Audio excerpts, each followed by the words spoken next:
This story is unlike any other recap we have done. Our main character is none other than a weak snake who happened to unlock his consciousness. He gained intelligence to the point where he's now aware how to defend and keep himself alive against these freaking snake catcher cultivators.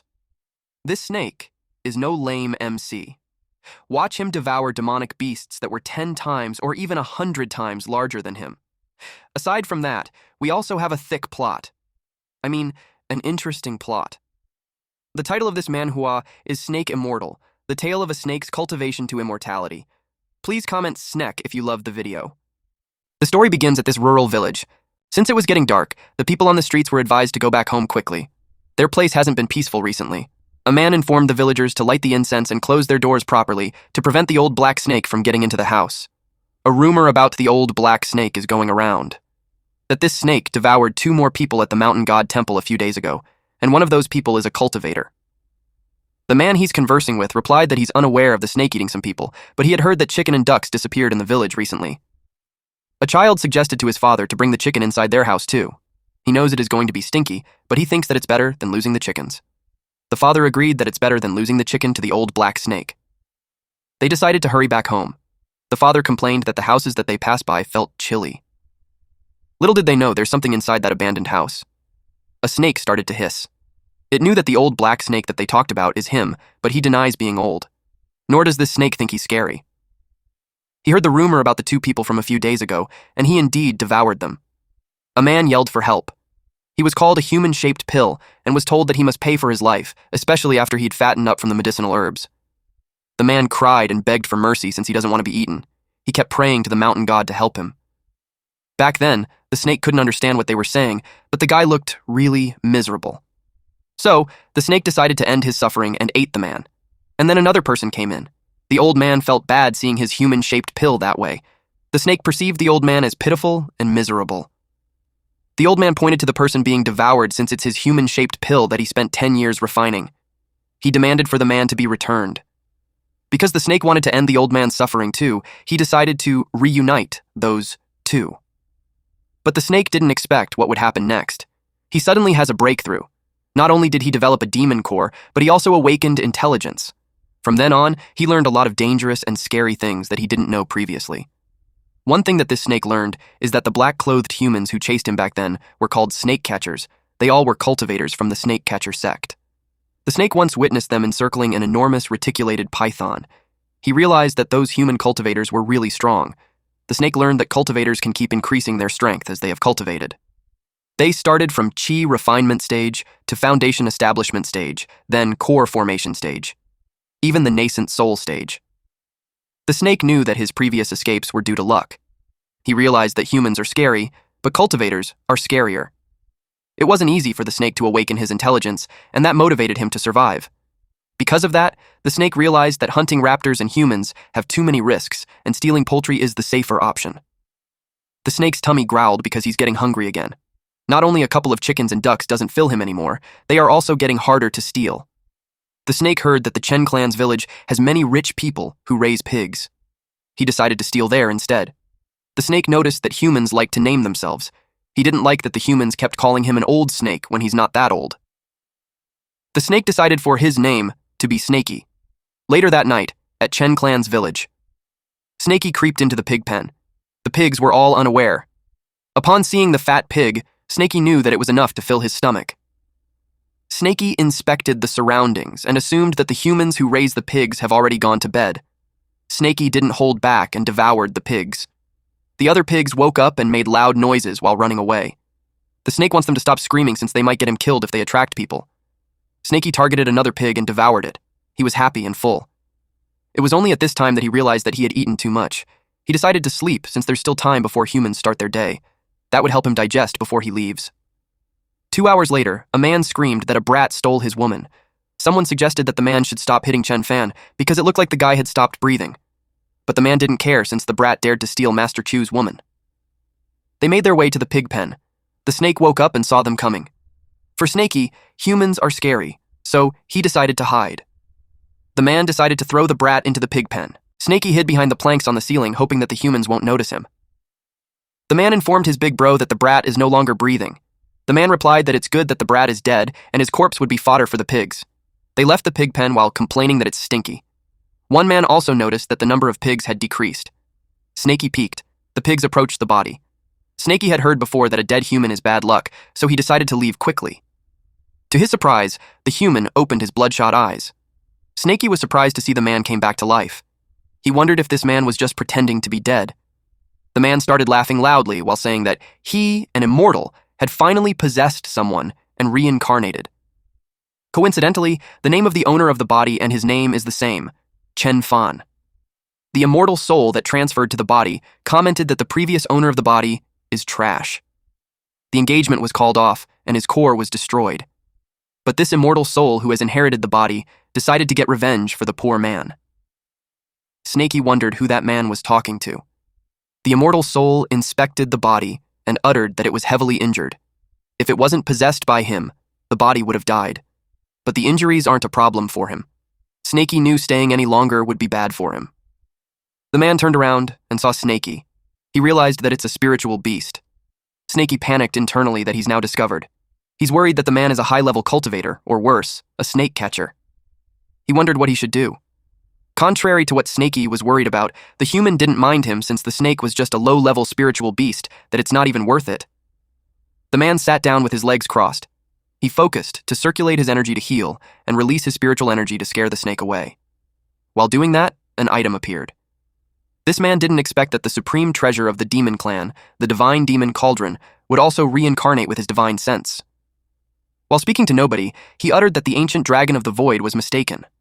Snakey thought that this man, a snake catcher, had started to cast spells to kill him. He assumed that it must be because he devoured 2 pigs. Snakey overthinks the scenario since he didn't want to die yet. He wondered if he should just return the pigs, but he's almost finished digesting them. The man continued his spell while Snakey panics further. Snakey felt cornered, and that's why he opened his mouth wide as it approached the man. Snakey kept thinking that he was just forced to do that. The man was surprised that half of his body was already inside the snake's mouth. Snakey gulped him down. Snakey was happy that he had done it, but he can't relax just yet. He crawled as fast as he could since the place wasn't safe anymore. The man was still alive inside the belly. He's annoyed that a lowly first-level spiritual beast ambushed him. He told the snake that he gave him a chance, but instead of running away, he devoured him. The man gathered strength and told the snake that it just invited its doom. The man used his skill, Fury Boundless Ocean, a powerful punch. The snake felt that. The man continued to punch its gut. Snakey was surprised that the man isn't dead yet and that it can cast spells inside his stomach. Snakey felt the pain of being kicked in his gut, but he still willed himself to calm down. Eventually, the man found the snake's demon core. There's a demonic core protective shield. The man thought that the snake was acting cocky because of that, but in reality, for Snakey, it's a lifeline. The man gripped it, causing cracks to form. Snakey coughed up blood. Experiencing this kind of pain, Snakey couldn't help but think how scary snake catchers are. Snakey writhes from the pain. It hurts so much that Snakey wonders if it's the end for him. He couldn't move anymore. Snakey was frustrated since he worked hard to condense his demon core, to the point that he awakened his intelligence. Snakey shed a tear, while wallowing with regrets of going in that place to steal the filthy pigs. Meanwhile, the man munched on the insides of the snake. He's delighted to eat a meat snake to nourish himself. To his surprise, the divine demonic cauldron came out. It moved away from him, so he chased it, but he had difficulty retrieving it. Suddenly, the space became so bright. A yellow mist started to form something. When it was done, it revealed a menacing face of a dragon. The man assumed that it was because the divine demonic cauldron absorbed the beast's demon core fragments. He couldn't believe that the demonic cauldron was helping that beast. It dawned on him that the snake isn't just an ordinary spiritual snake. The demonic cauldron made a ding sound, making the dragon roar loudly. The man was enveloped with the beam of light. The light came out of the snake's mouth and eyes. It made Snakey writhe from the pain. The man's skin was being burned. He couldn't accept it since he's an immortal. Eventually, nothing was left of him. The sun then rose and the birds chirped. We could see that Snakey's body was torn apart. But then, one pig started trembling in fear. And that was because something started to crawl again. It was none other than Snakey. He's alive and was shedding tears from the sadness of having his demon core breaking. He laid there in a puddle, and that water reflected the dragon from the demonic cauldron. The next day, we could see that the pigs were biting the tail of the snake. It was like they were having a feast. One pig chomped on the tail. To its surprise, the tail moved, and it threw the pig in the air. Snaky rose while telling the pig to stop biting his tail. Snaky vowed to devour all those pigs later. The pigs ran away as fast as they could. Snaky's tail quivers. It aches, which made Snaky annoyed with the pigs. But Snaky is also confused that he's still alive. He then remembered that his demon core was shattered by the person that it ate. The demon core is the foundation of cultivation for every demonic beast. Snaky wondered how he's going to cultivate without his demon core. Snaky cried as he assumed that he's completely done for. But then it started to realize that he's still alive despite his demon core being shattered. He wondered how it happened. And a thought dawned on him. He remembered the divine demonic cauldron mentioned by that human. He's confused as to why it's sitting there in place of his demon core. He wondered if it replaced the demon core and saved his life. And now, he can see the insides of his body. And it's not just his body. He can see the insides of the pigs, too. His theory is that it's one of the divine sense cultivators. He was pleased that he now has the skill of cultivators. He could even see even when he closed his eyes. With that, hunting for food and evading beasts and humans have become much more convenient. But he noticed that there's more. His brain was bombarded with more information. It's the cultivation technique of the man that he devoured. Snaky felt his head itchy, and it was a sign that his brain is growing. Although he doesn't know what use it has, he's certain that it must be able to heal injury. He decided to imitate the person's technique to channel his energy. He tried to recall the chant of the man, but he settled to channel his demon core naturally. He paid attention to his demon core, and he felt a sensation. It was like the aura of his surroundings were slowly gathering around him. A few moments later, his tail started healing. He was so impressed by how it happened. He just took a few deep breaths, and the spiritual energy is filling the inside of his body. His body felt refreshed. It's like he ate spiritual herbs. The technique's primary usage must be for increasing cultivation, and the ability to heal must be an additional effect. His demon core had shattered. By right, he shouldn't be able to store spiritual energy, so it made him think that the cauldron has become his new demon core. He didn't think much about it, and he set off to find a place to sleep for a few days. He took a mental note that a random young man was that strong, so he shouldn't mess with humans in the future. But knowledge popping up, and after swallowing Chen Fan, that feeling got stronger. A morning a few days later, Snaky suddenly understood the cultivation system of humans. It turned out that the demonic beast's cultivation was the same as the cultivation methods of humans. It was separated into numerous cultivation realms. They were the spiritual awakening realm, foundation establishment realm, demon core realm, nascent soul realm. This was just like evolving into a higher being. His current cultivation is the only peak of the first level of the spiritual awakening system. It is equal to the peak of the first level of the chi refinement of a human realm. Inside his dream, Snaky saw the demonic beasts that can split heaven and earth, which made him yearn. The spiritual energy of heaven and earth, merely absorbing spiritual energy is not enough. It is impossible for cultivator demonic beasts to live without food. If Snaky wants to break through, he will need a lot of energy and blood to replenish. It meant a lot of food. Later that night, he saw a boar on the field happily eating a watermelon. It's a big-sized beast and is dangerous. According to the cultivation system, Snaky is now at the peak of the first level of spiritual awareness, and the boar doesn't have an intelligence and its level is below Snaky's, which is why as long as Snaky is prepared, he'll be able to fill his stomach. He held a stone in his mouth as he thought that it would be enough to kill the boar. He creeped behind the boar, but Snaky stopped midway, and that was because he saw that the boar was already looking at him with menacing eyes. All he could do was to sarcastically ask the boar, "Is the watermelon ripe?" But Snaky's alibi did not work as the boar roared loudly. Snaky ran fast as he was scared. The boar chased after him. Then he reached a dead end. He knew he couldn't continue running, so he needed to use his full power, otherwise he's done for. As a way of fighting back, he threw stones at the boar. His plan is to hit the boar first. The impact of the stone hitting the boar made the boar bleed. And it dropped dead. Snaky was dumbfounded. He was so surprised that it only took a few stones for it to die. He couldn't believe that he's that strong. And since he thought that the boar was smart to pose an act, he assumed that the boar was just playing dead, so Snaky threw more stones at it. After some time, he's finally convinced that the boar is completely dead. This dude even thought that he almost got countered by the boar, even though he had really killed it for real earlier. He approached it and thought of preventing the boar from acting dead. He decided to deal with it by pulling its leg. To be really sure, he dismembered its body parts. Snaky finally felt assured and he proceeded to eat it. But something stopped him from chewing along the way. He vomited something because the boar had some hard stuff inside it. Then he saw that there's a demon core. He realized that it wasn't just a normal boar. He felt scared now that he found out that it was a demonic boar. It is said that the demon core contains explosive energy, so he can't swallow it raw. Otherwise, he might explode to death. If he wants to absorb it, he needs to make it into pills, but he doesn't know how to make pills. In the wild, demonic beasts swallow the corpse and demon core together. He thought about it, that if beasts exploded upon swallowing the demon core raw, it would mean that the demonic beasts would have gone extinct long ago. Then he realized that his knowledge in his brain is all focused on humans. The physiques of humans and demonic beasts are different. He should be able to eat it without worry. He opened his mouth really wide and ate the core. He complained that it was hard to swallow. Afterwards, he felt hot in his stomach. It was because the divine demonic cauldron inside his body is absorbing the power of the demon core. The demon core's power is filling the cauldron. He felt a sensation in his body. It was the feeling of breaking through. A few moments later, his body shined. Snakey had reached the second level of spiritual awareness realm. He was so happy.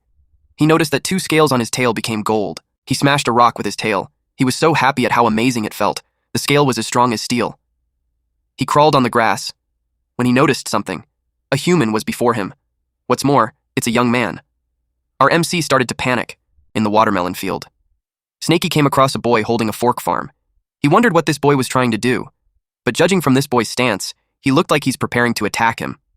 Snakey wondered if this person is also a cultivator, or maybe someone like Chen Fan. Snakey sensed danger, so he moved his body to push away the fork from him, and it broke into pieces. Then he crawled as fast as he could to get away, especially when there's a chance that the boy's companion will show up. Snakey was really terrified. The boy was puzzled at first until he realized something. He immediately returned home and reported to his dad that the old black snake devoured the demon pig that killed his mom, but the snake got scared of him, so it ran away.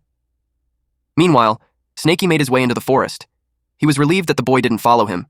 He finds it weird at first, until he realizes that it could just be a normal boy. Snakey pouts as he calls himself a coward. He wondered if he's delusional or maybe fearful of young men. And that made him disappointed in himself, especially when he's a demon that is determined to become a primordial beast. He didn't want to continue being that way. Since he already arrived at the mountain god temple, he decided to go inside and pray like the humans did, and since he had obtained his intelligence there, it could be his land of fortune. It was already late at night. Snakey heard before that having inner demons is a major taboo in cultivation. To overcome one's inner demon, one must be sincere. Then Snakey smelled something nice. It was the offerings on the altar. There's a whole roasted chicken, apples, peaches, and it made him drool. He immediately jumped into the table while justifying that the mountain god wouldn't want to let the food go to waste. He assumed that if he helped the mountain god eat the food before praying, it would show his sincerity.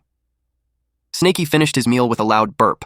With 3 sticks held by his tail, he proceeded praying to the mountain god to protect him and help him overcome his inner demon so he could cultivate successfully. He sincerely prayed for a blessing to stay alive properly, when suddenly he was interrupted with a loud laugh. A man asked the little miss where she was trying to run. The girl screamed for help. Snakey felt annoyed that there are humans again. A woman ran inside the temple while the man can be heard telling his disciples to wait for him outside while he goes in to have some fun.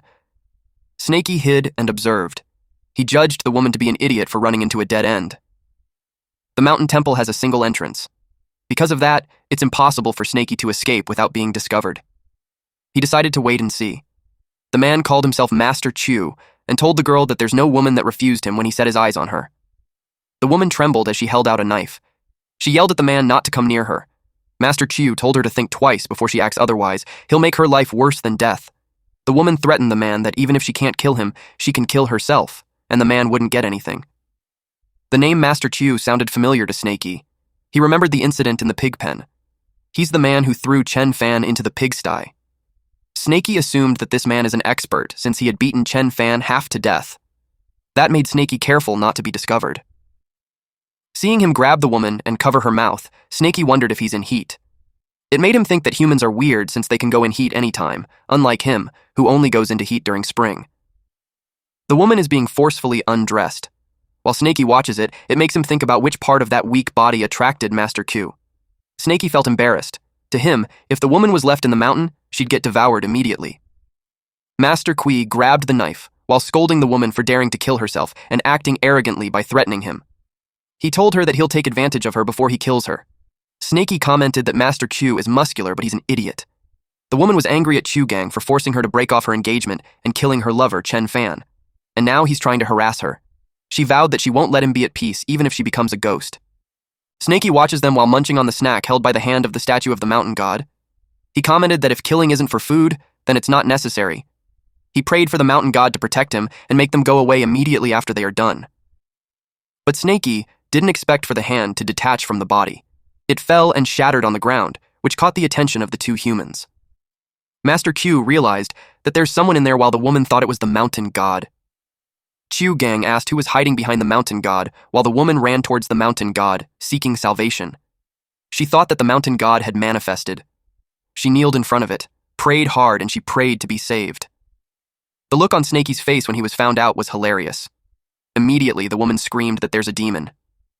Chu Gang asked where. He was frozen while holding the knife in front of him. When the woman turned around, she was accidentally stabbed with that knife. It pierced her chest. Chu Gang turned red. He cursed out loud while turning pale. Immediately, his men went inside and asked what happened. They asked if he had finished quickly. He called his men an idiot and told them that there's a demon in the temple. They looked around to see where it went. He was angry that it hid behind the statue and ruined his fun. Chu Gang announced that he's an outer disciple of the snake catcher sect. That made Snakey nervous. Since Snakey isn't showing himself, Chu Gang instructed his men to take a look. They searched for the snake near the statue. Snakey panicked that he's about to be killed. But rather than waiting for his death, he decided to take a risk and came out bearing his fangs. The men got terrified of the snake demon, but Chu Gang dismissed it, saying that it's not even 7 feet, so there's nothing to be afraid of. Chu Gang planned to kill it with one attack after he gathers his energy. If he brings it as a gift, he should be able to officially join the snake catcher sect. He told his men to hold the snake, since the snake catcher sect's space-splitting palm needs time to gather energy. He told them that he will reward whoever kills it. Snakey judged that the strongest among the three is Master Chu. With that, he planned to kill everyone before Master Q finishes gathering his energy. Only then he could live. He attacked them. And that's when Snakey realized that those guys are weak. Master Q trembled in fear. Master Q couldn't imagine that they died in the blink of an eye. It made him curious about what kind of monster is in front of him. He ran towards the exit while threatening the snake. On the other hand, Snakey was confused as to why he's running away, instead of gathering his energy. Chu Gang threatened the snake that he would ask his master to make a pill out of that monster. Snakey expected that things won't be simple, so he couldn't just let him run away. Snakey whacked Chu Gang's head with his tail, with the intention of shattering Chu Gang's brain. Then Snakey dragged him inside. He was relieved that Chu decided to run and not gather energy. He feels fortunate to have avoided another danger. It made Snakey reflect that he encountered danger because he ate the mountain god's offering. He asked himself if the mountain god was angry. The worry made him think of replacing the offerings. He settled the corpses on the altar. Once it was properly in place, he prayed to the mountain god not to blame him and that he's offering those people to him. He assumed that because of that, he had pacified the mountain god's anger. And then he interpreted the whole scenario as a message from the mountain god for him to hasten his cultivation. Otherwise, he will have to keep hiding for his entire life. He thanked the mountain god for the message and assured him that he will return to the mountain and cultivate right away. Even when Snakey left, the statue remained the same. 1 week later. Snakey had cultivated for a week, and yet he still required a lot of spiritual fog to fill the second level. Not only do the small beasts he eats every day fail to satisfy his hunger, but they also don't contribute much to his cultivation. He wished for another demonic boar. He set up a trap. It was a basket with a string, but there wasn't any prey yet. He thought that the same principle applies, that one shouldn't wait for something to fall into their lap. But he's getting impatient since it has been days, and he still hasn't found any pigs yet. He complained that it's hard to fill his stomach, let alone cultivate. He drools at the sight of the watermelon in front of him. Since the pigs eat watermelon, and he eats pig, he decided to try directly eating the watermelon. Then he heard someone talking. A boy with his father was walking on the road. They are on their way back from catching a lot of fish since the river's water level has risen. Snakey recognized that it was the boy with the pitchfork. He deduced that they own the watermelon farm. The boy sensed something in the area. Snakey couldn't believe that the boy found him even when they were far from each other. The boy ran, and his father asked where he was going. Snakey panicked since the boy was coming in his direction. He decided to climb a tree and hide. The boy placed the basket full of fish under the tree. It made Snakey curious as to what he's doing. To his surprise, the boy ran away after putting down the stuff. Then the boy called the old black snake to tell him that the fish is for him because he wants to return a favor. Snakey became excited. He couldn't believe that the boy gave him fish to eat. But Snakey was suspicious. He thought that it was poisoned. But the sigh of fresh fish was tempting. He settled to look at them but not eat it. and then he convinced himself that it's okay to try one. He was pleased that it had no taste, so he decided to try another one, and another. He enjoyed how delicious it was. The boy was pleased to see the old black snake enjoying the food. A man stopped the boy in his tracks. The boy asked who this tall man was. The man barely shows any of his skin, even the face, because of the black clothing it has. The man inquired if the boy had seen an old black snake recently. Dangling from the hip of a man is a tag that says, snake. The boy recognized that it's a person from Snake Catcher sect. He wondered if the man was there to catch the old black snake.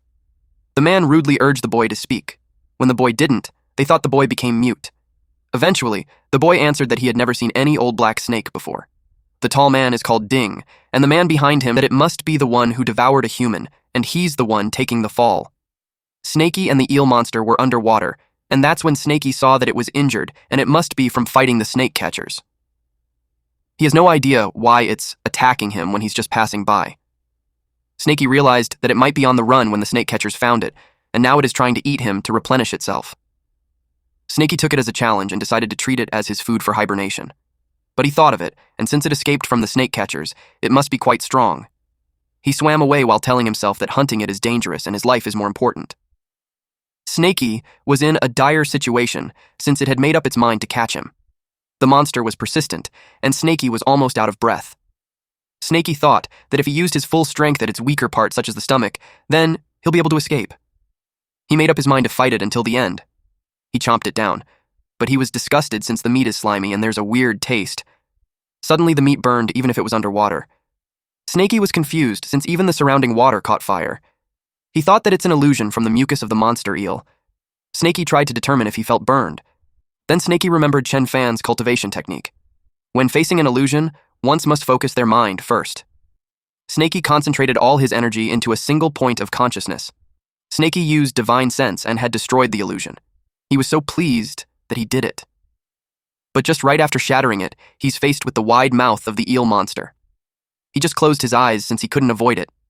Surprisingly, his tail hit its mouth, and Snakey's tail became so sharp that it smoothly sliced the eel's body. He was surprised by what just happened. He couldn't believe that his tail split the demonic eel into half. His golden scale is so sharp. If he cultivates until it covers his entire body, he might be invincible. But he knew not to be careless since there was still an element of luck in the battle. Since the demonic eel was heavily injured, it must have mistakenly slammed straight into his golden scale. Snakey decided to hide the mountain and be careful. He was out of breath, and that was because he collected the demonic eel meat. It should be enough for him to cultivate inside the mountain for a few months. In addition to the demon core, it should be enough for him to break through into the third level of the spiritual awareness realm. Our boy Snakey also noticed something. It was a badge that has the word snake at the center. That's when Snakey realized that the demonic eel devoured a snake catcher. He talked to his fellow demon even if it was just meat. He stated that it helped him deal with danger, but he still tried to hunt him, so all he can do is follow the law of nature. But he assured him that he will enjoy him properly and won't let his death be in vain, including his demon core. Snakey devoured it, but he had a hard time swallowing it. He didn't persist, since the snake catcher would arrive anytime soon. He held it in his mouth while dragging the mean by tying it to his tail. Later on, the snake catchers inspected a corpse. They found out why the demonic eel was able to escape so quickly inside the river. They realized that the one who devoured people inside the river was a water demon and not the old black snake. And the one who fought the water demon in that area is the old black snake. They wondered if they should pursue it. The mountain in front of them is the Iron Bear Mountain. There's a massive bear demon with a cultivation base at the third level of the spiritual awareness realm over there. They knew not to underestimate its strength. The mountain is wide and full of forest. They might not be able to find the old black snake even if it takes them months. And there's also a risk that they might encounter the bear demon. The man with Ding inquired how he knew all of those things. Ding explained that a few days ago, the old black snake devoured a pillmaster from the Astronomical Bureau, as well as the human-shaped pill he nurtured for years. The man inquired further, and then he realized that human-shaped pill's medicine effect must still be in the snake's body. This man knew that his senior brother had been stuck in the third level of the true refinement realm for years, and to encounter such a fortuitous opportunity, he suggested that they take the chance secretly. Ding was pleased with the sharpness of this brat, but still, it's just the two of them right now. It would be too dangerous to go into the mountains. He's concerned that they tried going for wool and coming back shorn. The junior replied that they have nothing to worry about since in a few months, the mountains will be covered in snow. By that time, both the snake demon and bear will go into hibernation. Then they can go into the mountains and gain what they want. Meanwhile, Snakey felt really warm inside the cave. He decided to hide there for a few months. He's oblivious of the danger that could lead him to be an offering for a cultivation. 2 months later, the forest turned white from the snow. Snakey sighed. He didn't expect that breaking through from the second level to the third level of spiritual awareness would be so much harder compared to when he broke through from the first level to the second level of spiritual awareness. He had refined the demon core, blood, and flesh that he obtained back then. He even continued to cultivate for a few more days, but he still hasn't broken through yet. But at least he made minor accomplishments. 3 more pieces of golden scale had appeared on his tail. The spiritual fog inside the cauldron is also full. He is at least at the peak of second level. Now, he just needs an opportunity. Then he'll be able to break through to the third level. It was unfortunate that winter had arrived. Snakey could feel his body getting stiff, and he's only left with a little eel flesh. All he can do now is go into hibernation. He decided to wait until next spring to go out of the mountain and hunt food for cultivation. A man walked through the snowy forest. This man is from the snake-catcher sect, and he told the people that those who will help them in their search at the mountain will be rewarded with a string of coins. He told them to stay focused and find it properly. A man replied to Sir Taoist, assuring him that the people of Snake Village are highly skilled in catching snakes. Sir Taoist reiterated to find it quickly. The villager instructed the dogs named Big Huang, Little Huang to hurry and find the snake pit. An old villager complained that the people from the snake-catcher sect are arrogant. A fellow villager scolded the old man since those people have real skills unlike them. The old man named Li wanted to make sure that they are also benefiting from the trip. The man agreed. He was delighted to share about his child, Xiao Niu, who loves reading books. Back then, the child cherished a book that someone else had discarded as if it was a treasure. That is why once they received the string coins, the man planned to bring his child to Teacher Chu's place and study. He knew his child would be so happy, and just imagining that makes him really happy as well. The dogs barked loudly. It was a signal that they have found what they are searching for. They reported to Taoist to inspect the hole, since it's most likely the nest of the old black snake. Taoist immediately told them to get away so he could take a look. When Snakey heard that, he cursed. The snake catchers brought someone to come with them into the mountain, and the dogs' noses are good, really good since they found him. Snakey's body was stiff and cold. He's at his most vulnerable state. He couldn't escape, let alone fight. The villager informed Taoist that the old black snake's feces is in the area too. They started bringing up the reward, but Taoist called them an idiot and told them that it was a bear's feces. They asked if the dog really doesn't know how to find the snake. The villager reasoned that it's impossible since his dog has never made any mistakes when looking for snakes. Taoist was triggered that the man is acting like he knows better than him. Taoist pointed to a big hole and instructed the man to bring all the villagers inside that hole and look for the snake. The villager hesitantly agreed. Snakey had finally released the breath that he's holding. He was scared to death. But he was grateful for being smart and cautious. He blocked the entrance with stones and branches, and he placed bear feces on the branches. He even dug a 20-meter deep hole. He anticipated that those men wouldn't be able to differentiate it. Although he might be scaring himself, he knew that he should concentrate his energy and restore his body just in case. A man from the snake-catcher sect called Senior Brother Ding and told him that the hold is obviously a snake pit. Ding replied that it certainly is a snake pit, and since they have reached their goal, those villagers have no more use, and the less of them to survive, the less money they would give out. So, it turns out that Ding intentionally made those men search for the bear's hole. Ding replied yes and told the man that he should know what to do next. The man assured Ding that he would lure the demon bear out. They will use the bear to kill the villagers first, then kill the demon bear together. Then they will hunt for the frozen demon snake. Snakey heard that and commented that not even animals do that, killing their own companions. But he reasoned that it is how a human heart is, and human hearts are really scary. He shifted his attention to what's more important to him, which is the fact that those men knew that he's there, and that put him in great danger. Since those men planned to fight the demon bear first, Snakey thought of taking the chance and going out to devour the demon bear, and then he might be able to break through the third level in one go and be able to deal with those snake catchers. Snakey smacked his head for dreaming crazily when he's already in danger. He knew those men would deal with the bear first, thus, they weren't in a rush to kill him. Moreover, there's no way he can devour the demon bear in front of those snake catchers. That would actually seem like he's seeking his death. The senior snake catcher thought of how much of an idiot his junior is. Unfortunately for the junior, the two beasts are only enough for one of them to break through. Otherwise, he would have been able to spare his junior after defeating the demon bear. Snaky heard that and was surprised to know that they are having an internal conflict. It was a chance to change his situation. Snaky planned to slowly walk towards the hole's entrance, observe calmly, and act when the opportunity arises. The junior member informed Ding that he is done with the arrangement, and in less than 30 minutes, the bear will wake up. A loud scream can be heard from the cave. It was followed by a loud roar by the bear while charging forward. The humans scrambled as they ran away from the bear. They complained since Taoist told them it's a snake pit. Then they saw two Taoists on the top of the cliff. They thought that they were there to help them.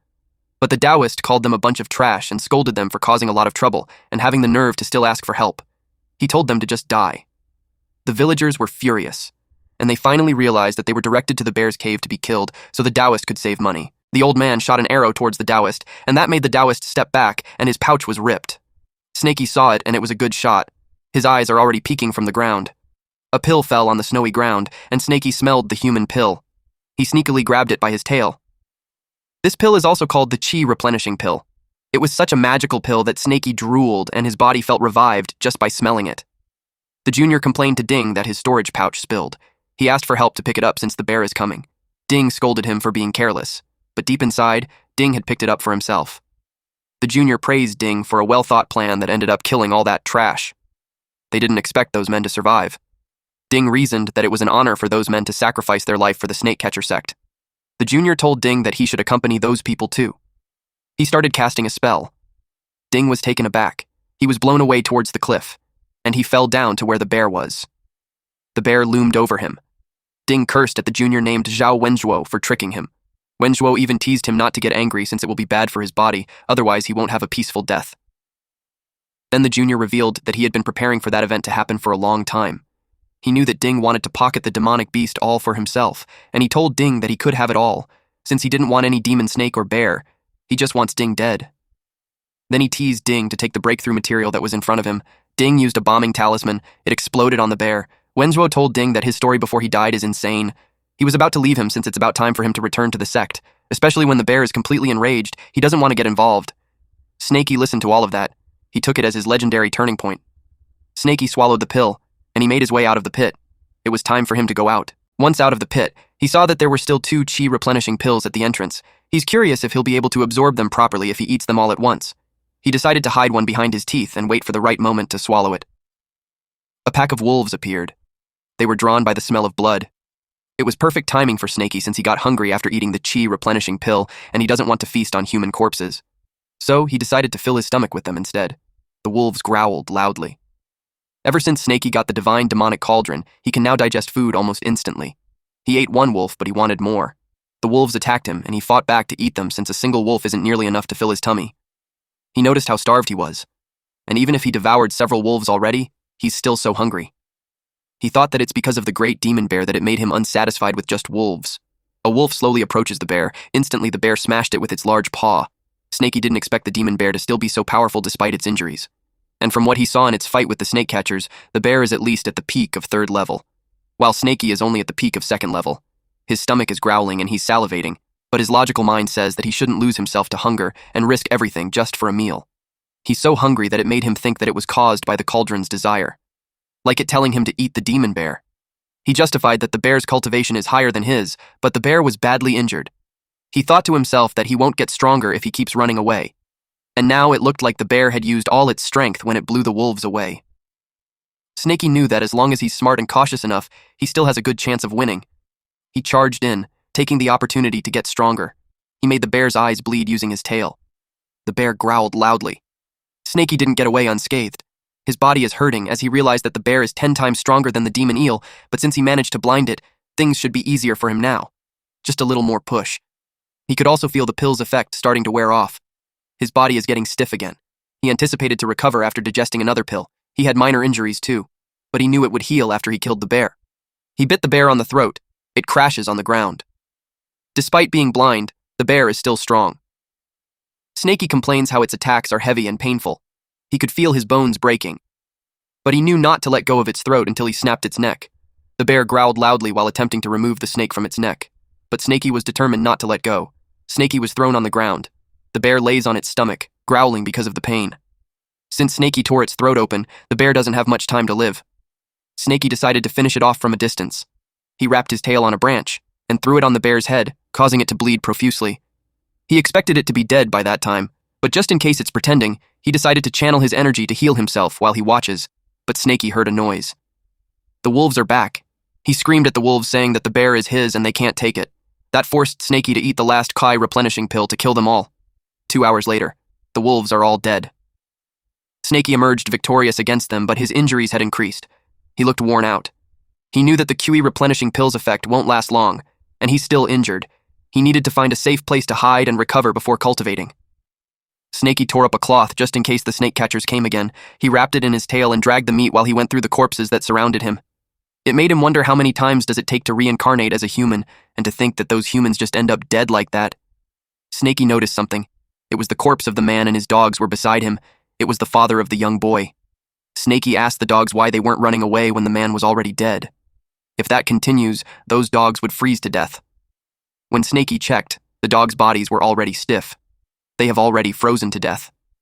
Seeing how those dogs stayed by their master's side even when the master is dead, somehow it made Snaky's heart feel conflicted. Snaky knew that in their world, only the most cunning and deceitful survive.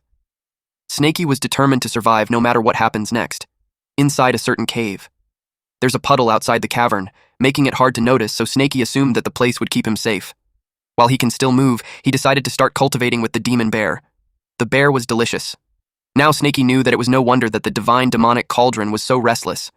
He felt a familiar sensation, and he had done it. His tail looked nice with the golden spikes. Snaky celebrated his ascension to the 3rd level of spiritual awakening. He finally broke through to the 3rd level. Not only that, he reached the peak of the 3rd level, and his tail has grown 10 golden spikes. Despite having a great risk, he had received a great reward. The fight for him was worth it. He imagined himself next spring as someone who occupies a mountain and becomes the king. 3 months later, winter ended and spring arrived. Snaky woke up from slumber. His length now is 8 feet, and his golden scales increased to 11. In those past few months, not only his length increased, his divine consciousness has expanded as well. He senses 2 boars nearby and decides to hunt it for his meal and exercise. He attacked one boar. He saw that it's a female and she's pregnant. He decided to eat the male instead. In the past few months, Snaky gained some amazing new knowledge. It's called ecological balance. Since he can't go into the village anymore, he needed to figure out how to be self-sufficient by relying on the mountain. It's not enough to occupy the mountain and become king. If he wanted endless prey, he knew not to kill the young ones. Snaky has knowledge that the mountain has 25 roe deers, 20 wild boars, a few hundred rabbits, and water deer. There's a lot more animals. That could total to over 1,000. Snaky is aware that as long as he doesn't overeat and plan his diet properly, filling his stomach wouldn't be an issue. But it wasn't enough for his cultivation. From what he had seen in the previous situations, cultivation needs to be accompanied by opportunities and adventures. Snaky decided that it's time for him to return to his hometown. In a certain forest, there were a lot of black snakes of different ages. It was the Myriad Snake Valley. With the arrival of spring, all things are coming back to life, and the mating season has begun. But Snaky argues that he's a strong-willed snake. A snake wraps its body around Snaky, and it makes him blush. Every time he came back there before, that little white snake would always come looking for him. Unfortunately, he's a cultivator, and she's just a normal snake. Snaky pushes her away. Our boy has the GigaChad anti-horny cell in his body now. If it was him 1 year ago, he would have also shamelessly and brazenly spread his seed around like the other snakes in the area. But ever since he awakened his intelligence, he lost interest in such lowly desires. And the reason why he had come there is to cultivate. He saw what he came there for: the snake fruit. It ripens every 3 years, and that spring it is expected to ripen again. Since it's especially effective for snakes, eating the ripe fruit will strengthen his cultivation. The reason he gained the ability to sense spiritual energy 3 years ago was that he accidentally swallowed a fruit snake. If he swallows 3 fruits this time, he wonders if it will help him break through into the 4th stage. Once he reaches the middle stages of the spiritual awareness realm, he will be able to use spells and won't have to rely solely on my body. Snaky sensed some humans. One spoke towards the so-called sister song to tell her that they are in the Myriad Snake Valley that senior brother Ding and him found, and the snake fruit is just inside. The voice of the one who just spoke was familiar to Snaky. The man dramatically expressed how he was sad about senior brother Ding. Song told him to leave the past in the past. She told him that he had done well as he was able to redeem himself. Snaky realized that it was those snake catcher bastards again. The man uttered that he'll let the senior sister Song have all the snake fruits. Song replied that she won't take advantage of the man and just 2 snake fruits is enough for her. Wenzhuo reminded Song to be careful since it's a valuable treasure. They can expect that a demonic beast would be guarding it. Song replied that there's nothing to worry about since she already borrowed an amazing weapon from her master. She told Wenzhuo that the only demon snake around the area is the old Snake King, and if it dares to show itself, Song made a threat that she will refine its gallbladder into a pill. Snakey got triggered after hearing that those snake catchers are after the snake fruit and they had brought a weapon to deal with him. He contemplated if he should run, but the snake fruit is almost ripe, and running away would only make things easier for those snake catchers. Being at the peak of the third stage of the spiritual awareness realm made Snakey confident. And also, those snake catchers might not be as strong as he thinks, especially when the demon eel and demon bear had killed them before. Suddenly, Snakey sensed an awful smell. He dipped into the water to hide and watch for the time being.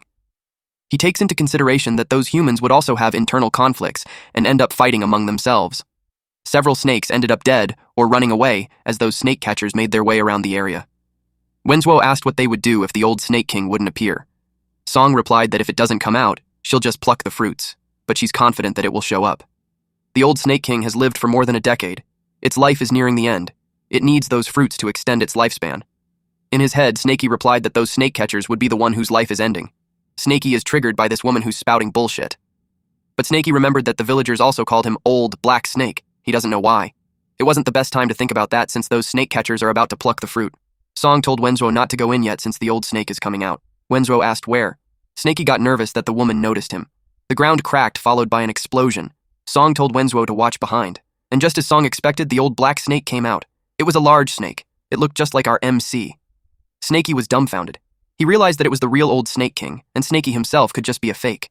It could also be that the old Snake King used to stir up trouble and left behind a bad reputation, then it got too old to go out, and Snakey just happened to start going out 3 years ago, and he took the blame. Song used a swamp spell. The old king snake's mouth was wide open, but Song had covered it with mud. Snakey realized that the snake catcher is strong.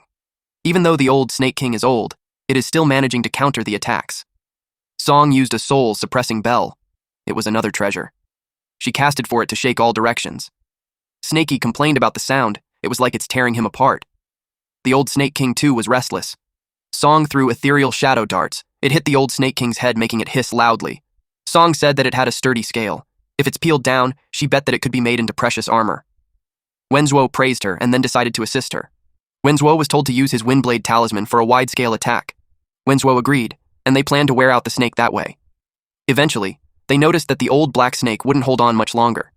Snakey realized that because of the human's treasure, the woman is much stronger than the previous snake catchers that he encountered. The old king snake was in a terrible situation. He contemplated if he would help him or just run away after devouring the fruit. But the snake fruit isn't ripe yet, so it might not work if he eats it now. Eventually, Snakey decided to secretly help the old Snake King, but then Snakey sensed a movement from the snake fruit tree. He asked who's there. It was a villager. He was pleased to have gathered the fruit while the others were fighting. Thanks to the snake catchers distracting the old Snake King, he can claim the fruit all to himself. That angered Snakey. He went straight charging at the man. He was mad that this guy suddenly appeared, digging out the tree and destroying its root. He vowed to rip the man into shreds. Because he was surprised, the man accidentally plucked the tree. Snakey gobbled up the villager while scolding it. Eventually, he realized that he swallowed the tree together with the man. He felt a pain in his stomach as the leaves were getting digested. It was uncomfortable. He felt his stomach getting bloated like it's going to explode. Later on, he vomited it out. Then he noticed that the divine demonic cauldron was full. He had reached the peak of the third level of the spiritual awareness realm. He was relieved that he wasn't poisoned. It was just way too powerful for him to handle. He ate so many of the leaves of the tree.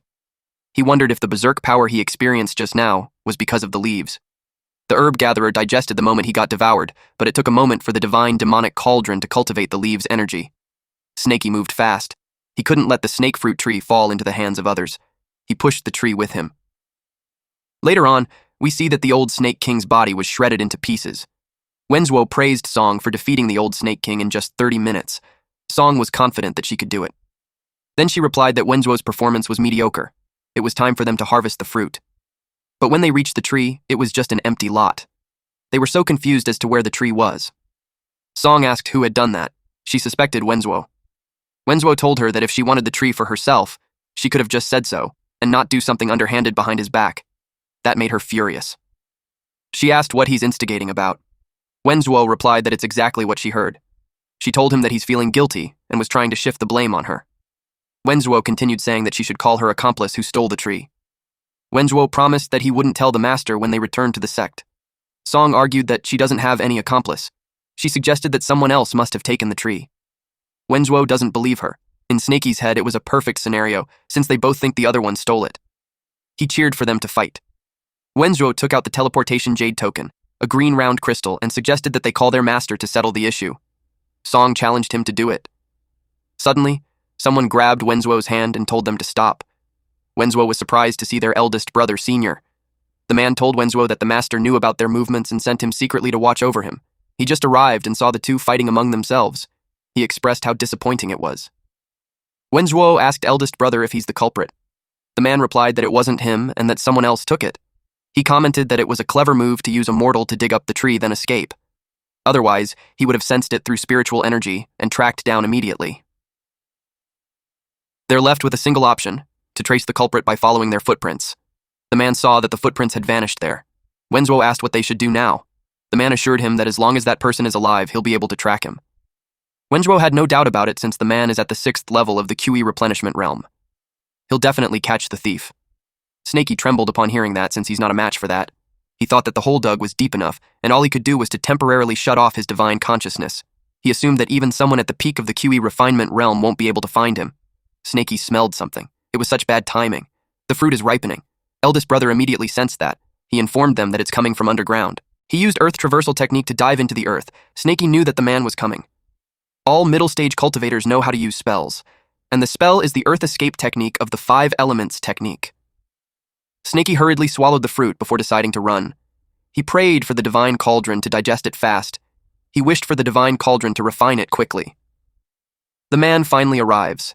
He commented that the thief is quite the runner, and that the traversal technique of the thief wasn't bad. He wondered what the cultivation level of the thief was. The man ate a pill, and dug on the soil while announcing that he would kill every single of them. He was furious that the thief dared to steal from the snake catchers. The man ran at the speed of lightning. Snaky felt him coming closer. He told the divine demonic cauldron to stop slacking and refine it ASAP, otherwise they're both finished. The mouth of the divine demonic cauldron got wider. Snaky was surprised that he understood what he's saying. Snaky felt the golden energy rapidly spreading throughout his entire body. His venomous fangs are growing, his muscles are expanding, and new golden scales are forming. He could feel a brand new version of him. The man has arrived while Snaky is breaking through the 4th level of spiritual awareness. The man was taken aback that what he had chased for half a day was not a cultivator, but a snake. Snaky looked at him with grumpy eyes. It was funny. The man noticed that the exact snake had just broken through the middle stages of the spiritual awareness realm. It hasn't fought him yet, but it's already taking the tree and fleeing. He had observed that the kind of intelligence even most great demons in the Foundation establishment don't possess it. He knew that the demon couldn't be killed. He decided to catch it alive and bring it back to the sect and investigate. It will be a great achievement for them. Snaky finally broke through to the 4th level of the spiritual awareness realm. The golden scales on his tail had grown, and he felt that he became bigger, stronger, and faster. He knew that he would be able to escape. But to his surprise, the man had caught up to him. Not only does the human know the spell, but he also has treasure. The man used his treasure, the beaming taming ring. The treasure looked like a rope. Snaky knows that if he gets caught, he's done for. He tried deflecting it using his tail, but he was taken aback that his golden scales can't destroy it. More so, he can't even swat it away. What? The spiritual treasure that the man has is upper grade. He's confident that a mid-stage or even a late-stage spiritual awareness realm demonic beast would be forced to submit without a fight. Snaky is annoyed. He knew that spiritual treasures are all controlled by divine consciousness, so he decided to wipe off the man's divine consciousness. But to his surprise, it resisted his divine consciousness, so it looked like it's not going to work. In his head, the man thought of Snaky as naive. He infused his divine consciousness into the beast taming ring, making it indestructible. It can't be wiped off unless a Foundation establishment realm cultivator interferes. He assumed that Snaky would have no chance against him. But he was shocked. Snaky was gobbling up the treasure. In Snaky's logic, if he can't wipe it off with his divine consciousness, then he'll just use brute force to imprison it with his body. It hurt Snaky, but thankfully, he has thick skin. All he needs to do is endure it. Snaky expected the man to give up once he knew he couldn't break free, since controlling the treasure drains a lot of true ki. The man was furious that Snaky devoured the treasure. It was funny how Snaky just ran away after that. The man yelled for the beast taming ring to break through from it. 1 hour later, the man used Earth traversal technique. He had just realized how the wretched beast is incredibly cunning. It has made him run in circles for the past half an hour. In addition, the terrain is too cramped. It kept forcing him to use the Earth traversal technique. He's aware that his true Kui is depleting rapidly. He needed to end it quickly. He told the beast to stop running and give him back his treasure. Snakey had felt that the treasure inside his stomach was starting to calm down. He also noticed how the man is running out of true Kui. But Snakey knew that he can't just keep running. He needed to come up with a way to kill the man and end it once and for all. The best way for a demonic beast to handle human cultivators is by getting up close and fighting them with his body. Even though the man is chasing him, the attacks are from over 10 meters away. That could only mean that the man feels safe at that distance. Snakey decided to slow down just a bit, lure him in, and while he's distracted, paralyze him. The man saw that the beast was slowing down, and he thought that it's reaching its limit. He planned to cut the beast's stomach first, since it swallowed the beast taming ring. His plan is to retrieve the beast taming ring, and then bring him to the sect alive. The man used celestial wind blades. It was the moment that Snakey had been waiting for. He rolled into a ball. The man was surprised that his celestial wind blades, which kill all middle-stage demonic beasts, aren't even scratching the beast. It made the man wonder what scales the beast has for it to be so tough. He summoned his snake-slaying sword. He told the beast his plan of capturing it alive. But then, now that he had no choice, he decided to be ruthless. He intimidated the snake by saying that the treasure sword has slayed countless snakes. Once sheathed, it must be offered blood. He told the snake that it must feel honored to die by that sword, but then he noticed how he couldn't slash the snake. It was impossible. Snakey told him that the sword isn't worthy enough to pierce through his scales. Then he forcefully hit the man with his body. The sword is now broken, and the man had used up all of his true ki to block the attack, yet he's still heavily injured. He realized that the snake might not be an ordinary one-demon snake. He suspected that it's a dragon snake hatchling. The man didn't want to die there, so he decided to escape by reaching the surface quickly. But he doubted if his remaining ki could handle the earth-traversing technique. He noticed an opening above him. It felt like heaves were on his side. He used Wind Riding Skill Rush. His goal is to be able to report what just happened in there to the sect, fast. But he got trapped in a snakeskin. He remembered it from earlier when the beast broke through. He wondered if the beast intentionally shed the skin that time. He just as understood that the beast might have planned it all in advance. The man screamed loudly. Song told Wenzhuo that she just heard the eldest brother scream. Wenzhuo replied that there's no way that a puny beast can take on his eldest brother. Suddenly, the man used an exploding talisman. The man warned Wenzhuo to run fast because there's a dragon hatchling down there. Song couldn't believe that. If that's the case, then this beast is at least in the nascent soul realm. Wenzhuo doubts if they are going to survive. Wenzhuo pointed out to Song the elder brother's condition. It's evident that they have to get out of there first. Wenzhuo suggested that they go in a different direction from the eldest brother. It was the only choice that they have. Meanwhile, Snakey admitted to himself how he got careless. He didn't expect the man to activate the explosion talisman, even after losing one of his arms. Snakey knew that if he left the man alone, it would lead to endless trouble. The man expected to escape soon since the beast is still over half a yard away, so it shouldn't catch up to him. He hurried back to the sect. He cursed at the beast. Little did he know that another pair of eyes had locked in on him. The old black snake who's laying down on the ground spit some venom on the man. The man rolled on the ground while screaming in pain. He didn't expect that this snake could still release venom despite being decapitated. He couldn't believe himself for making such a foolish mistake. He hurriedly looked for the antidote, and while he's taking it, he sees that the demon snake is closing in. At this point, he had no choice but to use his last resort. He intended to save the upper-grade spiritual jade for cultivation, but he activated it now and ran. He was going way too fast. Snakey panicked since he wanted the man to be eliminated. He had one option left. Using his mouth, he plucked a golden scale from his tail, and then he threw it at the man. He won't allow the man to escape. That scale pierced through the man's back to his chest. It was Snakey's way of making sure the man meets his end that day. The man begged. But as soon as he turned his head, another spike blasted his brains off. Snakey complained that plucking out his scales hurt so much. He checked at the man expecting it to be completely dead now. But he got cautious, thinking that the man could just be pretending to be dead. Snakey looked evil when he decided to decimate the corpse first so that the man wouldn't be able to act dead. At some point, Snakey felt how it was a waste of his scale. He wondered if it would regrow. Snakey opened his mouth wide and swallowed the man together with his scale. He decided to park the thought until he fully digested the corpse. He's still wishing for his scale to grow back. He noticed the man's storage bag. He secured it first, since it could have quite a lot of treasure inside. He removed the person's divine consciousness and added his. While he was busy, he heard someone say, "Child." It was the old Snake King. He wished for Snakey to live well. Snakey's dusty memories from infancy started becoming clearer. It all happened 3 years ago. The last time, the snake fruit ripened, bearing 2 large fruits. There were too many snakes swarming near the tree. Snakey hadn't awakened his intelligence at that time, but like others, he also instinctively rushed to swallow the fruit. The smell of the snake fruit attracted more than half of the snakes in the myriad Snake Valley. Only 2 lucky ones survived in the end. Predictably, it was a brutal battle. But just then, a deafening screech was heard. The old Snake King appeared, and his aura overpowered everything. All the snakes stopped fighting and prostrated themselves. Snakey was trembling in fear, and he couldn't move. But the old Snake King handed him the fruit. Because of that snake fruit, Snakey is who he is today. Since ancient times, snakes have always been selfish, ruthless, and cold-blooded animals. Even among the same species, they kill each other. It is a survival of the fittest. But there was no coldness in the old Snake King's eyes, only a gentleness that Snakey couldn't understand. He asked the old King Snake why he was kind to him, but there was no response. Falling into a long silence, unable to let go, Snakey's head slowly grew heavy with sadness. An indescribable emotion built up, and eventually became hatred. Snakey shed tears as he vowed to eternal enmity with all the snake catchers. Snakey piled up rocks to form a grave. Comment R.I.P. for old big black Snakey for respect. He talked to the old King Snake, saying that he copied the humans and made him a grave. He wished for old King Snake to be reincarnated as a human in his next life. Snakey uttered that he now understands the old King Snake's final word.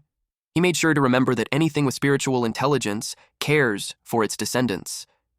He assured old King Snake that when he's strong enough, he will carry on his teachings. Snakey acknowledged that he can't do it with his current capabilities. The snake catchers have discovered Myriad Snake Valley, so he can't stay there anymore. When he turned a corner, he saw Song unconscious, and several snakes were coming up to her. It looked like she only had a few breaths left and wouldn't survive much longer. He sneakily approached her while thinking that if he swallows her, his scale might grow back faster. But when he thought about it, Song managed to escape but ended up there. It could be a trap. Or that there could be some kind of restraint on her. Snakey told himself not to be greedy. Then he remembered Wenjuo. Last time he tricked Ding Hao on the Iron Bear Mountain. Snakey got suspicious that it was his doing. It's also possible that he's the one who placed the old Snake King's head at the exit on purpose. Snakey wondered what his motive would be. While occupied with his thoughts, in the background, a large snake devoured Song. He was about to scold it. But before he could finish his sentence, the snake's head exploded. Just as he suspected, it was a trap. That bastard Wenjuo is definitely a cunning man. Snakey wondered what Wenjuo was trying to accomplish by doing such things. Wenzuo visited a grave and narrated that the bomb had been triggered, and Song was now dead. He talked to the grave of his dad, mom, and little sister, vowing that he will avenge them no matter what. Liu Tong, Chen Shui, Ding Hai, Song Xiu, Mu Yun have all been sent to the afterlife to accompany his family. Now, there's only 2 people left to target. He vowed that Chen Daoling and every one of his disciples, none of them will be spared. It was about time for him to return. He told his dead family that he'll come back another day. He grabbed a snake, outside of Myriad Snake Valley. A man is standing. While Wenzuo was rushing the snake to bite faster since Chen Daoling would arrive soon, he let the snake bite him on the shoulder. Now he just has to wait and attract the snakes from the valley to devour him. He flopped down while begging his master to save him. Half an hour later, it was reported to Chen Daoling that they couldn't find any trace of the senior brother, and senior sister's breath has also completely vanished. The junior brother is still alive. Immediately, Wenzuo was given an antidote. He was advised to channel his energy to heal his wound, and after a few months of rest, he will be perfectly fine. Wenzuo acted weak and regretful before their master. Chen Daoling was furious. He asked which demon dares to kill 2 of his disciples. Inside the cave, in the Iron Bear Mountain, Snakey is finally back on his own mountain. He assumed the snake catchers to still be at the Myriad Snake Valley, which makes his cave safe for now. Snakey replanted the snake fruit tree, and it was thriving because the environment is similar to where it grew before. Snakey wished for it to regain its vitality. Snakey decided to check the treasures inside the storage bag. It's all food and pills. It should last him long enough to cultivate and regrow his golden scales. He also remembered that he got the beast taming ring. He wondered if he could tame a demon beast to be his underling. He saw a book among the belongings. It's an encyclopedia of all kinds of snakes. He scanned through it and found out that he's a black yin snake. He read that a snake was slain by an ancestor and refined into a pill. He understood that even after reaching the Foundation establishment realm, a great demon snake that spits fire can still be killed by humans. Snakey became certain that the most important thing for him right then was to become stronger. Even better if he can learn some techniques. He looked at the jade slip and noticed how crystal clear it was. It looked unordinary, and it made Snakey wonder if it could help him. When he looked at it, he was surprised to see the spells listed by human cultivators. And there are also detailed steps on how to master them. Because Snakey is different from normal demon beasts, he has the intelligence that's on par with humans. He definitely will be able to learn them. 1 month later, Snakey used Earth Traversal Technique. After a month of cultivation, his Earth Traversal Technique has become much faster than Mu Yun's. And Snakey's golden scale has also regrown. His speed doubles when he uses Earth Traversal Technique while his tail digs pits. Ordinary snake catchers won't be able to catch him. Snakey appeared from under the ground because he's feeling hungry. It's because he has too little true kui. With his current cultivation, Earth Traversal Technique only lasts for half an hour, but it's enough to use as his trump card. He used a fireball on the bird in front of him. Poor bird got roasted in a snap. Snakey's mastery over fireball spells is quite satisfactory. Although the myriad snake record states that only upon reaching Foundation establishment does a black yin snake develop demon fire within its body. It only took him a few days. While Snakey was munching on the bird, a wolf appeared. It's no surprise since there have been so many footprints outside his house. He thought it was a lone wolf. But it isn't just an ordinary wolf. It's the Wolf King. It also knows how to use spells. But of course, Snakey isn't just an ordinary demon. Snakey used Gravity Technique and Beast Taming Ring. He took this as an opportunity to get himself an underling for mountain patrol. The wolf roared. The Beast Taming Ring was used to hold the wolf down. He commanded it to lie down, which it did. When Snakey said, "Come here!" Even if the wolf didn't want to, the Beast Taming Ring forced the wolf to do it. Then Snakey played with it by asking for its paw or wagging its tail. Snakey praised it as he gave more commands. Our boy even made it to play dead. With an evil grin, Snakey commented how interesting the Beast Taming Ring is. He jumped at the back of the wolf and commanded it to go patrol around the mountain. Snakey had noticed how the boar population has grown, and the roe deer and water deer have increased in numbers. The number of goats stayed the same. He speculated that wolves must have gotten them. Then, he saw that the rabbit population went up by a few hundred. Not bad. Snakey's self-sufficiency plan is effective. Snakey smelled something familiar, and he found the white snake from the Myriad Snake Valley. He wondered if it followed his scent. Now that he had taken a closer look, it looked like she also seemed to be a black yin snake. It's just that her color mutated. She hasn't fully become a demon beast yet. She lacks intelligence and can't speak. And judging by her size, she's likely Snakey's junior. The white snake rubbed herself against Snakey, which made Snakey blush. Since she's his junior, and they seem to share some kind of fate, Snakey decided to look after her as her senior. He scolded her not to make a fuss since they're in public. The wolf bared its fangs and growled against the white snake. Snakey consoled the white snake by patting her and scolding the wolf for scaring her. Snakey advised the wolf to smile instead, but on second thought, maybe it shouldn't. Snakey told the wolf that he will take off the Beast Taming Ring and set it free, but there are conditions. First condition is that the wolf has to agree to be his underling. The wolf is tasked to hunt daily and deliver it to Snakey's cave. Second, it should patrol the mountain each day. If it ever finds any human traces within a 10-kilometer radius, it has to report to Snakey immediately. Snakey threatened that if the wolf fails, he'll kill him. The wolf nods in response. Snakey ordered the Beast Taming Ring to return. The wolf licked Snakey as a way of gratitude. But Snakey scolded it to stop licking. Later, inside the cave in the Iron Bear Mountain, Snakey named the white snake Snowy and told her that it will be her new home. Snakey told her that he will teach her some basic cultivation techniques. From then on, she was advised to stay inside the cave and cultivate next to the snake fruit tree. With Snakey around, she won't worry about going hungry. Snowy nods. Meanwhile, in the Myriad Snake Valley southern peak, someone was using a compass. They talked about how unfortunate it is that Wenzhuo could only give a vague outline of the demonic beast. Otherwise, with the Great Treasure Compass's power, they wouldn't have to search for so long. They recalled that the opponent has been called a dragon hatchling. Dowling replied that it's impossible. If it were really a dragon, even Dowling wouldn't stand a chance, let alone his disciples. There was no way they could escape. So Dowling reasoned that it could just be an awakened demon snake, or may once have been possessed by a cultivator with a bit of intelligence. He added that calling it a dragon hatchling must have emerged from led by the demon wolf, and the man had noticed that those wolves carry the snake's scent. The demon wolf roared loudly. The man called those wolves idiots for not knowing their place. He used the thunder seal, which electrified the wolves all at once. The demon wolf got scared. And flee. After seeing the man's power, the demon wolf was determined to warn the black snake. But too bad for him, there's a cliff up ahead. The man used the thunder seal again and it hit the wolf's tail. Snakey sensed that the wolf king must have howled. He knew it was bad, and probably the snake catchers had arrived. He instructed Snowy to stay in the cave and guard the snake fruit tree. He warned her not to come out. Snakey dug the ground to get away as far as possible before the snake catchers locate his cave. If there's going to be a fight, he wouldn't want it to happen there. He expanded his divine consciousness. He wondered how strong those men were compared to Mu Yun. Snakey detected a divine consciousness. The man's divine consciousness had detected Snakey's divine consciousness and found him. It was exactly as his master said. The demon snake is at the 4th level of spiritual awareness. His master also advised him not to act hastily. He only needs to hold off the snake for half an hour until Daoling arrives. He proceeded in secretly sending transmission. Then he noticed that the snake ran, but it wasn't that fast. He remembered Wenzhuo saying that the demon is clever aside from being strong. It pretends to be weak, luring the opponent into chasing it, then counterattacks. Because of this information, the man had become cautious. Acting weak is this man's specialty, so he can do it too. He uttered that since the beast is only at 4th level of spirit awareness, there's no need for his master's involvement. He was confident that a 6th level QE refinement like him would easily kill the demon snake. Snakey had found out that the man's cultivation level is about the same as Mu Yun, but his speed is less than half of Mu Yun. It was evident that he's pretending, and from the man's statement, it implies that Daoling would arrive soon. Snakey knows that this person is a bit more intelligent than Mu Yun, but he's still a fool. Snakey can't afford to take any chances. He ran at full speed and observed the man's reaction. And if the man dares to pursue him at full speed... The man wasn't pleased that Snakey had sped up. He panicked. He blasted the ground with thunder seal and explosion.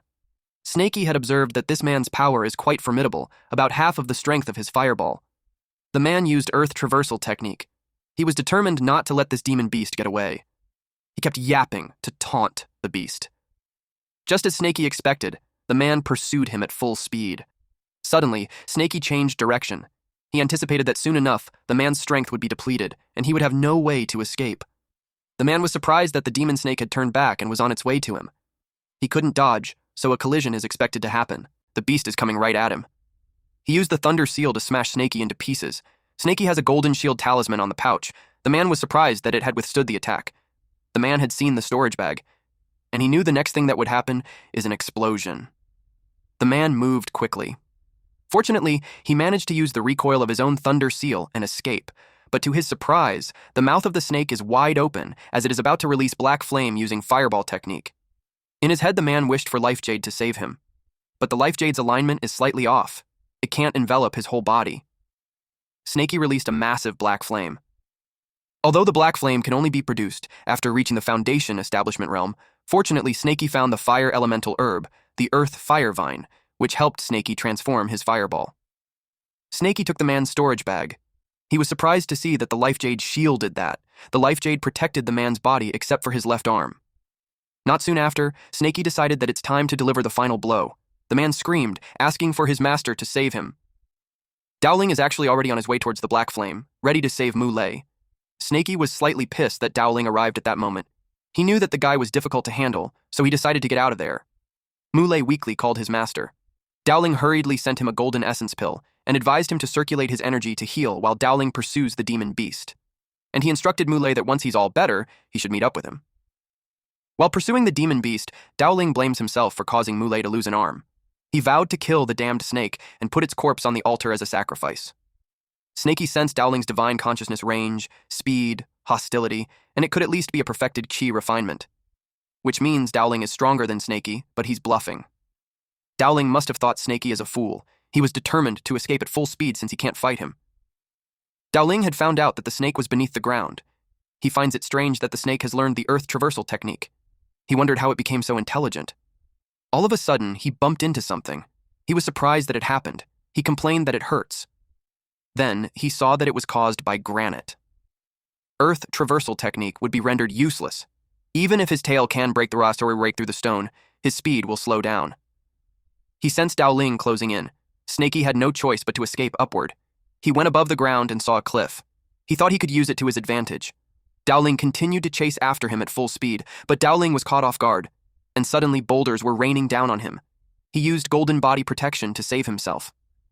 Snakey was surprised to see that protective artifact. He changed his tactic. If he can't crush him to death, he will bury him instead. He used exploding talismans. The explosions continued for half an hour. Dowling cursed at the beast, despite being buried beneath the rocks. Snakey thought it was enough to keep Dowling confined. Dowling thought little of the rocks, but to his surprise, it wouldn't budge. Even the earth traversal technique isn't working either. He asked what kind of stone it was. Then he realized that the beast must have planned to trap him there. He never thought the ancestors' treasured gift would have to be used at that moment. As he swallowed a pill, he uttered, "The great Tao, be my guide. Breakthrough." The divine berserk pill left by his ancestor at the cost of 20 years of lifespan. It will temporarily elevate his power to the Foundation Establishment realm. Breakthrough into the Foundation Establishment realm was successful. Dowling is now at the first level of the Establishment realm. Dowling is furious that a mere beast forced him to use that secret technique and sacrifice 20 years of life. He had collected the beast's demonic energy, so now it won't be able to escape him. He used wind riding skill. He pledged on his name that he will rip off the demon beast's skin, pull out his tendons, and crush his bones. He went berserk. Snakey panicked that Dowling had escaped. He could also feel the killing intent and speed. He speculated that Dowling had broken through into the Foundation Establishment realm. Snakey is near the river when Dowling had found him. He used gravity technique.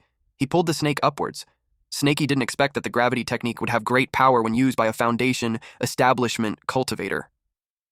Dowling challenged him to break free. He lectured it to have considered a painful death before he killed his disciples. Deep inside, Snakey is getting annoyed at the hypocritical old man, when it was those bastards who stole their snake fruit first. Snakey knew he was in a hopeless scenario, and he didn't want to just wait there to die. He threw a golden scale at the old man. Dowling was surprised that the demon beast knew how to use hidden weapons. Dowling insultingly asked the demon beast on why it bothers to struggle when it's the end for him, and that those useless tricks are useless against him.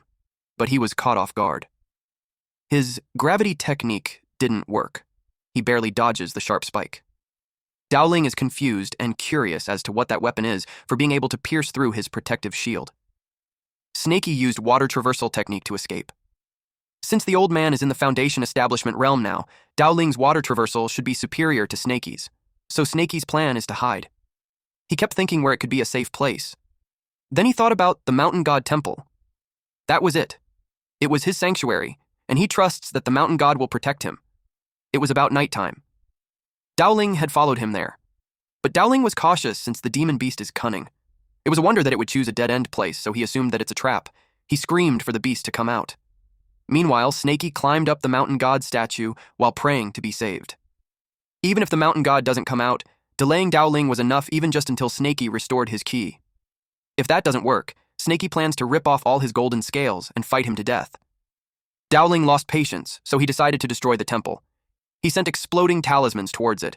Snakey panicked as Dowling lost it and bombed the temple. Snakey was buried in rubble. Suddenly, there's a black mist forming a gigantic, ominous creature in front of Dowling. It called Dowling an audacious fool for daring to defile his statue and provoke his wrath. Dowling turned pale and froze. The black, misty creature thought that Dowling didn't hear him. Dowling recognized that it was the legendary old monster's primordial spirit.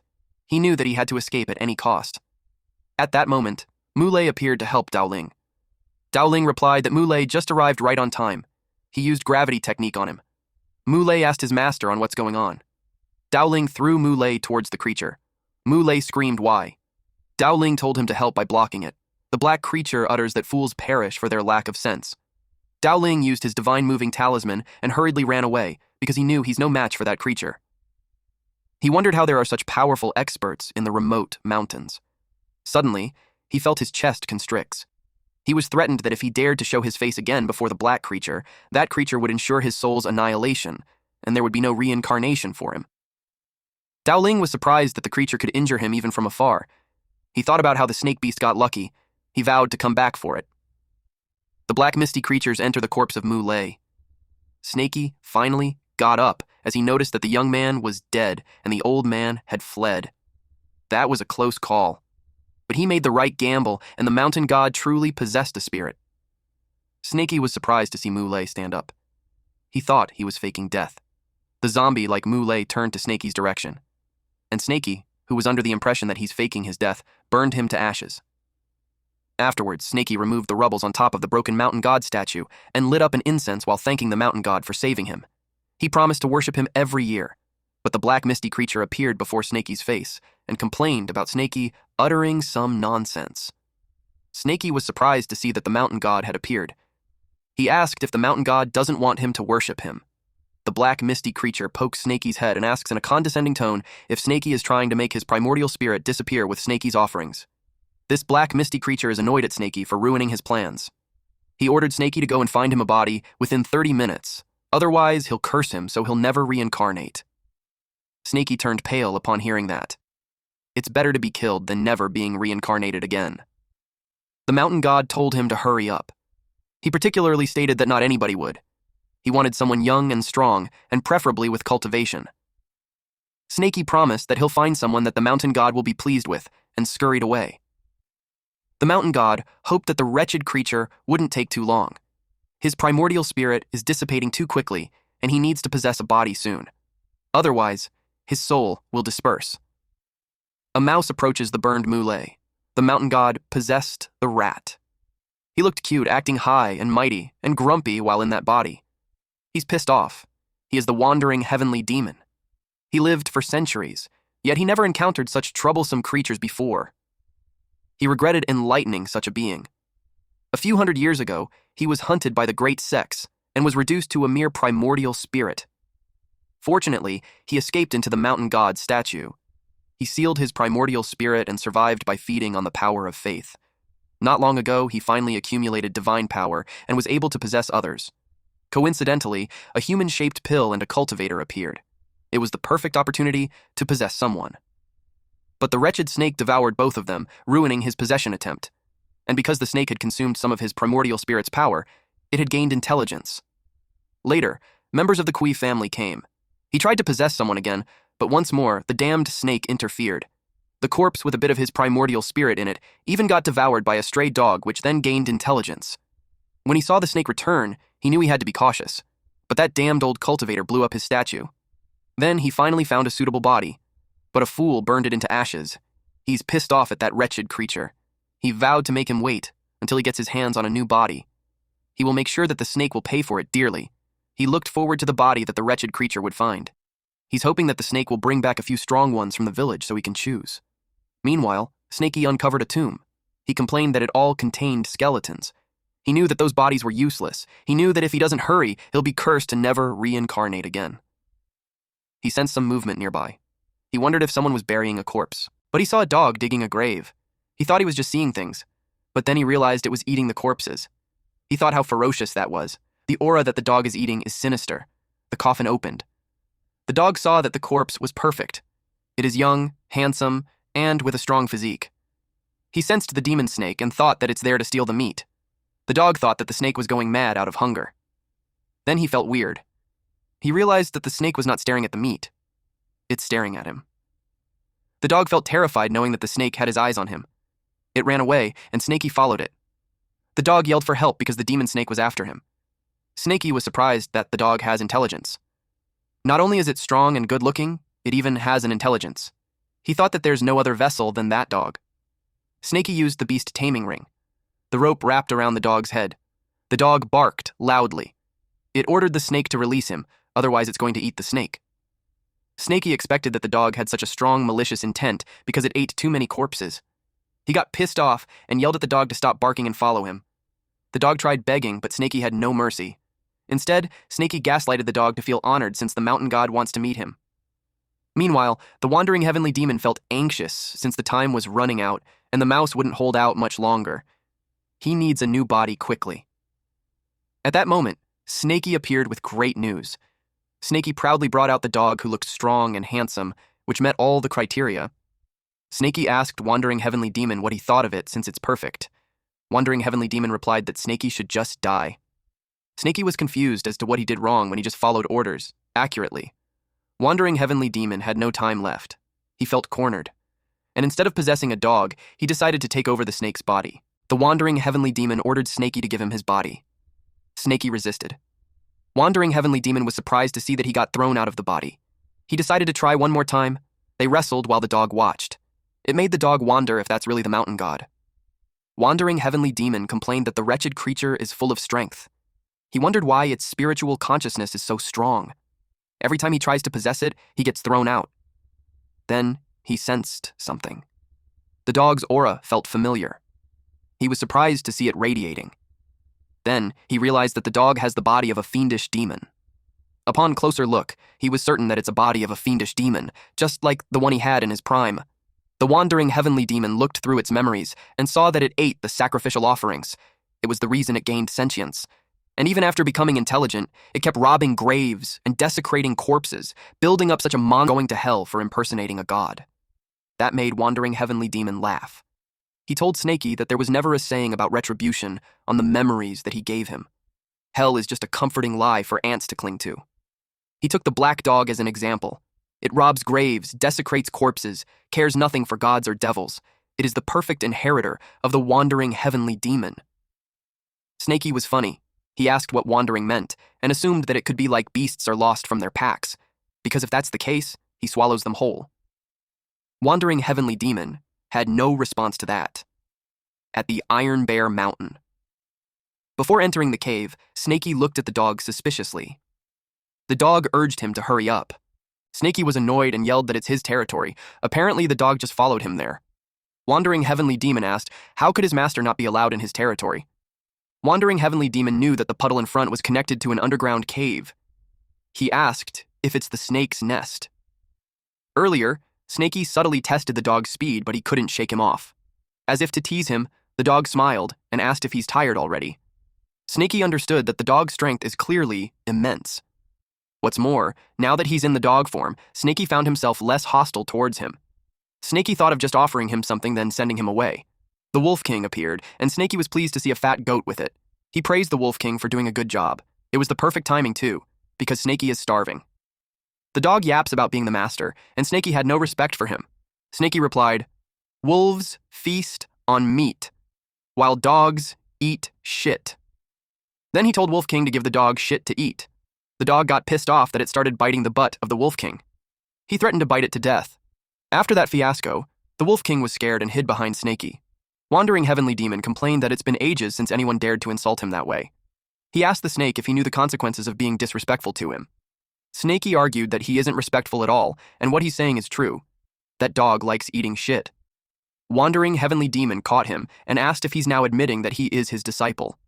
Snakey refused that. Wandering heavenly demon complains how he showed him grace, and that Snakey bowed to him before, but actually back then Snakey was praying to the mountain god. The dog insisted that he is his master whether he likes it or not. Snakey admitted that he does have a point, but that was just him teasing the dog. Later on, Snakey said that it's all crap, and he's not falling for it. Immediately, he used the water traversal technique. The dog admitted that the snake almost got him. He added that it has been so many years since he laughed like that. He enjoyed having a fun snake with him. Snakey already dove under the water, at Snakey's nest. Snowy was standing beside the fruit tree. She looked fiercer. Snakey didn't expect her to withstand it. She's starting to become a demon. She even learned a breathing technique. Snakey yelled at the dog not to get too close to him. He was holding the storage bag. The dog commented that it's all junk, so he shouldn't act like it's some priceless treasure. The dog scoffed and uttered that he won't even take it, even if Snakey offers it to him. Snakey looked at the contents of the bag. There are pills, talismans, herbs, jade slips. It's all identical to Mulay's stash. The pill furnace looked decent, too. Snakey saw the stone and wondered what it was used for. The dog liked it and attempted to take it. It's a spiritual stone. Snakey reminded the dog of what he said earlier, that he wouldn't want it even if Snakey gave it to him, and now he's trying to steal it. The dog scoffed and walked away. He defended that he just wanted to take a closer look and that he's not interested at all. He can't fool Snakey because Snakey saw the wagging tail. He clearly wants it. There's miscellaneous talks on spiritual herbs, 45 essays on spiritual herbs, pill referring notes. The jade slip is all about refining pills. Snakey decided to study on that when he's free. Meanwhile, Snowy wrapped its body on the furnace. Snakey noticed how much she liked it. Unfortunately, her cultivation is too low, so she can't use it yet. Snowy hissed to express her disappointment. In broad daylight, someone is causing a fuss in the forest by using gravity technique. It was Snakey. In the last fight, the old man was able to hit him from several hundred meters away with the gravity technique, so Snakey decided to train and master his skills. The Wolf King had arrived with a boar on its mouth. Snakey felt satisfied with having a minion to bring him some food every day. He devoured the wild boar and commented that it tastes so much better. The goat last time had a strange odor. The dog appeared and informed his disciple that if he keeps eating ordinary animals like that, it will take him forever to make a breakthrough. Snaky wasn't happy that the dog returned. Wandering Heavenly Demon replied that even a dog would turn its nose up at food like that. Snaky asked what he should eat. The dog called him an idiot. It was obvious that Snaky should hear the flesh of demonic beasts and extract spiritual herbs. Snaky argues that it's easier said than done when there's no demon nearby. Snaky pointed out that the only demonic beast is the Wolf King, and that there won't be much improvement even if he eats him. So, it was better to keep him around for something else. The dog replied that it was Snaky's problem, but if he's going to be a recluse, he shouldn't expect gourmet meals. The dog showed Snaky the ring he found yesterday, and his lunch. It was a bird, a demonic beast at the late stage of spiritual awareness. It is called the spiritual tailed chicken. It's a spiritual fowl raised by a nearby sect specifically for eating. Wandering Heavenly Demon informed Snaky that it tastes way better than wild boars, and he happened to snatch too. Snaky got mad and panicked. He used Earth Traversal technique to immediately reach the dog while asking if he's not being followed. The dog told him to relax since he's confident of how clean and thorough he is in his actions. There's no one in the world who can track him. The dog started plucking the feathers out. He commented on how tender and juicy the chicken is. Snaky started drooling. The dog produced fire in his paw, then roasted the chicken. He showcased the sound of juice draining from the flesh and how crispy it is. He teased and tempted Snaky, and he bargained if the snake wanted to exchange it with the spiritual stone. Wandering Heavenly Demon pointed out how even the little white snake woke up from the smell. Snaky kept drooling as he held himself back, not giving in to the temptation. He yelled that even if he dies from hunger, he will never eat Wandering Heavenly Demon's chicken. Like the devil that he is, this dog tempted Snaky even more by emphasizing how crunchy the skin is, especially dripping with oil. He commented how his disciple has integrity, so he can just watch him while he eats. The dog took a bite while narrating the experience on how tasty the chicken is. Only the bone was left before he knew it. He threw the bone at them and told them that they could have it. Snaky replied that he doesn't want it. Both him and the wolf are drooling heavily. The dog even rubbed the drumstick to Snaky's face. I swear this story really is outrageously good. Just look at our boy Snaky. Snaky, feeling annoyed, let out a fireball. The dog told him not to get angry and assured Snaky that his master won't trick him. He informed Snaky that if he decides to sell the spiritual tailed chicken, he can sell for at least 3 spiritual stones. He pointed out how it was a really great deal. Snaky challenged him to sell it then. He was confident he wouldn't fall for it, because he isn't an idiot. Wandering Heavenly Demon replied that it's because he's a dog right now, so it's inconvenient. And as to whether he's lying or not, he told Snaky to take a look behind him. The Wolf King broke through into the 3rd level of spiritual awareness. Even Snowy broke through into the 2nd level of spiritual awareness. He rubbed it into Snaky's face that he wasn't lying. Those two broke through even after eating the bones. That's how powerful the spiritual tailed chicken. Snaky agreed to trade it simultaneously. Snaky devoured the chicken. It smelled so good, and it made his body warm. He could feel how the divine demonic cauldron was starting to spin. The spiritual energy is filling up the cauldron. He could feel his breakthrough on the 5th level of spiritual awareness. After that, Snaky burped loudly. He looked satisfied. As expected of a late-stage spirit awareness demon beast, he broke through after refining one part of it. The remaining should be enough for him to refine for a few days. In Snaky's nest. Snaky rested underneath the fruit tree. He finally finished refining them. Not only did he reach the peak of the 5th level of spiritual awareness, his golden scale also increased. He admitted to himself that the dog didn't lie to him this time. The spiritual stone was worth it. He noticed how those 3 are still refining and cultivating. He assumed that the dog's cultivation would be advanced. The dog asked his disciple if he's done, and he asked what the effect of the spiritual tailed chicken. Snaky replied that it's not bad. The dog suggested they work together and catch a few more, and they'll divide them half-half. He guaranteed Snaky that he will be able to reach the late stage of spirit awareness in a month and reach the perfection of spirit awareness in a year. Snaky couldn't believe that. He asked how it was possible. The dog played with the stone while winking and telling Snaky that he doesn't lie. Snaky refused to go with him. It was a late-stage spirit awareness demon beast, so it's too dangerous. He told the dog to go by himself if he wanted to. Snaky asked if the spiritual tailed chicken is even worth being called as demon beast when it was raised by humans. Snaky argues that those beasts have long lost their battle power, and they are even weaker than mid-stage. Snaky was firm of not going, especially when he almost died last time when he went to steal pigs. The dog was curious as to what kind of pig he encountered. The dog decided to go by himself. He threatened that since he's being chased by anyone, he'll just lead them there. Snakey yelled at him, saying how he had never seen anyone as shameless as him before. The dog pats Snakey's back and assures him that he will be saged by following him and that there's no way he will lie to him. Snakey decided to agree on the condition that the dog won't ever call him disciple again. He emphasized his name, Snakey. The dog was proud of him for knowing how to name himself, but he couldn't help teasing Snakey that the name sucks. Snakey argues that it's better than the dog's Wanderer. The dog insists that he's the famous mighty and majestic wandering heavenly demon that shakes heaven. Snakey contends that he can tell that the dog is good for nothing just by hearing the name. The dog sighed and gave up explaining to a blockhead like Snakey. He mentioned that since it's not a good idea to publicize the name before his power is restored, he thought of changing his name for now, and since he's black-colored, he chose the name Black Emperor. Snakey teased him by calling him Black Little Bro. In Chinese, it's the same word, but has two different meanings. The dog corrected him, saying how it's the Emperor. Snakey doesn't agree with him. He asked what he'll be when someone like the dog is called Emperor. He suggested calling the dog Big Black since the dog's head is big. The dog didn't like it because it sounds like the name of a dog. Snakey asked, "Aren't you a dog?" The dog didn't want to argue further and decided to call himself Black Imperial instead of Black Emperor. Snakey, the bully that he is, decided to call him Black Yellow. In Chinese, it has the same pronunciation. At the Carefree Sect.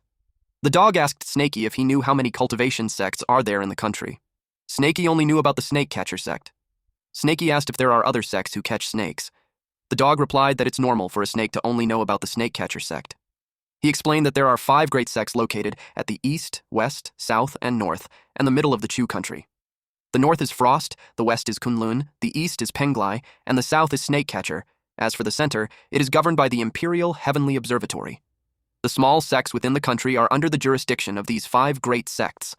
The Snakecatcher sect used to be called the Falling Dragon sect. Then, the sect declined. They are afraid that they have too much fame and will attract enemies, so they changed their name. Snakey asked about the Carefree sect that they are going to right now. He asked what level it belonged to. Black Imperial explained that the Carefree sect, it's just a mediocre small sect. It's under the jurisdiction of Snakecatcher. It only has 5 little foundation establishments in the sect. When Snakey heard about 5 foundation establishments, Snakey attempted to run away, but the dog got a hold of his tail. Snakey refuses to go, even if he dies. Going to that place with 5 foundation establishments, he accused Black Imperial of killing him. Black Imperial told him to stop being a baby. He pointed at the birds on the cliff. He explained that those are spiritual-tailed chickens raised by an old foundation establishment. Snakey asked to be let go of so he could take a closer look. It's funny how Black Imperial mentioned how Snakey changed his attitude quickly. Snakey was surprised to see that there's so many of them. There were almost 100. He asked if they really raised their demon beast that way, and if they weren't scared that those beasts would run away. To answer his question, Black Imperial suggested that Snakey try catching one. When Snakey didn't move, he taunted Snakey. Snakey gave in and tried. Divine consciousness activates. The dog saw how it really bounced back, so Snakey couldn't get his consciousness in. Snakey yelled that the place was dangerous, so they had to retreat. The dog held Snakey's tail and told him that there's no need to retreat. He assured him that it's not a big deal, and it was just a light barrier array. He gave a green pill to Snakey to use. Snakey asked what it was. Snakey sprinkled it, and a part of the barrier perished. It is an array-dissolving powder. It's specially for breaking protective barriers. Then Black Imperial dropped fat worms. It's the spiritual insect that the spiritual-tailed chicken likes to eat the most. A spiritual-tailed chicken approached the insect. Then several of them gathered there. Black Imperial's plan is to lurk in the underground first and wait for the spiritual-tailed chicken to come near. Then Snakey has to wait for his signal. Then they will make a move. He told Snakey to catch as many as he can, and then run after catching them. They started getting ready. Black Imperial gave the signal. Snakey used the beast-taming ring on one of the spiritual-tailed chicken that attempted to run away. Black Imperial caught 1, 2. The Black Imperial yelled to retreat, but he was surprised to see that Snakey already ran away. Snakey used Earth Traversal technique. Snakey advised him to run quickly, too. A floating man saw them. He stated how he wondered why some chickens disappeared 2 days ago. It was the Carefree sect's elder, Zhou Shu. Now, he knew who stole the chicken. Snakey panicked since the man was coming. He told Black Imperial to run quickly. Black Imperial told him to calm down since it's just a small matter. They decided to split up. Black Imperial used Earth Traversal technique. Shu saw it and wondered where they learned it from. He started saying a spell, which made the ground turn into stone, and that hindered Black Imperial from digging. He had another technique in mind. He just ran on the ground. Shu chased after Black Imperial. He noticed the posture of the dog and realized that it doesn't look like any ordinary demon dog. Black Imperial used Maniac Wind technique, which made him run on 2 feet. It made Zhu ask if he's a freaking human or dog. Snakey saw them, and he felt relieved that he ran away quickly and was not being chased down. He finds a real Foundation establishment cultivator too scary. He wished the old dog good luck while he went to find a place to refine first. At a certain cave. The place is not bad. It's secluded, and to avoid necessary complications, he refined that chicken first before going back home. He matched the chickens with the pills he obtained previously. With this, Snakey should be able to easily break through to 6th level and reach its peak. Just as he thought, the bigger the risk, the better the reward. Snakey roasted the chicken, but he burnt it. He realized that the way the old dog roasts chicken is not as easy as it appears. Snakey uttered that it's too bad that the dog might not be able to make it back. Suddenly, the dog appeared behind him. He yelled, "Who says I'm dead?" Snakey was surprised to see that he didn't die. The dog sat down with his legs open, showing his balls. He scratches his groin while complaining how he was forced to give up 3 spiritual tailed chickens because of the old man. He cursed that all his efforts were in vain. Snakey offered him spiritual tailed chicken. That confused Black Imperial, so he asked what Snakey was doing. Snakey explained that if it wasn't for the dog distracting the enemy, Snakey wouldn't have been able to obtain 3 chickens. And according to their promise, they will split them in half, so he gave him 1.5. Black Imperial was pleased and uttered how Snakey is nothing like his disciple at all. Snakey blushed and argues that he isn't his disciple. Black Imperial told him to stop being stubborn and took the one that Snakey burnt. Snakey explained that only half of that could be eaten. Black Imperial replied that it can be saved and that he'll teach Snakey. He borrowed Snakey's tail. Using that, he chopped the carrots, then he placed it on a boiling soup together with the chicken. While mixing the soup, Black Imperial explained that the chicken isn't only for roasting, but it can also be turned into soup. He scolded Snakey since the fire is big and instructed him to add water. Snakey complied while being amazed on what Black Imperial is doing. Black Imperial told him to throw the other chickens too. They added more ingredients, which made the dish more nourishing. Snakey blushed while gawking at it. He commented how it smelled nice. Black Imperial scolded him for drooling inside the pot.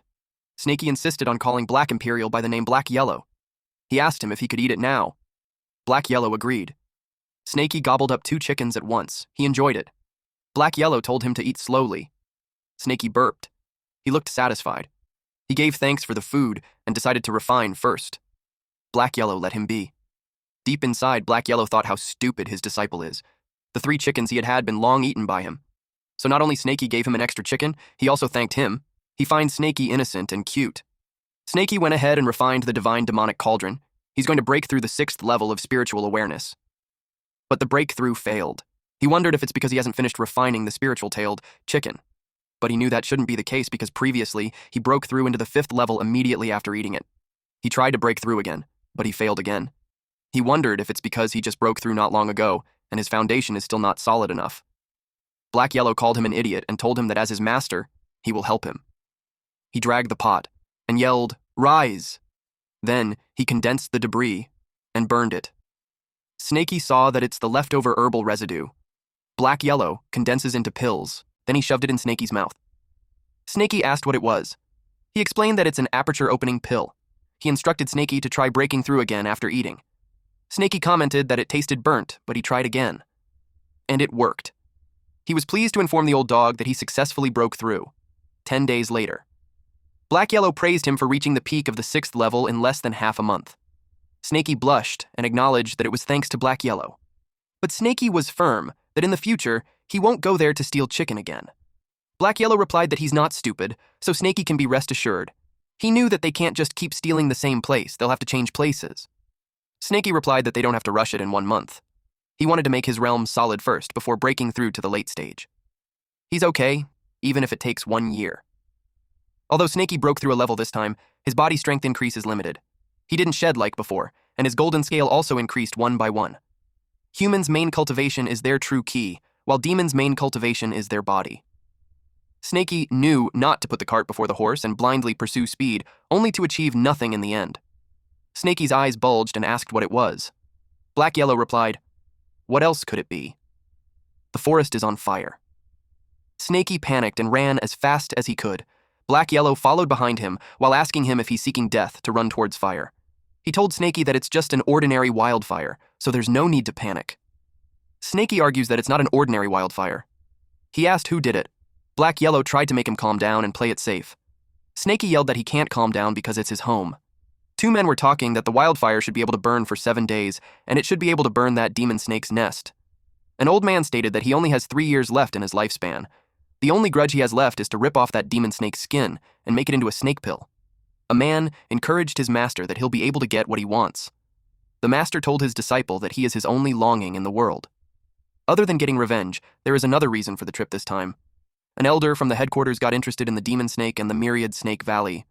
The snake-catching sect is going to build a branch hall at that place. By that time, the disciple will be able to go to the branch hall and cultivate. Not only can a branch hall increase the average levels of the local cultivation, it can also increase the surrounding village's development. He asked his master who is the elder that is coming to investigate. The master replied that it's an expert in the core formation realm. A young man detailed that the terrain is flat. It's suitable for building a town. He gave it 8 points. He also noticed that the place has a lot of mountain springs. It's suitable for raising livestock, so he gave it 5 points. Also, he said that the place is near a river, so it's suitable for creating an herb garden, so he gave it 7 points. He concluded that the place is suitable for growing the spiritual field, but it's a little ugly, so he gave 3 points. This person is Zhuan Yangzi. The fire burned several trees. The pathway is lit up with flames. The Wolf King stayed with Snowy under the fruit tree. He howled loudly, and Snakey heard that. Black Yellow commented how even the nest is burning up. Snakey was worried for Snowy and Wolf King. He uprooted the fruit tree and told them to follow him. They ran as fast as they could. Snakey promised to bring them out. He used water bullet technique to clear out the flame on their path. Black Yellow told Snakey that his mouth will dry up. That little amount of water is not going to save the forest from the wildfire. Snakey felt that his mouth was drying. He replied that he knew what a drop in the ocean means. Black Yellow said that the weather is hot and wildfires happen once in a while. He told Snakey not to worry too much about that kind of accident. Snakey argues that the scale of the fire is definitely not an accident. He pointed out what Black Yellow said earlier, that the snake catcher sect has a lot of branch halls. They open them at a place that is rich in spiritual energy and has a lot of snakes. Black Yellow asked if Snakey meant that there's a place nearby that is suitable for building a sect. Snakey replied, yes, and that place is the Myriad Snake Valley. Snakey shares that he goes there every spring. There's more than 1 million types of snakes there. Black Yellow now understands why it would make sense. But he also knew that when the snake catcher sect builds a branch hall, there's always someone from the Foundation establishment reel to the core formation realm standing guard. Now, it's not a surprise why they burned up the mountain. Snakey, fueled by his anger, decided to charge in to kill those scums. Black Yellow tried to stop him. He told him not to act rash since they got the time out there to cultivate. Our MC replied that he's not stupid. But he sensed something in front. A man in white clothing was there. Black Yellow saw a man 30 miles in front. A human cultivator is coming. Snakey asked if he could see what cultivation the man was in. Black Yellow managed to make fun of Snakey for not immediately running away like last time. Black Yellow answered his question by saying that the man is in the core formation realm. It was funny how Snakey immediately burrowed himself on the ground and ready to use earth traversal technique. Black Yellow commented on Snakey's cowardly face, but he hasn't said anything. That the man is just a clone, not a real body. Snakey got mad at him for not saying it earlier. Snakey asked how strong the clone is. Black Yellow doesn't know because clones have several levels. The strongest one is external avatar. It is at least in a fake core formation realm. The weakest is a paper clone. It's only in the Kui refinement realm. Yangzi sensed something, so he immediately ran. Snakey panicked since it seems to have noticed them and is now coming towards their direction fast. Black Yellow used a concealment talisman. Snakey asked if they were going to run. Black Yellow told him not to panic since not even Great Luo Greatest Immortal will be able to notice his talisman. Black Yellow shushed him since Yangzi was already there. Yangzi uttered that he can only give 2 points to their hiding skill. He told them to stop hiding. He blasted the area while telling them to come out. Snakey panicked since a slap from Yangzi is that powerful. Black Yellow again told him not to panic. He explained that the person felt a presence, but he has no idea where it is, so all he can do is bluff. Snakey mentioned that earlier. Black Yellow said that even the Great Luo Greatest Immortal won't be able to notice. Black Yellow explained that Great Luo Greatest Immortal is the name of a pet he used to raise. Yangzi saw nothing, so he thought it was just his imagination. He also considered that the quality of the clone is bad and it's unable to detect. He decided to leave, since he has a more important task. The Myriad Snake Valley is just in front, so he decided to take a look first and see how many points he can give it. Snaky was relieved that he was gone. Black Yellow asked Snaky if he saw the storage ring on the clone's waist. He suggested getting that, but before he could finish, Snaky cut him off and told him to just go by himself since Snaky values his life. He emphasized that the man is in the core formation realm. Black Yellow sighed and told him to listen to him first. He explained that since the clone can't even notice the concealment talisman, it could only be a Foundation Establishment paper tiger at most, even if the real body is in the core Foundation realm. Black Yellow expected that the guy's resistance wasn't good. He told Snaky to believe in him. He stated that he has more than 50% confidence in getting rid of the guy. Black Yellow stated that they will split the rewards in half. He liked the core formation realm cultivator's clone storage bad, since there could be many spiritual stones in there. Snaky was worried since there's still the real body, even if they kill the clone. Snaky doesn't want a core formation realm to retaliate to him. Black Yellow was suggestive by asking Snaky if he wants to take revenge for his house being burned into ashes. That made Snaky stop on his tracks. Black Yellow tempted him even more by suggesting that Snaky could hate the person who burned his house. He asked if Snaky just wants to be a homeless dog for the rest of his entire life. Snaky was slightly annoyed and told him that he's the dog. Black Yellow pointed out how Snaky knew what he meant and asked again if he wanted to get revenge or not. Snaky wanted to, but 50% confidence is too low. Snaky poured out the scales that he plucked from his tail. Its strength is only half as strong as when it just shed off, but there's quite a lot. He asked how much confidence they would have if they added that scale. Black Yellow revealed that it could be 70% or 80%, and by that time, Black Yellow planned to do a bit of planning by observing the situation, then it can exceed 90%. Snaky looked at the situation. Forest fire is spreading. He instructed Snowy and Wolf King to follow the path to the mountain beside. He told them to find a hole, hide, and cultivate properly, and he will go find them once he has finished his business. In his head, Black Yellow considered it fate that they met, so he gave them a little gift. But as to when they will be able to digest it and gain intelligence will depend on themselves. Yangzi was rating the Myriad Snake Valley and gave it 10 points. It even exceeded 10 points. He claimed that it's the perfect snake farm. He knew that all the snakes within 200 miles would gather there every sprint, so there's nothing else perfect than that. He decided that it was time to send the jade slip back. He's excited since his real body will love it. He sensed something from behind. A beam of light appeared in the forest. He thought earlier that it was just his imagination, but now he confirmed that someone is really following him. They even know how to draw an array. He blasted a part of the area and told them to stop playing hide and seek. He saw that he didn't get them because they moved quite fast. He used gravity technique and saw a mangy dog. He asked the dog where the master was. Black Yellow's face got deformed. Yangzi was surprised that the dog self-destructed. Yangzi denied that it was an illusion. He couldn't believe that he got pulled into an illusion array. He was worried that there's an expert. He decided to send the slip first, but all of a sudden Black Yellow's body formed again and attacked Yangzi while commenting how Yangzi believed it was really just an illusion. Yangzi didn't expect that the mincemeat gathered again. He realized that the exploding dog is real and not an illusion. Black Yellow grazed a scale on Yangzi's neck. Yangzi's head fell from the sky. Black Yellow watched him and assumed their plan was successful. He didn't expect it to be easy. But to his surprise, the headless body choked him.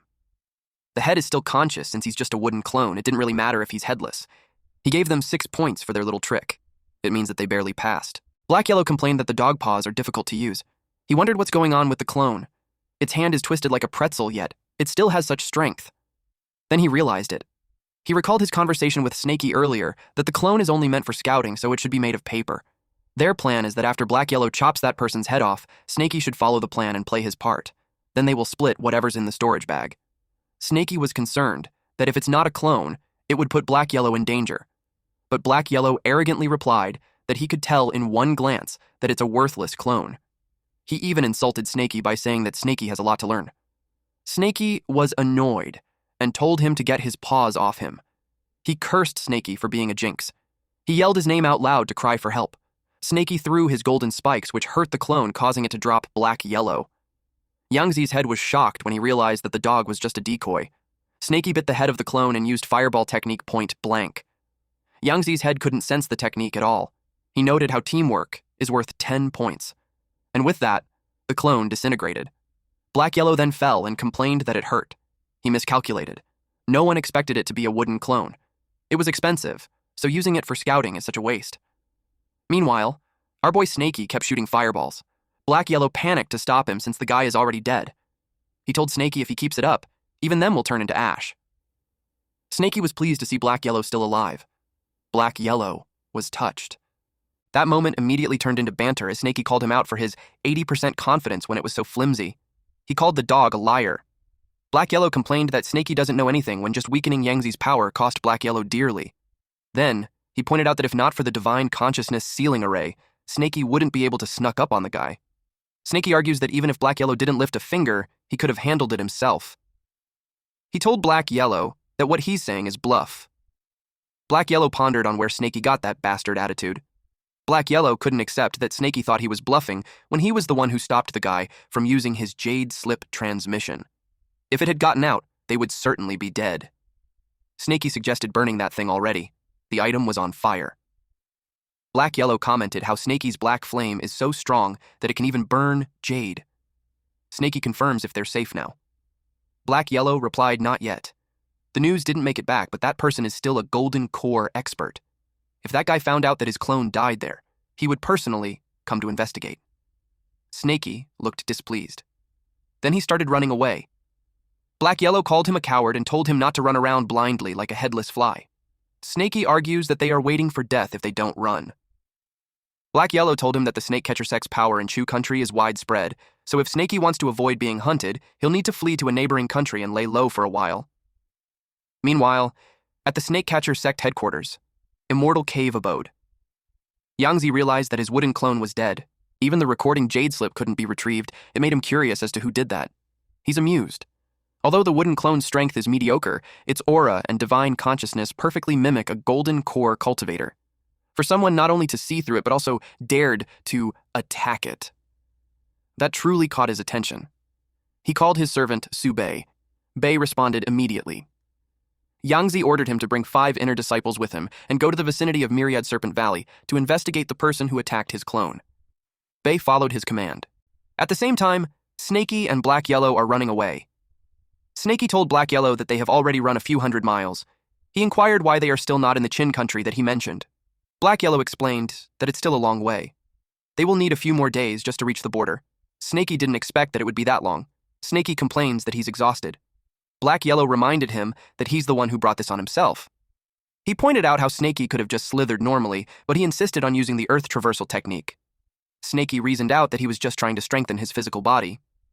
They arrived at a remote area where there's an abandoned excavation ahead. Black Yellow suggested camping there for the night. Snaky agreed and planned to take a look at what's inside the storage bag. It was funny because Snaky had fallen asleep on the vast lands because of exhaustion. Black Yellow woke him and scolded him, but he ended up dragging the sleeping snake into the cave. Then he went to hunt after that. After that rest, Snaky felt refreshed. He uttered that running a few hundred miles with the earth traversal technique made his body stronger. Now it's time for business, checking the storage bag. He erased the divine consciousness imprint, but it resisted, so Snaky couldn't open it. He tried again, but he got hurt in the process. Snaky had 2 bumps on his head already, but he still can't open it. Black Yellow appeared, dragging a deer with him.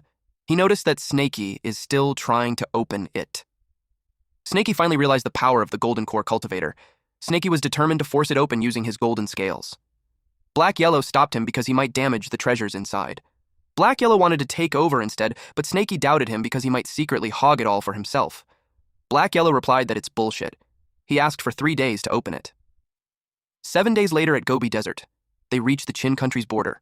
They will camp there tonight and cross the border in the morning. Snaky agreed and told Black Yellow to cook while he digs a little more. Snaky noticed that the earth is hard and rocky, perfect for training. Black Yellow reminded him not to overdo it because if he gets stuck, he won't save him again. Earlier, Snaky could only reach 100 meters at most. But after training for a few days, he hit 200 meters to 300 meters, and he can still go on. It was uncomfortable. The pressure is making his bones feel like it's breaking, and he can barely breathe. Snaky was at his limit. He saw the golden scales at his tails growing again.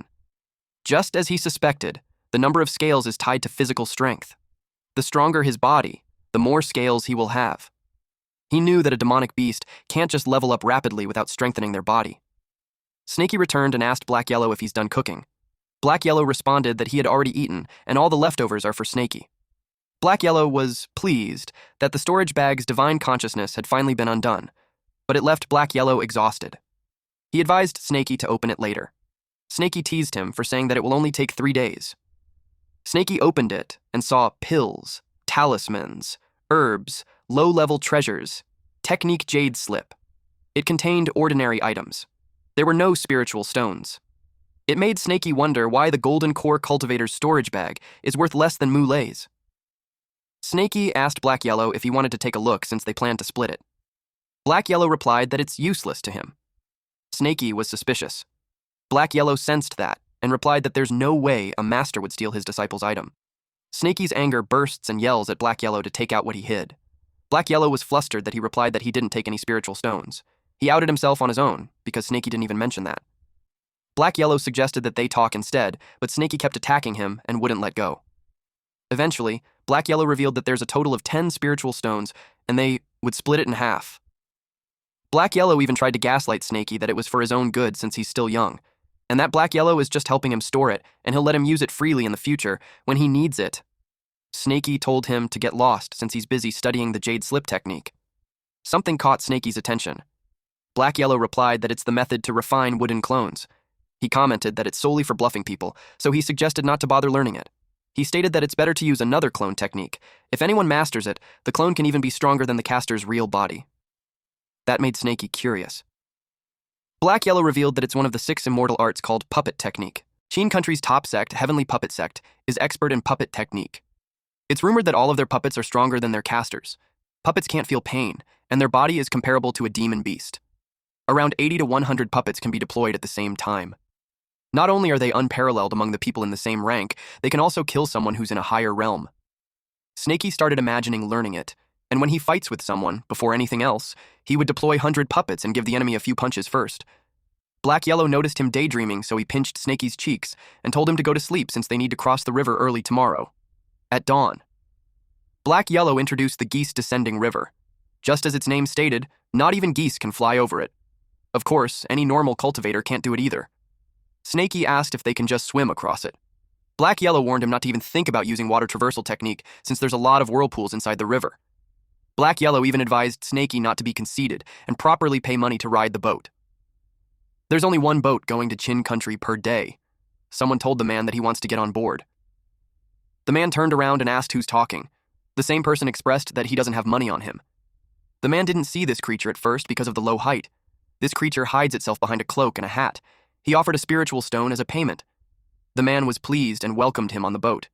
The man even guided him so he could be careful, all because this man received a spiritual stone. Some rowdy man saw the short creature and made fun of it. The creature looked at them but stayed silent. Suddenly those men were blown off by a gust of wind. The onlookers were shocked and called this small creature an immortal. Behind the disguise, Black Yellow scoffed and complained how those people dared to laugh at him. Snaky reminded him that he was the one who stated that they need to keep a low profile, but now he's causing troubles. They heard someone say that Elder Joe, Qin Country's little prince, is already on board. The person replied with gratitude for showing him the way. Black Yellow uttered that the voice sounded familiar. A woman ushers in Elder Joe. When Black Yellow saw the man, he realized that it was the person raising chickens in a carefree sect. Snaky suggested running. Black Yellow told him not to move because they are going to get noticed if they run now. Black Yellow is riding Snaky and hides behind the cloak and hat. Black Yellow explained that since they are in disguise, as long as they don't move around, they won't get noticed. Snaky blamed Black Yellow when he said that Dog's nose should be amazing. He should have given a heads up before the elder came close. Black Yellow hushed him and argued that no one would ever remember a smelly smell of an old man. Elder Joe noticed them and felt a familiar aura. He assumed that it was his old friends. Snaky wanted to run, but the elder told them to stop. He asked if they saw each other before. Snaky panicked since he thought the elder recognized them. He doesn't know if he should run towards the land or the water. Black Yellow tried to calm him down, even if he was nervous. They faced Elder Joe, but still hid their faces. Then Black Yellow spoke, saying that the elder has good memories since they only saw each other briefly during the auction last time. Snaky thought that the excuse was nonsense.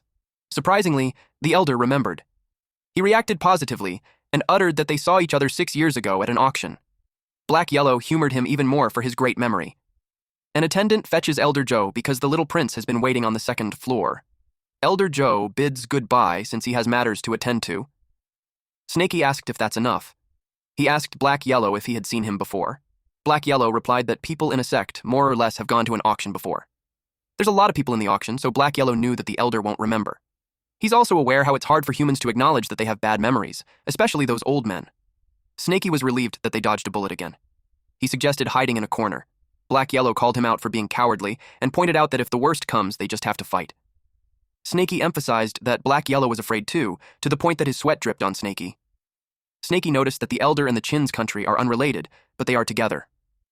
Black Yahello explained how the world's bustle and activity are all driven by profits.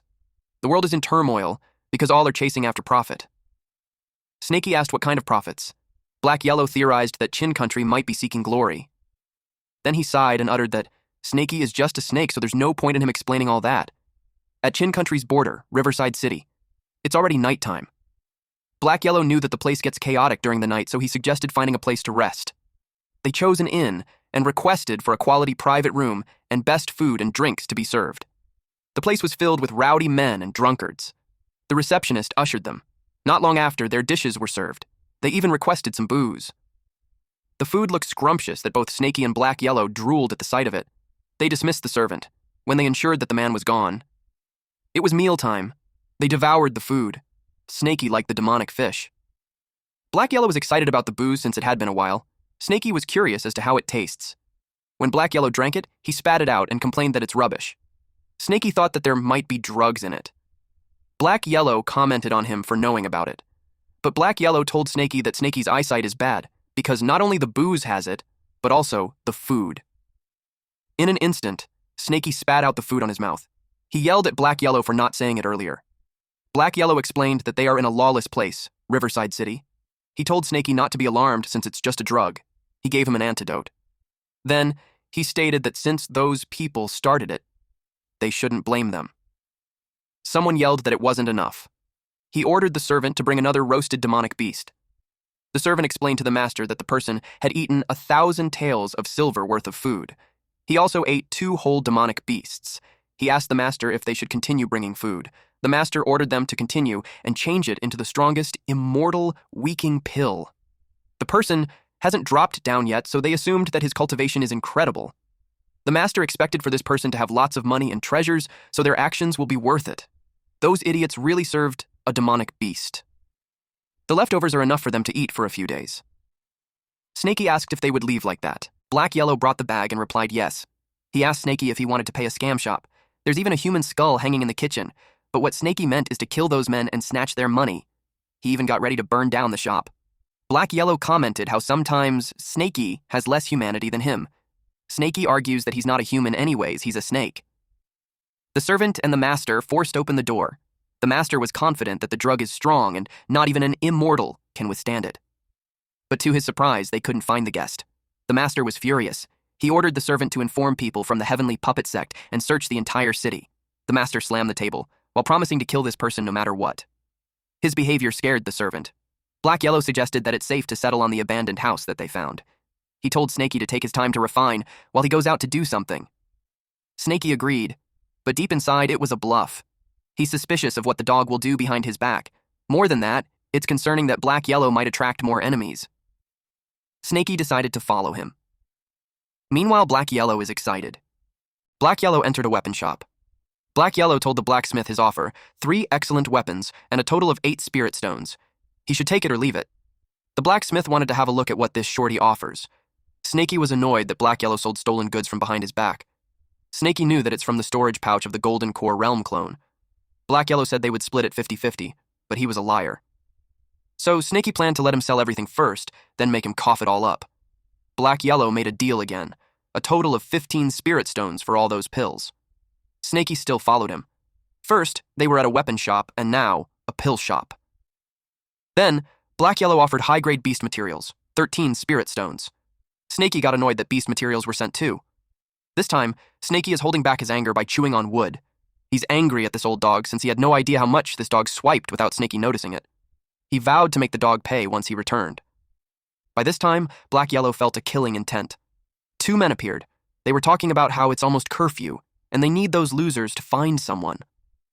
Snaky noticed them.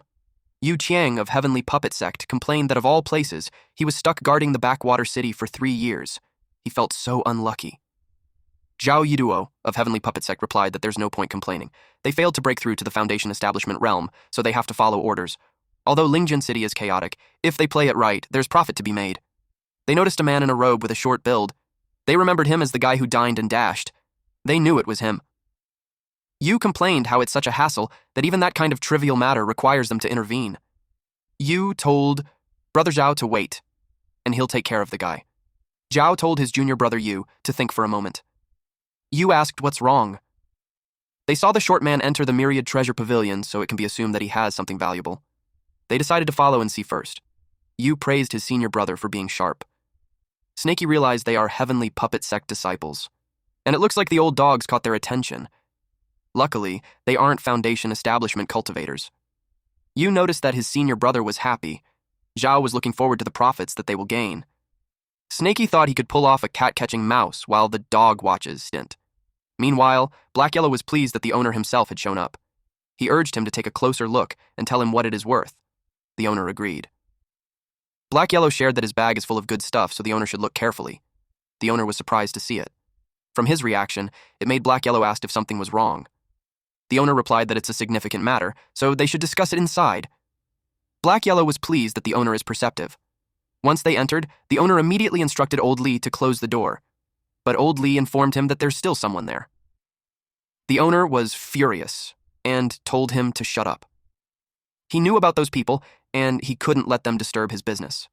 The men from the Heavenly Pupper sector saw the door was being closed. They didn't expect that Shorty to be a big spender. They assumed that he must have robbed and killed someone to get all the stuff to sell. They knew that the Myriad Treasure Pavilion pays a substantial tribute each year, so it's best to avoid turning them into adversaries. They decided to wait for the Shorty to come out, but over 2 hours have passed, and they are already drenched from the storm. Yu asked how long they will wait. He's getting impatient when the short man is coming out. They saw the door opening and they moved quickly. The owner was delighted to strike gold today. He bought himself a rare treasure for just 100 spirit stones. He claimed that great fortune and prosperity are surely coming his way. He noticed the 2 men and asked if they needed something from him. Yu told the owner to quit the act. They inquired where the short guys who were selling stuff earlier were. The owner shared that the guy sold a bunch of treasures from the snake-catching sect, cashed in for body training pills, and even got his hands on flesh of a spiritual awareness realm monster. Yu grew impatient since they didn't care for the details. He grabbed the owner by the collar and asked again where the shorty was. The owner admitted that he went through the back door. He threw the man on the ground and warned him that they'll talk to him about it later. Zhao and Yu hurried and chased after the shorty. They knew that he's definitely heading out of the city. They spread their divine sense towards the south gate. Yu did that, and found the shorty running on the roof. Snakey watched from a distance while covering himself from the rain using a leaf. He thought of how this old dog even bought things such as body training pills, and still hasn't lost his mind. And given the old dog's cultivation level, Snakey knew that there's no way he hadn't noticed disciples of the Heavenly Puppet Sect following him. Snakey wondered if Black Yellow is deliberately moving slowly to use them as bait. Snakey knew that given the strength of those men, they should not be able to kill the old dog. But if one of them escapes and warns the others, it could lead to an endless disaster. With that, Snakey decided to stay back just to be safe. Judging from the old dog's direction, he's heading for an abandoned house. Yu saw that the shorty entered the deserted house. Zhao wondered why the old dog would go to a place like that. He wondered if it's a trap. They entered the abandoned house and found it strange because the shorty's aura should be there, but there's no sign of him. Zhao knew that something was off. The place is too isolated. He warned Yu to be cautious. Zhao talked to the shorty, addressing him as fellow Taoist. He introduced themselves as disciples of the Heavenly Puppet Sect, responsible for maintaining order in Linjiang City. They communicated that they meant no harm and encouraged him to show himself.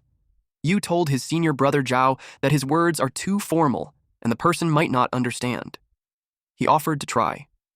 Yu simply threatened the shorty that he only has 3 seconds to come out and accept questioning, otherwise he'll end up like the dog. While he was talking, the dog was peeing in front of him. He grabbed the dog and slashed it while he counted from 1. Then he continued counting to 3, but nothing happened just as they expected. Unexpectedly, the dog that Yu grabbed and slashed moved to bite him. But Yu knew that it was Shorty. He called his lizard puppets to nab at the dog. To Black Yellow, that mechanical puppet covered in skin is such low-level junk. The old dog laughed and uttered how those men were foolish for not thinking that the dog knew that they knew it was him. Snakey used his divine sense to get caught up. Snakey was creeped out that the old dog was suddenly laughing like an old schemer. You yelled at the dog to stop the game since he's still going to die anyway.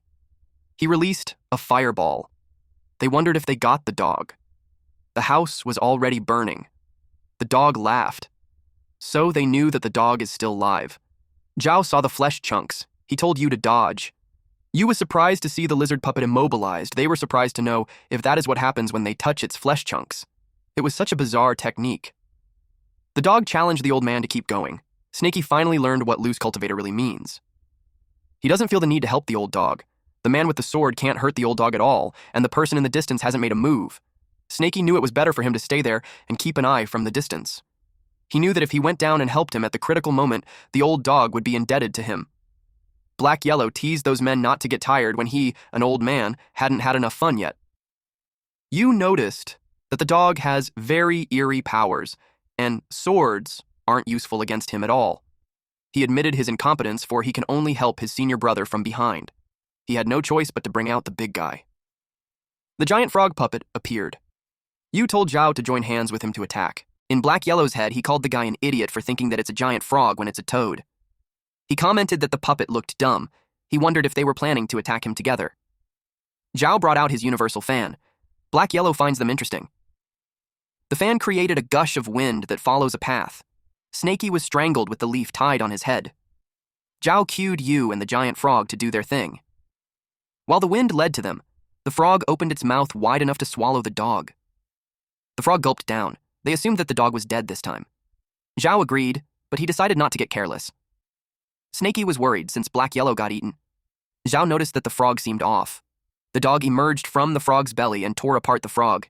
You couldn't believe it, since no one beneath the Foundation establishment is able to beat his giant frog and lose in an instant. Zhao knew it was bad, and so he advised his junior brother to fall back. Black Yahello teased them if they wanted to run, but the old dog wasn't done with them yet. Black Yahello told them that they will die. Those were alarmed since their escape route had been blocked. They reminded the dog that they are disciples of Heavenly Puppet Sect and challenged him if he still wants to kill them. Zhao told you to stop wasting his words on him. He said that the dog can counter puppets but not artifacts. They charged at the dog with the intent to kill. Black Yahello taunted them even more by saying that they must be dreaming if they want to kill them with their puny cultivation. He told them that they overestimated themselves. Black Yahello used a technique called Bloody Blade Gale. Several shadow-like blades hit those men. Black Yahello had an evil laugh when he announced that it was time for those men to become mincemeat. Snaky knew that those two's true key were completely messed up. It's only a matter of time before they lose. Snaky knew that there's nothing more to watch. He just felt bad that the house was destroyed. He wondered where he should go next. Snaky didn't expect that old dog to be that strong. He realized how he needs to speed up his cultivation. Snaky suddenly felt a sense of a familiar divine consciousness nearby. He checked out where it was emanating from. He saw a beggar. But he was curious as to why this beggar is fiddling around. He asked if he's a retard. But then Snaky noticed a scar, and it reminded him of one of the cultivators from the Heavenly Puppet Sect. Black Yahello used a soul-searching technique to one of those men, but he got confused when there was no reaction. Snaky realized that what Black Yahello killed earlier was a puppet, and that must be the real body. Snaky was aware that the Heavenly Puppet Sect allowed their disciple to refine puppets identical to themselves, creating confusion. Snaky thought that it's the real body. But he also entertained the idea that it's just another puppet. Snaky got certain when he didn't sense anyone suspicious within 100 miles, so that must be the real body. Snaky assumed that he had some kind of life-protecting treasure. Snaky needed to act fast and carefully. He won't allow the man to live. The man clicked his tongue when his puppet was gone, and you also died. It made him curious as to who that black dog is. Suddenly, a blinding light appeared on the side of the man. He covered his eyes because it was glaring. It was Snaky, releasing a huge, freaking fireball. Snaky saw that the man woke up. He also couldn't hold the fire much longer because it burns his mouth and his head feels heavy. He yelled at the man that there's no need to care about who he is and told the man to just die. The man used a body protective jade, water ball protection, and protective armor. The man asked which demon dares to sneak up on him. The man knew that 5 elements would counterattack one another. He is protected with a water ball, so he was confident that he wouldn't be hurt. But he got electrocuted. He saw that the fireball had a thunder talisman. His protective armor broke. He realized that the bastard combined 5-element talismans and threw them all at him. He thought that Snaky was an idiot for not knowing that talismans can explode, but Zhao realized that there was a talisman on the wall too. It made him think of it something that a human can do. Snaky yelled that the man noticed too late. Snaky used a fire-exploding talisman, wind blade talisman, thunder attack talisman, and exploded together. The man used the mythical yellow bell to protect himself. He cursed at Snaky and vowed that he won't get away with it. The man was confident that the treasure would protect him. But to his surprise, it broke. It was followed by a loud explosion. He got roasted and lost his long hair. He asked how it was possible. Then he saw the scales. Snaky was surprised that the man wasn't dead yet. Snaky released a fireball from up close. He did it several times. His fireball barrage continued for 30 minutes. People from a distance wondered which forces were fighting outside the city wall. Some of them panicked and wanted to escape. Black Yellow noticed the commotion and thought that it was the snake brat. He wondered what made it freak out. He decided to speed things up, since the brat can't do a single thing properly without him. After Snaky was done, he was delighted to stash the treasures away. At the abandoned house, Black Yellow finally figured it out. He uttered how he placed in so much effort, yet all he found was the first layer of the puppet technique. He complained that the Heavenly Puppet sect is so stingy. They didn't teach the complete technique. Black Yellow knew that he couldn't possess another body for a while, and staying in the dog's body was so inconvenient for him. He sighed.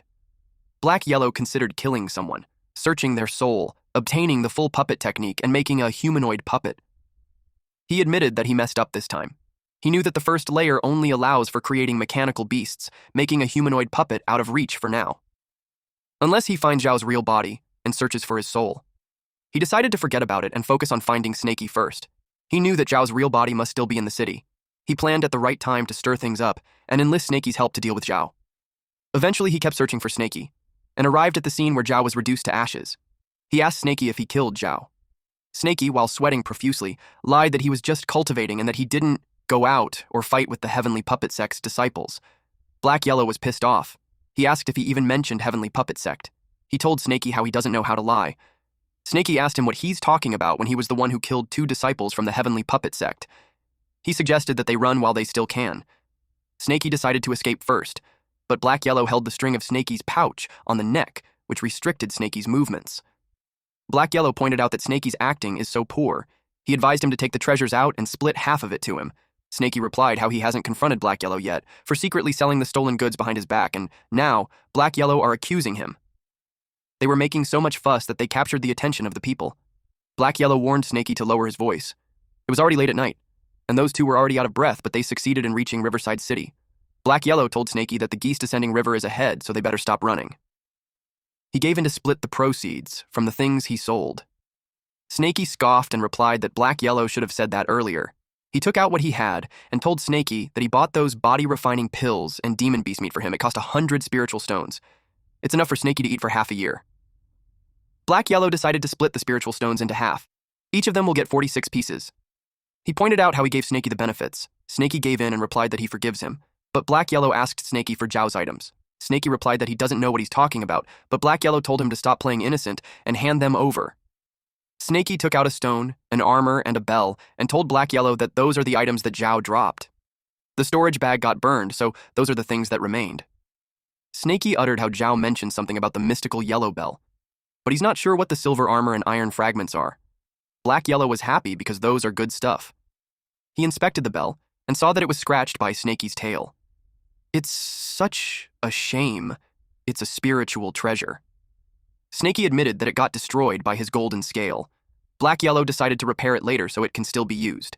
Then he shifted his attention to the armor and uttered that it's just an average to lower grade spiritual treasure. Snaky knows he's lying.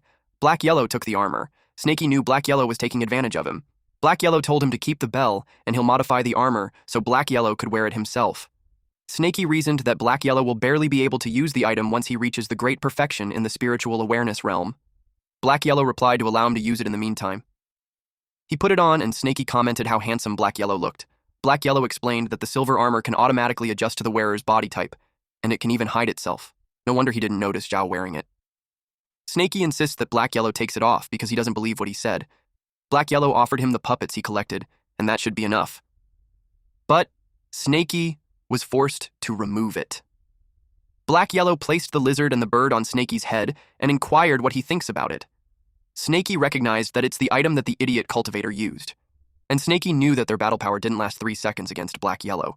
So, he's aware that Black Yellow is trying to fool him. Black Yellow told him to hold on since there's more. Black Yellow used the black golden stone and helped him refine an ultimate puppet.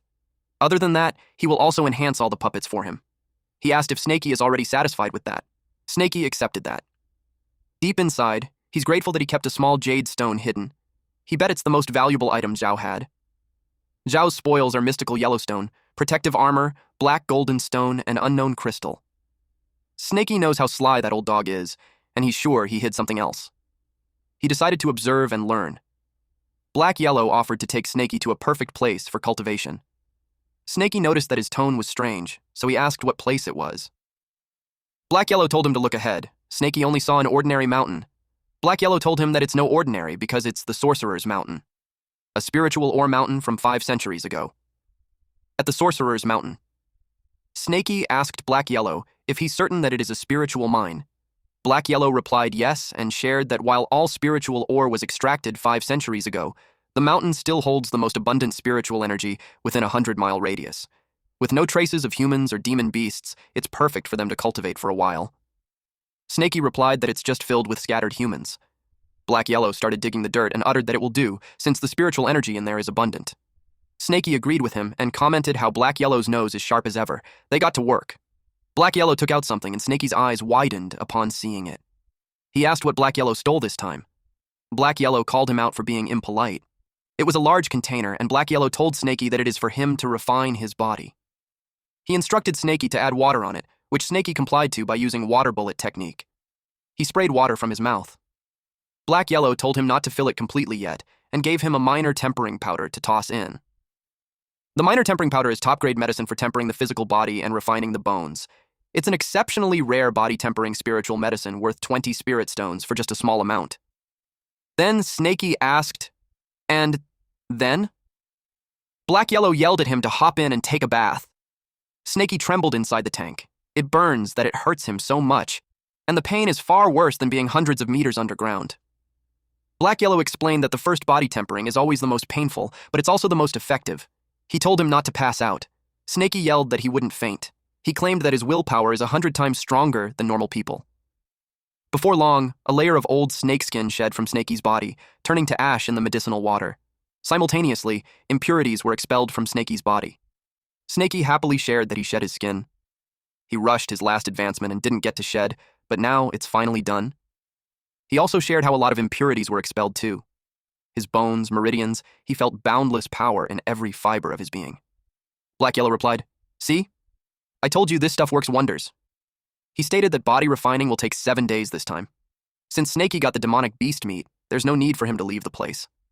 Black Yellow decided to check out the rest of the mine to see if there's anything hidden. Snaky waves his tail at him while replying, "Okay." 7 days later, Snaky had grown a meter long. In total, he's now at 4 meters.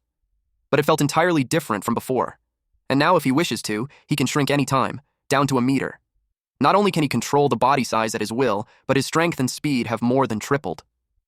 Even though his cultivation is still at the peak of the 6th level of the spiritual awareness realm, his strength is incomparable to before. The number of golden scales he has also increased. They are gradually spreading to his torso, no longer confined to his tail. He bet once he reaches great perfection in the spiritual awareness realm, his entire body will be covered in those scales. He thought about how he'll become the color yellow by then like a banana.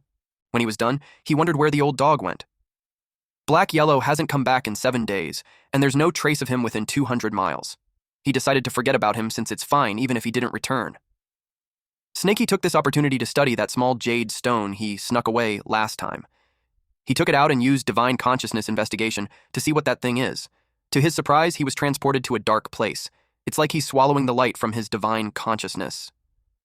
Snaky panicked that something had gone wrong with him. He checked and confirmed that his divine consciousness is fine. He thought that it's just naturally dark there. He told himself that there's no need to be scared. Then he hit a wall. He thought of the jade stone as a massive storage bed, but he knew it was impossible.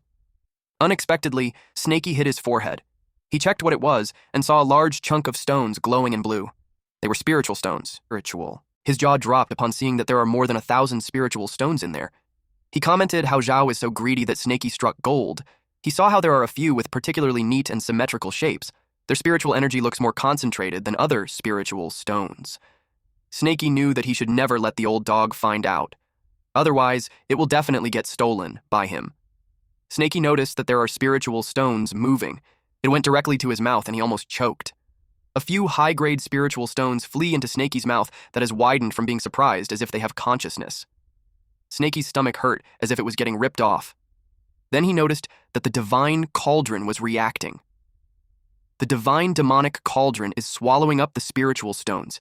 He was confused as to what's happening. The divine demonic cauldron is not swallowing up the others, and only those that are symmetrical. Snakey thought of how the cauldron is picky. Then he felt his stomach calming down. He wondered what's happening. He decided to ask Black Yahello later. Suddenly, someone yelled for Snakey's help. Snakey recognized that it was the old dog. He wondered if he caused trouble again. Snakey complained how things keep happening from one after another. Snakey used divine consciousness investigate. Then he saw a swarm of insects attacking the old dog. Black Yahello yelled for Snakey to come and spit fire. Snakey got annoyed at him. He asked if the old dog exploded the anthill. He warned him not to involve him if the old dog is seeking death. He told Black Yahello to spit fire himself. Black Yahello panicked and yelled that those things could counter him. His exploding talismans are almost finished, and his true energy is nearly depleted too. Snakey brought up how Black Yahello has a protective treasure. Black Yahello shared that the ants can get into the armor's crack. Snakey was so annoyed with this damned dog. He used Earth traversal technique. Snakey commented that if he dies one day, it's because the dog dragged him down. He told Black Yahello to activate the protective armor as Snakey prepares the fireball. Black Yahello was relieved that Snakey is finally there. He expressed how he believes in Snakey and he'll use his last true energy. Snakey breathes out a large fireball. Afterwards, Black Yahello asked if it had been settled. He commented how Snakey's fireball power has increased again. Then, Black Yahello said that it didn't work. A bunch of ants are crawling up from underneath again. Snakey panicked and told Black Yahello to come quickly, since he can't deal with that number of ants. Black Yahello even had the time to comment how handsome Snakey looked now. Snakey looked funny, as he ran as fast as he could. Black Yahello advised him to use the Earth traversal technique and run into the Earth. Black Yahello noticed how Snakey is so fast. He exclaimed that Snakey's Earth traversal technique has gotten better. Snakey argued on what use it has because the ants are following up closely. They couldn't get rid of them. Black Yahello told him that they will be safe once they escape to the Geese Descending River. At the Geese Descending River. Snakey asked what they should do now. He asked if they should swim across it, but then that would be suicide. Black Yahello shook his body to get rid of the dirt. He told Snakey not to be afraid and just look at him. A large fan appeared and Black Yahello boarded it. He casted, "Swift winds sweep across 10,000 miles. Feet tread upon heaven and earth." He instructed Snakey to come up quickly. Snakey was surprised to see Zhao's fan. Snakey got mad that Black Yahello secretly hid treasures behind his back. As he expected, he can't believe in the old dog. Black Yahello told him to stop talking. They flew onto the river first. That's when Snakey remembered the ants. He checked them and was confused to see that they were not coming out. Black Yahello was pleased to know that those ants are afraid of the sun. They are safe for now. Snakey inquired what those white ants are, and how did Black Yahello provoked them. Black Yahello explained that those things are called soul-gnawing ant. It survives by eating spiritual stones. They normally gather under the mind to hibernate, but if a spiritual stone appears, it will start to consume it like crazy. Physique that is rich in spiritual energy like Black Yahello is the one that those ants love the most. Snakey got nervous upon hearing that. Since Black Yahello told him that those ants suddenly went berserk because of spiritual stones, Snakey inquired on how far those ants can sense spiritual stones. Black Yahello shared that for normal spiritual stones, their perception is just around 100 meters. For those very rare, high-grade spiritual stones, they will be able to smell it from 1,000 meters, let alone the finest grade of spiritual stones. It will make the entire ants berserk. Black Yahello probed as to why Snakey is asking that. Snakey simply replied that he was just curious. But deep inside, he's afraid of those few spiritual stones of his are in the finest grade. He realized that he must be the one that caused the trouble. The sky suddenly changed, and they experienced a thunderstorm. Snakey asked Black Yahello if the fan could handle it. Black Yahello assumed that it should be fine since it's until they were both struck with lightning. Snakey trembled in fear. Black Yahello asked why Snakey is far from him. Snakey probed on what he was saying earlier, and Black Yahello admitted that it's a lower-grade spiritual treasure. And in a blink of an eye, they fell into the water since the fan was busted. Snakey yelled that he's getting dizzy. He couldn't understand why the water flow was so strong. Black Yahello pointed out that it is the spiral that he was talking about. The suction is so strong that Snakey doesn't have strength at all. If it continues, he'll die for sure. Snakey decided to shrink his body to decrease the force. Then he used water bullet technique to propel himself upwards. Although he's unable to retrograde for now, at least, he can stabilize himself. He yelled at the old dog to use water bullet technique and doggy paddle against the current. But to his surprise, the old dog wasn't there anymore. He used his divine consciousness to investigate. He cursed when he saw the old dog get sucked into the deepest part of the spiral. He cursed again, then complained that the old dog is useless. Snakey knew he'd die if he went down. He yelled that he wouldn't save him. But the next thing he knew, he was questioning himself on why he went down too. He wrapped his body in the old dog. Snakey saw the stones under the water. He learned that the spiral formed because of it. He chomped at the old dog while his tail smashed those rocks. In his head, he knew that his golden scales might not be able to slash through the water, but it can destroy rocks. Finally, they reached the land safely. But the old dog isn't waking up yet. Its stomach is bloated. Snakey felt disgusted that he had to give him oxygen like humans do. He complained that it was too disgusting and he'd rather die. At this moment, a word appeared in Snakey's head. It is to beat up the drowned dog. He smacked him with his tail. Snakey looked like he's enjoying it. What a way to do CPR, huh? 30 minutes later, the old dog was all bruised, but he's awake now. Snakey was surprised that it really worked. He told the old dog that from then on, Snakey is his savior. But seeing that there's no reaction from the old dog, Snakey asked if he lost his mind and if he's awake. Snakey, seeing that the old dog is still in daze, took this chance to ask him about the finest grade spiritual stones. He told Black Yahello that he has something to ask. Black Yahello simply replied, "Huh?" Then Snakey explained that he had a demonic beast friend who saw a symmetrical spiritual stone before. That woke up Black Yahello. In fact, he was aggravated. He confirmed with Snakey if he has the finest grade spiritual stone that is directly cut off from the spiritual vein. Black Yahello asked where it came from. Snakey replied that he doesn't have it and he's just asking for a friend. Black Yahello stated that since Snakey saved him that day, he owed him a favor. He discussed that for a stone like that, he'd probably need to kill a golden cultivator. Or he can return to that half-abandoned mine to try his luck. He asked Snakey if his friend was interested. Snakey replied to forget about it. 2 months later, rainy season, at the Iron Bear Mountain back mountain. A huge number of the snake-catcher sex cultivators went up to the mountain, reorganizing the land, cultivating a medicinal garden, searching for treasures.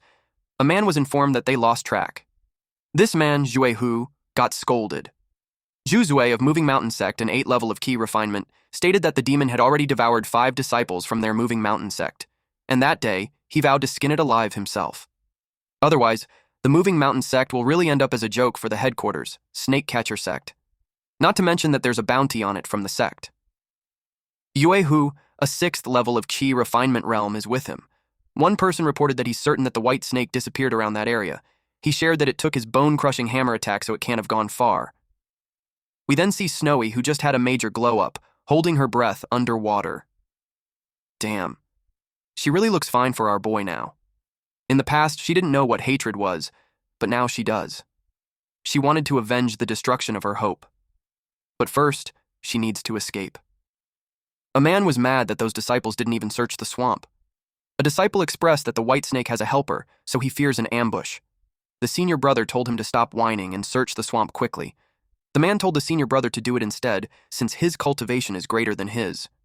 The senior brother replied that he's already investigating that for him. He asked him what he's afraid of.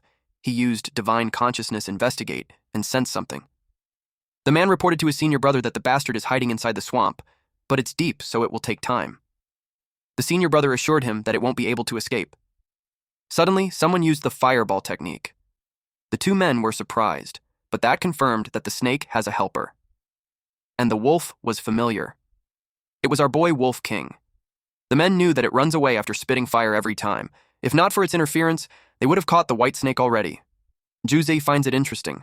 He was an optimist as he looked at it as a good opportunity to have it killed too. He claimed that they will be feasting on wolf meat that night. Shui Hu was ready to back him up. The Wolf King told the white snake to run while he held them off. Snowy emerged from the water and ran. Z won't let it escape. He instructed Hu to go after the white snake and leave the wolf to him. Meanwhile, at Chu River's Sorcerer Mountain, Snakey used gravity technique. After 2 months of intense training, his gravity technique is now as powerful as Chen Daoling was. He can crush all low-level cultivators using just the technique within a 50-meter radius. Snakey realized that a low-level technique like the fireball is no longer suitable for him. Luckily, he mastered the fire snake technique to replace it. He can travel up to 30,000 miles using the earth traversal technique. Besides, he also added windblade and thunder techniques into his arsenal. Other than that, the puppets that Black Yellow helped him upgrade are not fully functional. After some practice, he nearly perfected his control over them. All the puppets are linked to him, sharing their view. He had never experienced that level of awareness before. He felt that he's the king of the mountain. Black Yellow told him to stop gloating and that his two friends are in trouble. Snaky asked Black Yellow if he's talking about Snowy and the Wolf King. Black Yellow replied yes. Before they parted, he casted the golden light mantra on them. It automatically activates in life and death situations. It can save their life once, but it can only be maintained for 1 hour. He informed Snaky that it is currently active. The location is at the mountain behind the Myriad Snake Valley.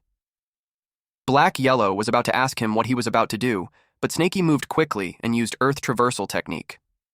Inside the cave, Who had managed to catch up and hit Snowy. He complained that he already slammed the golden light a few times, but it's not breaking and he had no idea why. He wondered if it's the rumored old demon snake. Z had already caught Wolf King and replied that he doubted it since the old Snake King is said to be black, not white. He also knew that the golden barrier would weaken over time, so he advised Who to save his strength. Z anticipated that the barrier would disappear within 1 hour. Hugh stated that an hour is plenty. He planned to secure the first merit for capturing the demon. Z expressed that the golden light keeps giving him a bad feeling. He asked if any of their moving mountain sect's master uncles are nearby. He expected Master Uncle Ye to be at the camp, that's 100 miles away. He determined that the master will be helpful enough. He used the summoning jade. Who told him that summoning Master Ye will reduce their credit in half. Z replied that it won't. He explained that summoning him ensured that the demons had powerful backers. If there isn't any backing, Uncle Master Ye will arrive within an hour. They will still kill the demons in time and keep all the credit. They used Earth Prison technique. Who was impressed as to how cautious Z is. Z told him that until the master arrives, they will secure the area. 1 hour later. Black Yellow was exhausted. He complained that Snaky was ridiculously fast and he couldn't keep up. He wondered if Snaky had already got there. He wondered if that Brad is a finest grade Earth spiritual root constitution. Snaky had finally arrived. His head popped from the ground. He sensed Wolf King and Snowy's aura nearby. He assumed that they are behind that Earth prison. But he couldn't see the snake catchers. He sensed that their cultivation is clearly below the Foundation establishment realm. Otherwise, the golden light barrier wouldn't have lasted that long. But he also noticed that those bastards are cautious. He assumed that they were hiding. He knew that using divine consciousness might alert them, so he chose the safer option, using a beast puppet. After a while, Z expressed that it looked like he worried too much, and those two demons didn't seem to have any backing. He decided to kill them before Master Ye arrived. Z noticed the lizard. Who replied that it's just a small lizard. Who teased Z for being scared of it. Who uttered that it's trembling just from staring at them. Suddenly, it opened its mouth and created a beam. Surprise, motherfuckers! It fired at those men. They immediately used hardening technique and Earth's shield. Several lizards did the same thing.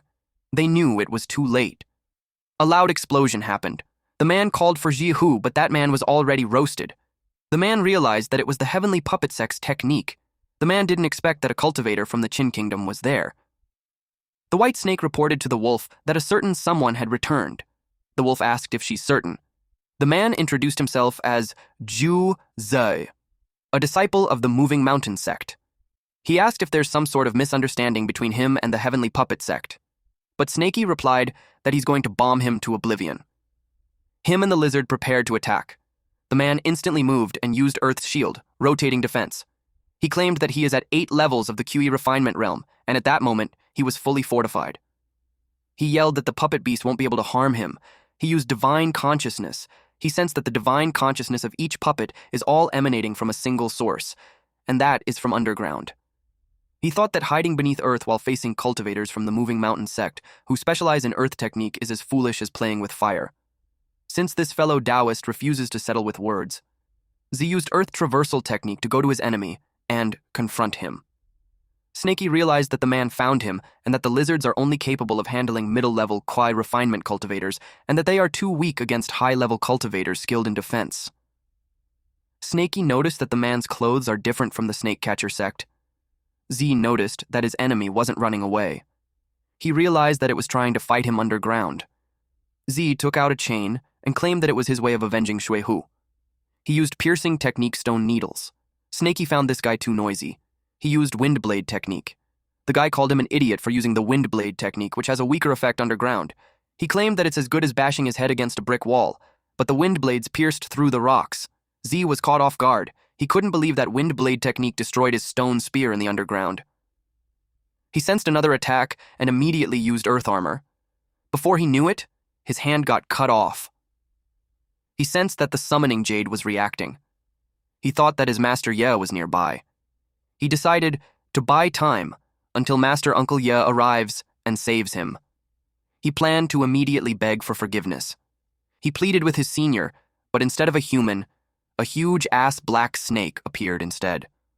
Snakey zapped the shit out of him as Z called loudly for Master Ye. A loud explosion happened. Eventually, Snakey popped his head from the ground. Snakey complained that the thunder-attached explosion was way too loud. He knew he hadn't learned his lesson yet, and this could attract more enemies. Snakey vowed never to use the thunder attack technique in the underground again. He remembered the guy calling out for Uncle Master Ye before he died. Snakey wondered if this guy had reinforcements. With that, he decided to move fast and save Snowy and Wolf King before the backup arrives. But a blade hit the ground and it caught Snakey's attention. A man with a long mustache appeared, and he saw the black snake, which then made him think that the rumor was actually real. Snakey just jinxed himself. This bald old man is Moving Mountain Sect Elder Ye Haichuan. He is an initial level foundation establishment cultivator. He has long heard that the mountain is home to a black snake and a black dog. Not only do they have intelligence, but they can also speak human language. He enumerated crimes like assassination of the snake catcher sect's disciples, robbery of carefree sect's spiritual tailed chicken. He thought it was all hearsay. He never imagined that it was true. And now, the snake is murdering disciples of the Moving Mountain sect. He vowed not to let the snake leave alive. Snakey thought of him as a fool since his puppet had already surrounded the place. He assumed that the old man was getting anxious. He decided to bomb him. Snakey was surprised that the old man blocked it midair. The old man planned to chop off the tail first. Snakey got almost severed. He realized that the old man was too dangerous. The old man noticed the shrinking techniques and puppet arts and realized that the snake knew a lot. He claimed that those are nothing more than petty tricks. Snakey was confused as to what's happening on the ground. Elder Ye used Carnage Sandstorm. A violent wind howled, uprooting trees from their roots. Snakey's little lizards were caught in the storm, torn apart by the swirling sand. Snakey estimated that the range is around a few hundred meters. With that power, Snakey realized that the man is a true foundation establishment cultivator. Snakey wondered how he's supposed to deal with him. Our boy knew that he's in real trouble now. You use Mountain Collapsing Slash. He had done the first move and Snakey kept evading his blade. The relentless barrage isn't giving Snakey a chance to breathe. Snakey was blasted away. He knew he couldn't take him head-on. He had to outmaneuver him. Snakey kept thinking of a way. Then Snakey remembered that he had what that old dog made for him. Ye used Mountain Collapsing Slash second move. It was a big slash that shattered the ground, but he noticed that only pebbles were crushed. He realized he missed. He looked as to where that bastard went. Snakey used Earth Traversal to dig on the ground. You saw him trying to run, so he was about to throw his sword to stop him. He threw the sword while saying, "Ask my sword if it allows running." Snakey saw the sword coming and knew that he wouldn't make it in time to use his traversal technique. He had no choice but to take the hit head-on. Snakey was determined to fight the old man until the end. He swats the sword using his tail, and the sword went flying. He couldn't believe that. Taking that hit, Snakey felt the real power of a foundation establishment cultivator. He realized that he's on a completely different level compared to that half-baked Chendoling. Snakey also knew that the cultivation gap between them is massive. With that, there's no way to defeat him. He didn't expect for the snake to manage a chip on his sword. It made him curious as to what secret this snake has. Snakey used Earth Traversal technique. Ye saw him running and used soil petrification arts. He blocked the hole underground and wondered why the snake wasn't coming out. Snakey knew that Black Yellow fell for that trick before, and he refused to be like him. Besides, it's nothing like last time. Not even stones can stop Snakey. You couldn't believe that petrification isn't working. He realized that this demonic beast is too extraordinary. Now it made sense to him that 2 of his disciples died at its hands, but he stated that the snake is unlucky to run into him. He won't let it escape no matter what.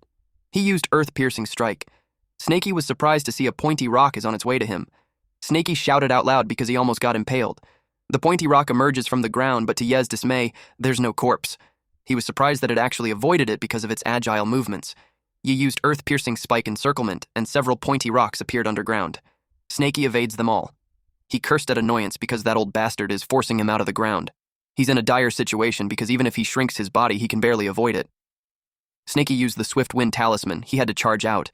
Ye was pleased that Snakey finally surfaced. He used Carnage Sandstorm. But to his surprise, the snake disappeared. He assumed that it was some kind of stealth talisman or treasure. He used Manifestation Sand so the snake can't hide. But there was still nothing. He thought it ran away while in stealth. At that point, Snakey is already 800 meters underground. It was too close, but Snakey was fortunate that he had that stealth talisman. Otherwise, without it, he would have never made it back down there. He realized that the old dog was right. Fighting a higher-level opponent is no less than defying heavens. And if he wants to rescue Wolf King and Snowy, he will have to wait for the old dog's arrival and coordinate with him. But then, Snakey didn't expect that the old man would find him so quickly. Then he noticed that he hadn't activated his divine consciousness. Since it isn't activated, the old man shouldn't be able to pinpoint his exact location at that depth. It dawned on him that if Ye really found him, he would have attacked instantly. He realized that it was just psychological warfare to rattle him. As for Ye, he got no response from the snake. He searched as deep as 500 meters and still found nothing. It made Ye think if he let it escape or it's just hiding even deeper underground. He realized that since Snakey was there to save those 2 bastards, Ye left since the snake won't come out. Snakey had an inkling on what he's about to do. Ye threatened him that if he doesn't show himself on his countdown to 10, he will rip off the skin of his companions. In such a tight space, his earth-piercing spike will kill them within 10 seconds. Ye started counting from 1. The Wolf King and Snowy prayed for Snakey to come out. Then he counted by 2s. Snakey panicked and complained that it's not the proper way of counting. Snakey yelled where he was and told the old man to leave them alone. Ye was pleased that he finally showed himself. As he expected, Snakey was still underground. Ye used Earth Traversal technique and counted on how deep the snake is. He reached 800 meters and found out that Snakey was there. He couldn't help but comment that Snakey sure is tough. He asked him if he's not afraid to get squashed into mincemeat. Even Ye had to be careful past 500 meters. Ye used anti-squashing golden protection. Then he eventually found Snakey. He used earth crushing, and Snakey was hit all over his body. Snakey charged at him with his mouth wide open. He vowed to kill him. Ye challenged him as to how he will kill him. Ye's sword pierced through Snakey's head. Snakey hissed loudly. Then Snakey stopped moving. Ye was disappointed that he died just like that. He was planning to capture it alive. He didn't mind it since it's still very precious even if it died. He planned to bring it back to the sect. But then he noticed a black golden stone dropped from Snakey's mouth. That's when he learned that it was actually a goddamn puppet. But it confused him that it had blood and flesh. Then he saw golden spikes coming. He realized he got tricked, and the real body is still underground. He estimated that it's less than 3 meters away.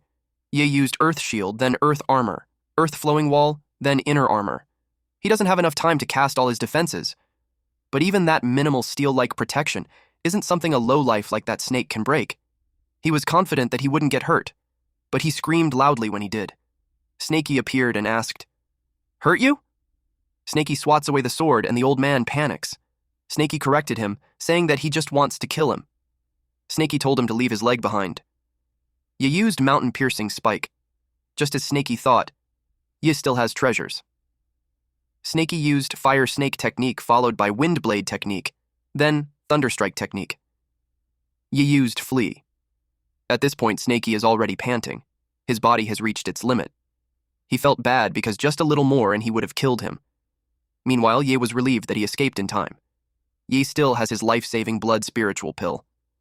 While running away, he commented that the snake is extraordinary. He needed to report back to the sect immediately. He knew that if the demon wasn't eliminated, it would become a major threat. But then, he saw the rumored black dog blocking his path. Seeing Black Yellow with this cunning face of his, I already know that this old man was fucked. He turned to the other direction to evade it. He contemplated such coincidences. He assumed that the bastard snake set up the ambush beforehand. He knew he needed to run quickly.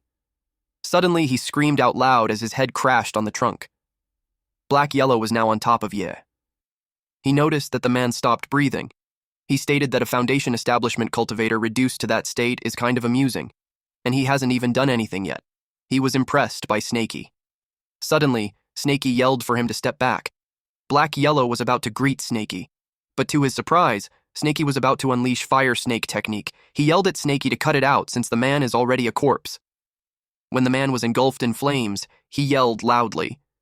Black Yellow realized that the man was just using tortoise breath to feign death. Black Yellow told Snakey that it was enough since the man had already turned to charcoal. Snakey was relieved that it was finally over. Black Yellow saw Snakey's condition and asked him if it was those mountain-moving sect bastards who did that to him. Snakey replied that some of it was done by them and the rest was done by him. Snakey had torn off his own skin, his insides, to disguise the puppet. Otherwise, he wouldn't have won. Black Yellow saw with his own eyes that these bastards really gave Snakey a beating. With that, Snakey informed Black Yellow that he will sleep for a while. At this point, Black Yellow was enraged that those mountain-moving sect scum had harmed his disciple. He held Snakey in his paws and vowed that he, the heavenly wandering demon, shall play with them. They went back to the cave. Snowy immediately cuddled Snakey.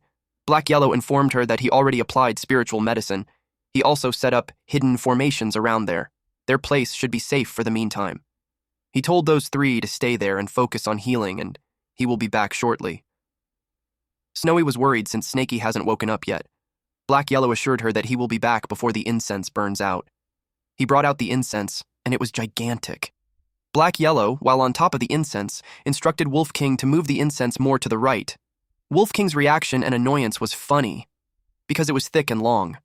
Black Yellow told him to stop whining and explained that it's a healing incense. He reasoned that since those three are heavily injured, so if the incense weren't that thick and long, it wouldn't be enough. He confirmed with them if they inherited his healing technique. Snowy replied yes. He told them to use it, and they will recover in no time. They did, and Black Yellow noticed that their wounds are already improving. He placed the pouches he got from Sui Hu, Juzi, Ye Haichuan, and told Snakey that all those are for him, and he didn't touch it. Now it was time for his revenge. At Mountain Moving Sect's Soul Lamp Hall, someone yelled, "Outrageous!" This man, the Mountain Moving Sect's leader, Shiyazi, is in the early stages of the Golden Core realm. He found out that junior brother Ye's lamp has gone out. He couldn't believe that a Foundation Establishment elder died in the wilderness.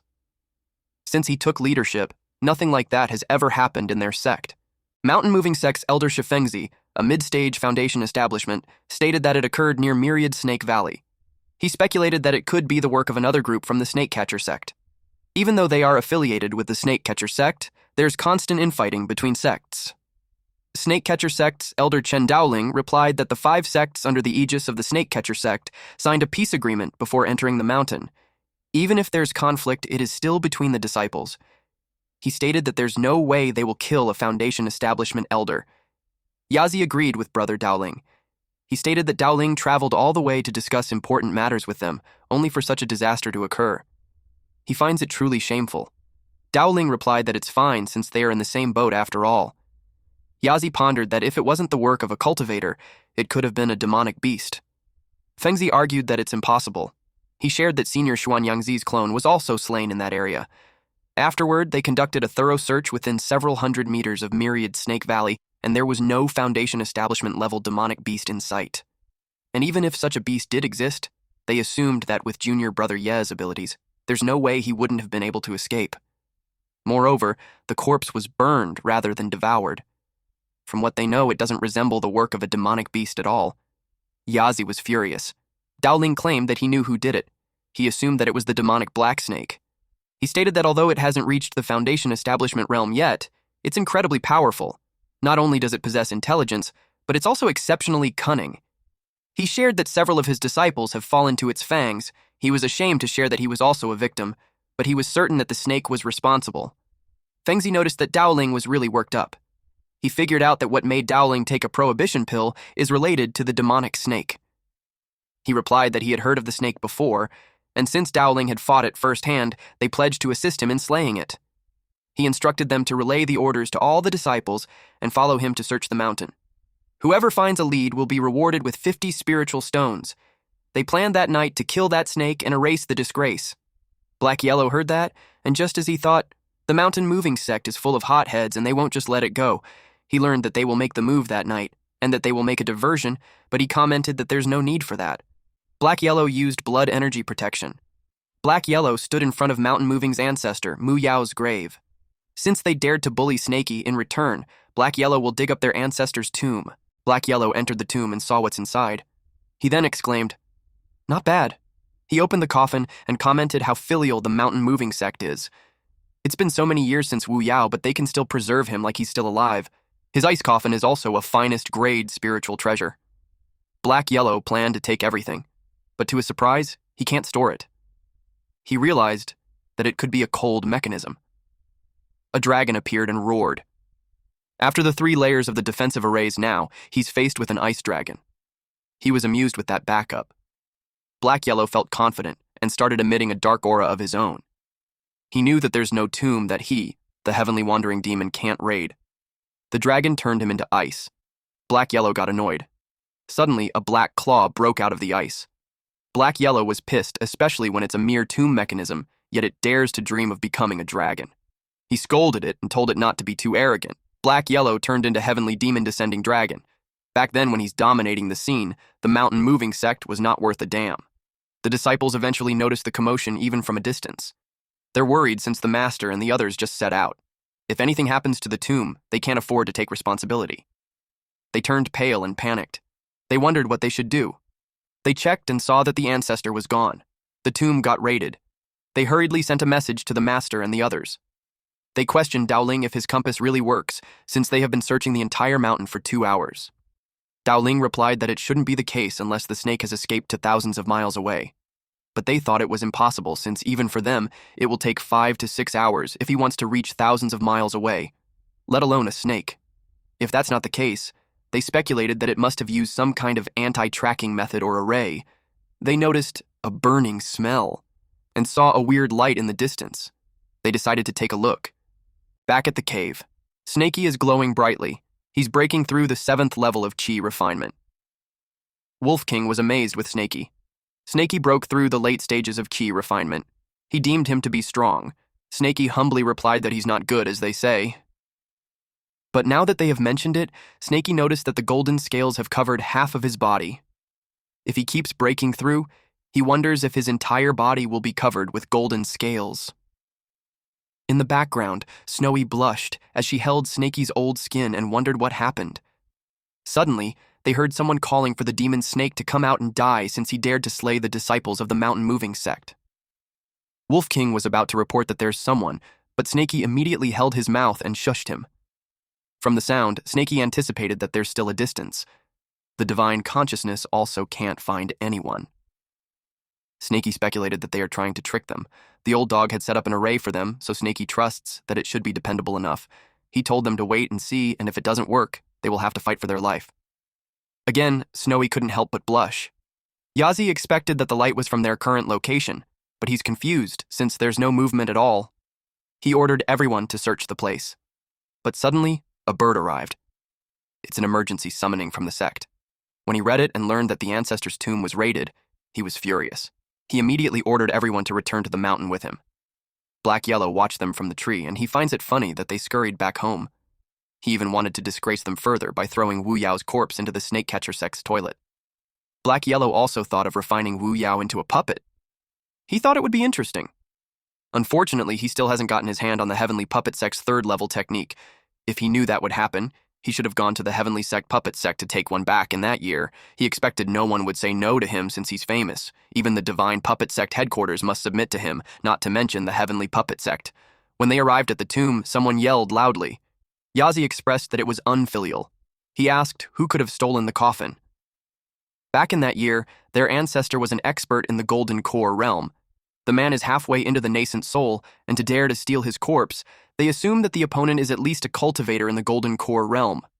A disciple asked why a Golden Core cultivator would do that. But other than a Golden Core cultivator, they believe that it won't be possible to break into the 3 layers of array and not get killed.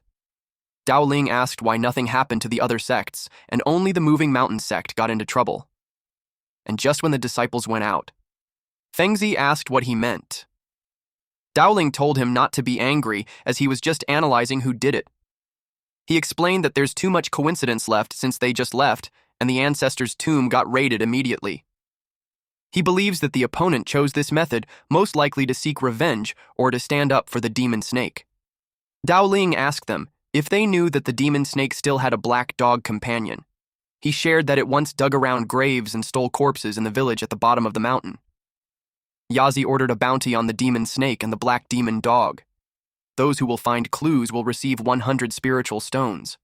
Those who will kill them will receive 200 spiritual stones. And no matter what, they need to get back their ancestors. Black Yellow returned expecting that everyone was already healed. He yelled at them to pack their stuff and come with him at once. Black Yellow announced that he found another cave suitable for cultivating a few hundred miles away.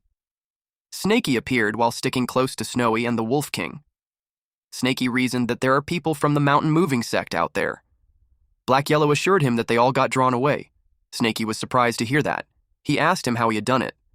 Meanwhile, Snowy was love-struck thinking that Snaky was on top of her. Black Yellow replied that he will tell them the details on the way. If they don't leave at once, those people might return. Black Yellow didn't forget to collect the spoils. When Black Yellow looked up, he was confused since they weren't there anymore. Upon hearing that the moving mountain sect is going back, those three immediately bolted. He asked them if they even knew the way. He told them not to run around. Black Yellow called them to wait for him. Few hours later, at Phoenix Perch Mountain, Black Yellow claimed that it's the place. He already set up the array. He encouraged everyone to get some rest for that night. Wolf King told him that he's good at looking for caves. Snowy expressed that the place feels similar to the Myriad Snake Valley, and she likes it. She wants to plant the snake fruit tree again. The next day, Black Yellow threw a snake on the ground. It looked like Snaky. Black Yellow told Snaky that he fixed the snake clone for him. Snaky thanked him, but he noticed the weird eyes. Snaky brought out the 3 storage bags. Black Yellow replied that he'll go for a walk. Snaky told him that there's no need, and he can have one. Snaky told him that if it wasn't for the snake that he made, Snaky won't be able to win. Black Yellow resisted and uttered that he didn't even provide any help. He told Snaky to take it all. But his actions are the opposite. He reached out his hand at the back and used gravity technique. Snaky encouraged him to come quickly. So, the 4 of them split the spoils.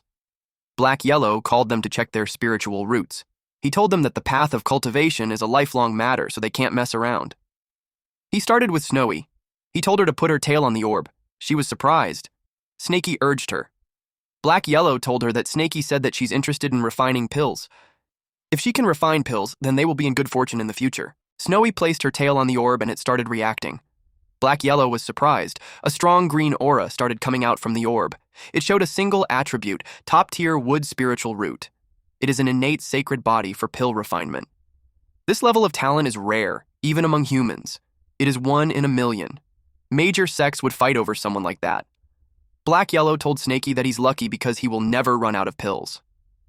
Snowy and Wolf King had no idea what's happening because Black Yellow started whispering to Snaky. Black Yellow told him that if a human girl possesses a pure wood spiritual root, she's almost always a beauty. He added that if Snowy gains a human form, they could imagine how many cultivators she could enchant. Snaky blushed. Snaky immediately gave Snowy wood element techniques and a jade slip-on pill refinement. Snowy thanked him. Snowy, while blushing, asked how she would call him. Lord Sir or husband? Snaky was speechless. He blushed and yelled at Black Yellow, asking what kind of weird memories he passed on to her. Black Yellow looked smug as he replied that it's just common knowledge and there was nothing to fuss about. And Black Yellow brought up that Snaky had shared some intimacy with her before gaining sentience. Wolf King butts in and tells Snaky that Snowy should call him husband since it sounds more affectionate. Snaky yelled at him to shut up. Snowy called him husband while rubbing his head on his face. Snaky told her not to call him husband. He wanted her to call him Snaky instead. Since she will call him Snaky, she asked if she can be called Snowy, and Snaky agreed. At this point, Snaky is red as a tomato. Wolf King asked if he's worthy of a name. He suggested Wolfie. Black Yellow replied that it sounded terrible and named him Husky instead. Wolf King asked if there's no other option. Black Yellow told him to shut up and it was his turn. He placed a paw on the orb and it showed blue, red, and yellow colors. Husky was pleased to know that he has a 3-colored top-tier spiritual root. Black Yellow stated that it's metal, fire, water. Since it's a 3-attribute mix, it's not great. He explained that the more elements one has, the weaker their affinity. A jack of all trades, master of none. Husky felt sad about it and Snowy comforted him. Meanwhile, Snaky was excited for his turn. He touched the orb and it showed many colors. Then it shoots up power towards the ceiling. Snaky got alarmed. Husky covered Snowy from the debris, while saying that it's too extreme. Black Yellow told Snaky to move his tail quickly, since the crystal ball can't handle it anymore. Snaky and Husky got blasted away. Snaky asked if that was a 7-colored mixed spiritual root. He can't believe that his aptitude is even worse than Husky. Black Yellow explained that although Snaky's roots are mixed, their quality is extremely high, especially his earth spiritual root. Even top tier isn't enough to describe it. Black Yellow admitted that it freaked him out since he had never seen anything like it before. But thinking back on Snaky's speed of learning, it all makes sense. Snaky decided that since his earth spiritual root is the best, he'll focus on earth attribute techniques in the future. Black Yellow is the only one left, so Snaky asked him if he isn't going to test him. Black Yellow showed a dark purple with ominous lightning coming from it. From the elements, metal, wood, fire, water, earth, wind, thunder, he doesn't think that he's in any of the 5 elements and 7 essences. Snaky asked him if he doesn't have any spiritual roots, or maybe the one he has is a dark spiritual root. Upon hearing about the dark spiritual root, Black Yellow grinned. He expressed that he liked the sound of that. He told Snaky that he regained some of his strength. Because of that, he will be entering seclusion for a while to break through. He asked Snaky if he could leave the food and security in his hands. Snaky replied that there's some food in the storage bag. And as for security, he stated that as long as they don't run into cultivators above Foundation establishment, they should be fine. 1 month later, someone used earth-piercing strike and a huge spike came from the ground. It was Snaky. He then tried earth-flowing wall. Our boy is slowly mastering all the elements now. An earthbender avatar. He didn't expect to succeed on his first try. It made him curious on which is stronger, his spike or his wall. The spike broke the wall, which made Snaky conclude that it is stronger. After that, the rocks glowed, and it enveloped Snaky as he used earth armor. Although earth-flowing wall can't withstand it alone, earth-flowing wall combined with earth armor should do the trick. There are 16 earth techniques in total. Snaky focused on mastering 1 offensive and 2 defensive ones first. If he faced a Foundation establishment cultivator again, he may not win, but he should be able to escape. While his techniques are improving, his cultivation isn't progressing much. He used up all his minor nourishment pills and high-grade beast meat. He had to think of a way to get more meat. He wondered how Snowy's pill refinement training was going. Snowy was determined to refine a minor nourishment pill for her husband, but when Snaky saw her toss random herbs together, it made him doubtful. He planned to let Husky test the pill first, since he had a bad feeling about it. He decided to return home. We then see Husky was on the corner and scared, and it all because Snowy wanted him to try the pills that she made. Just from the looks of it, you guys already know that it's dangerous. Husky could only howl. He sought help. Snowy asked him what happened. Husky replied that the pill is poison. Snaky saw that while he's hiding behind the bush. Seeing that effect, he thought that he should go hunt for spiritual beasts instead. Then, our MC found these huge ass mammoths. His eyes twinkled upon seeing how big they were. Those elephants are not bad. Except for infants and pregnant female elephants, even the weakest is in the 3rd level of spiritual awareness realm. Just one of them would last them several days, especially the leader. Snaky assumed that it's a demonic best in the 9th level of spiritual awareness. He expected it to be an amazing source of nourishment. Snaky got alarmed when he heard footsteps of a human. He wondered who it was. These are men in their 20s to 30s. One of them is Hua Yuntian, one of Xuan Yangzi's direct disciples. He is at an early stage of the Foundation establishment realm. Snaky panicked at the sight of them. He thought they were snake catchers from the Carefree sect. He was surprised to know that they don't even spare elephants. Snaky decided to go down and have a look. He used puppet technique. Those men were happy to see so many mammoths. Their expectations of Master Ye, the esteemed master's direct disciple, were met. Yuntian replied, "Of course. The elephant tusk is a precious item.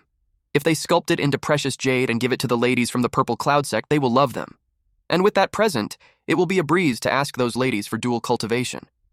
Suddenly, the mammoth started running. It even howled loudly. The mammoths attacked the humans. The humans determined the leader. Yuntian ordered to set up the array and not let any of those mammoths escape. A blue crystal was then planted on the ground. They used a technique called Extermination Great Array. It zapped those mammoths. But it was a useless struggle, especially with Yuntian's spear. He hit several of them, even a baby. The mammoths cried loudly. For Snaky, it was too much. He commented that these cultivators are making them extinct. Mammoths are hit one after another. But they still tried to protect their offspring. Snaky couldn't tolerate it anymore. He had to find a way to help them. He needs to at least protect the pregnant mother and the children, or else they won't be able to eat in the future. But the snake catchers have too many people, so Snaky can't afford to be reckless. Otherwise, once he becomes the target, he's afraid that he won't be able to protect himself. He needs to wait for a foolproof opportunity. Yuntian was impressed that a mammoth can still stand even with the injuries. He realized that those elephants are resistant to injury. Strong attacks might not be as easy to entrap and eliminate. Someone reported that the array can't hold off any longer. The elephants are not stopping even after getting injured. They kept clashing the barrier. Yuntian talked to the leader of the elephant, and if it could understand him, he's requesting for a tusk. Then he can consider letting them live. He tries to persuade it by saying that it should think about the children. The leader smiled. It roared loudly, and the elephants came running out since the array was broken. A few mother elephants and children have escaped. Yuntian stated that since it refused to take the easy way, they will do it the hard way. Since the elephant wants to leave behind its bloodline, Yuntian decided to cut off its roots first. The elephant swats away Yuntian's sword. Yuntian was surprised. The elephant was provoked. Yuntian called it a scum. Yuntian ordered Zhang San, Li Si, and Wang Wu to go chase after the escaped one. Then he ordered others to follow him and kill those scums. Snaky saw the chance. There's 1/9 of the level QE refinement and 2/6 levels of the QE refinement. He used Earth Traversal technique and decided to kill these 3 that are slightly weaker first. A mammoth cried out in pain. But these humans won't just let them go, but they keep struggling. The cultivator reported to his senior brother Zhang that the child can't run anymore. Zhang saw that as an opportunity and told the guys to stay behind, then they will divide the loot with the same old rule. Zhang attacked those elephants, which he called little scums. He claimed that a little husk is also not bad. Snaky knew its time. A bright yellow spell appeared on the side. He used the chance when the man was attacking the elephant. Snaky used Earth-Piercing Strike. It severed the body of the man in half. The other 2 men were surprised. They didn't expect that there were other enemies. They asked what they should do. The other man suggested that they run instead of risking their lives for something like that. He ordered to activate all the Gale Talisman and run. They planned to quickly report to Yuntian or the man they call Uncle Master Hua. Snaky set it up an ambush so no one will be able to escape. The lizard fired a beam at the man's thigh. The man screamed in pain, while the other one asked what happened. When they looked up at the trees, they saw several more laser beams ready to be fired. It was fired simultaneously and they couldn't evade it.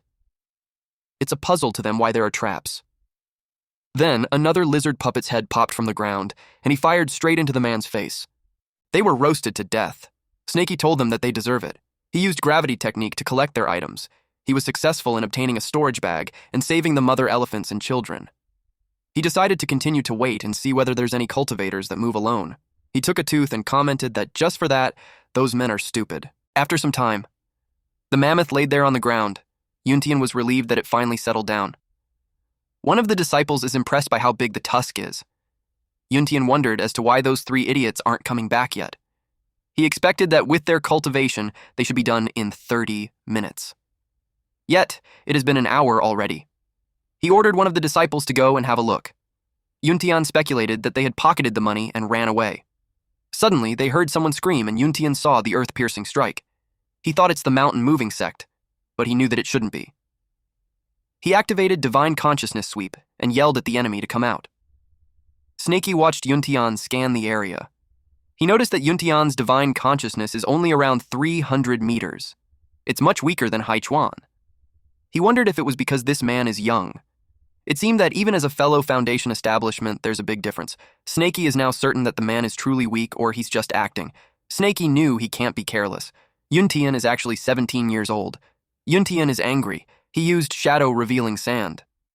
But there was nothing. He ordered everyone to stop attacking and activate defense, and he warned them to beware of the ground. The disciples used defensive techniques such as carefree armor and golden bell shield. One of them saw that 2 elephants were running away. Yuntian orders the man to ignore it because someone is ambushing them. Snakey was entertained that they are nervous. He decided to hit them with a feint. Yuntian noticed something was emerging from the ground. He threw his spear at it. He used gravity technique to inspect it and saw that it was just a puppet. It made him curious who this enemy is for being able to use puppet technique, then earth-piercing strike. They heard a loud noise. It was followed by spikes emerging from the ground and hitting the disciples. Yuntian realized that the movement earlier was a feint. He commented that it's despicable and shameless. He told them to stop hiding if they have the guts. He challenged them to come out and fight him. Snakey was chilling underground. In his head, what Yuntian is saying is such a joke. He reasoned that if one can fight others in the dark, there's no sense in fighting face to face. Suddenly, he felt an earthquake.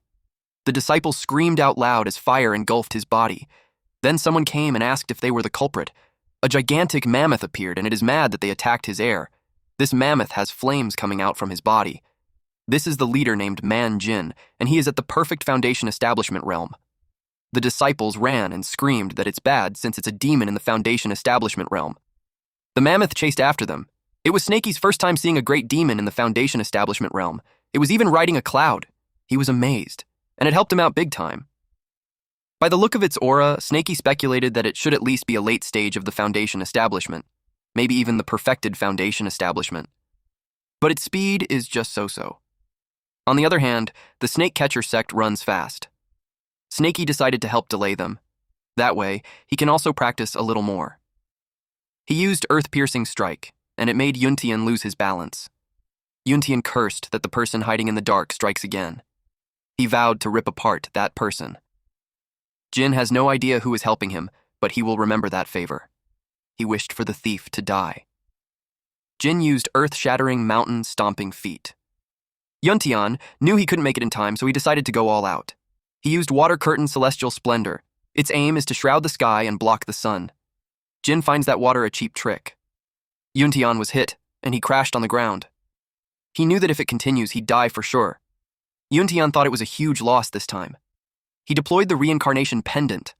Snakey saw that the foundation establishment snake catcher had run out of his earth-piercing spike's attack range. He decided that it would be better for him to not involve too much on the level of battle. And as for the elephants, except for the female and some children, only 2 of them got away. He pitied them that they all almost died. With that foundation establishment elephant there, it's quite risky for Snakey to eat the dead elephant, but saw one that is still breathing. He told the elephant not to be afraid since he won't eat it. Snakey decided that since he already helped them out, he'll continue to do it until the end. He opened a jar and offered it a small essence restoration pill to eat. 30 minutes later, the huge mammoth is back. He immediately rushed to aid the injured one. He was relieved that it was still alive. He encouraged it to lie down first because the injuries are severe. Then he saw the bottle of the pill. Then he noticed the technique from before.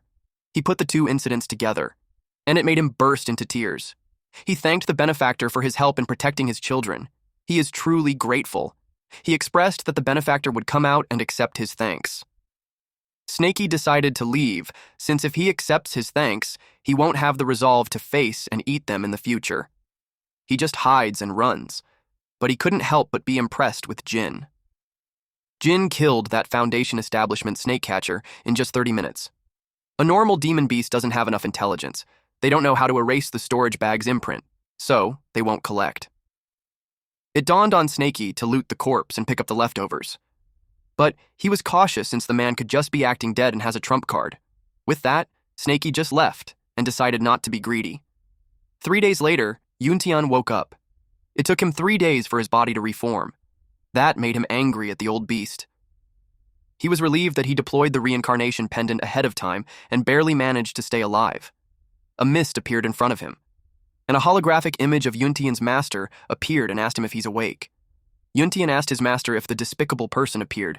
His master replied that it has been 3 days since Yuntian faked his death, and no one appeared. He gave that person 9 marks for being so calculating. Yuntian was surprised that it made him cough.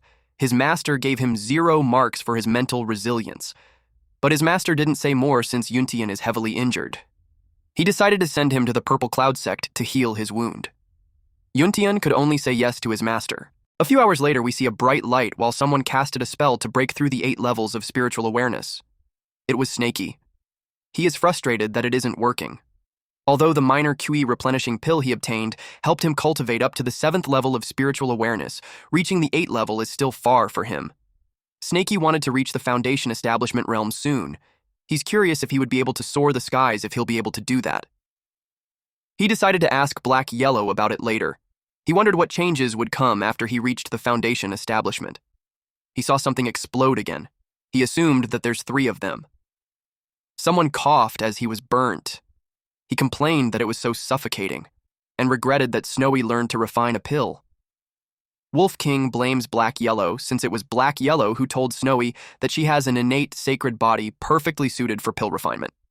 Black Yellow defended that he didn't say anything wrong since Snowy had a single attribute top-tier spiritual root. But he questioned where they went wrong. He had never seen that kind of talent before. The cauldron has a 100% chance of exploding when refining pills. It doesn't matter how carefully he guides her. When she does it, it just blows up. He's frustrated since it's the 5th explosion for that day, and if it continues, the cave will collapse. Wolf King remembered that Snowy succeeded once. He narrated that she gave him one of the pills to try, though it was nothing but poison. Black Yellow replied that the pills that she made before were undercooked, and Wolf King was just lucky to survive after eating one. Snowy was crying as she expressed that she just succeeded in refining a pill.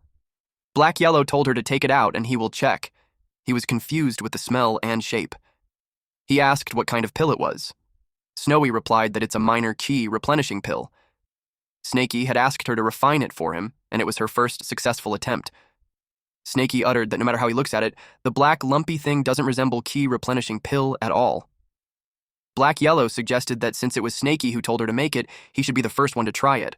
To guilt trip him further, he told Snaky not to let Snowy's hard work go to waste. Snaky refused it, saying that he's just a humble disciple, and his master should take it instead.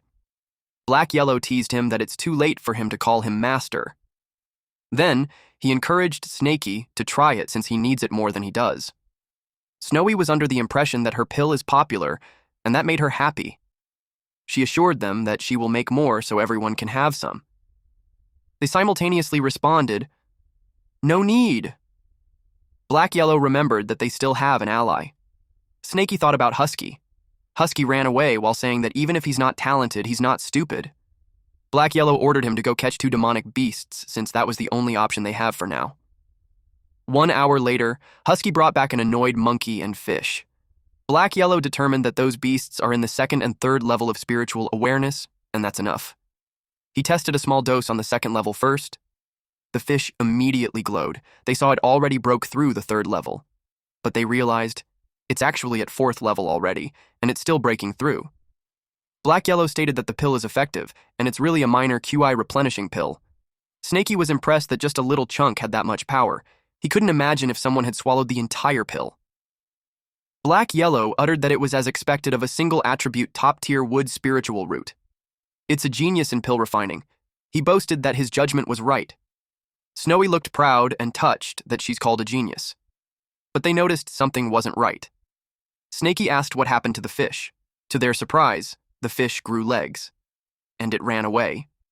Snaky stated that the fish had evolved. Black Yellow corrected him that it was a mutation. The fish became a monster. Snaky was relieved that the monkey was too shocked to run. Black Yellow saw that it fainted. He instructed them to feed the rest of the pill to the monkey. He told the monkey that it will increase its cultivation so he should swallow it.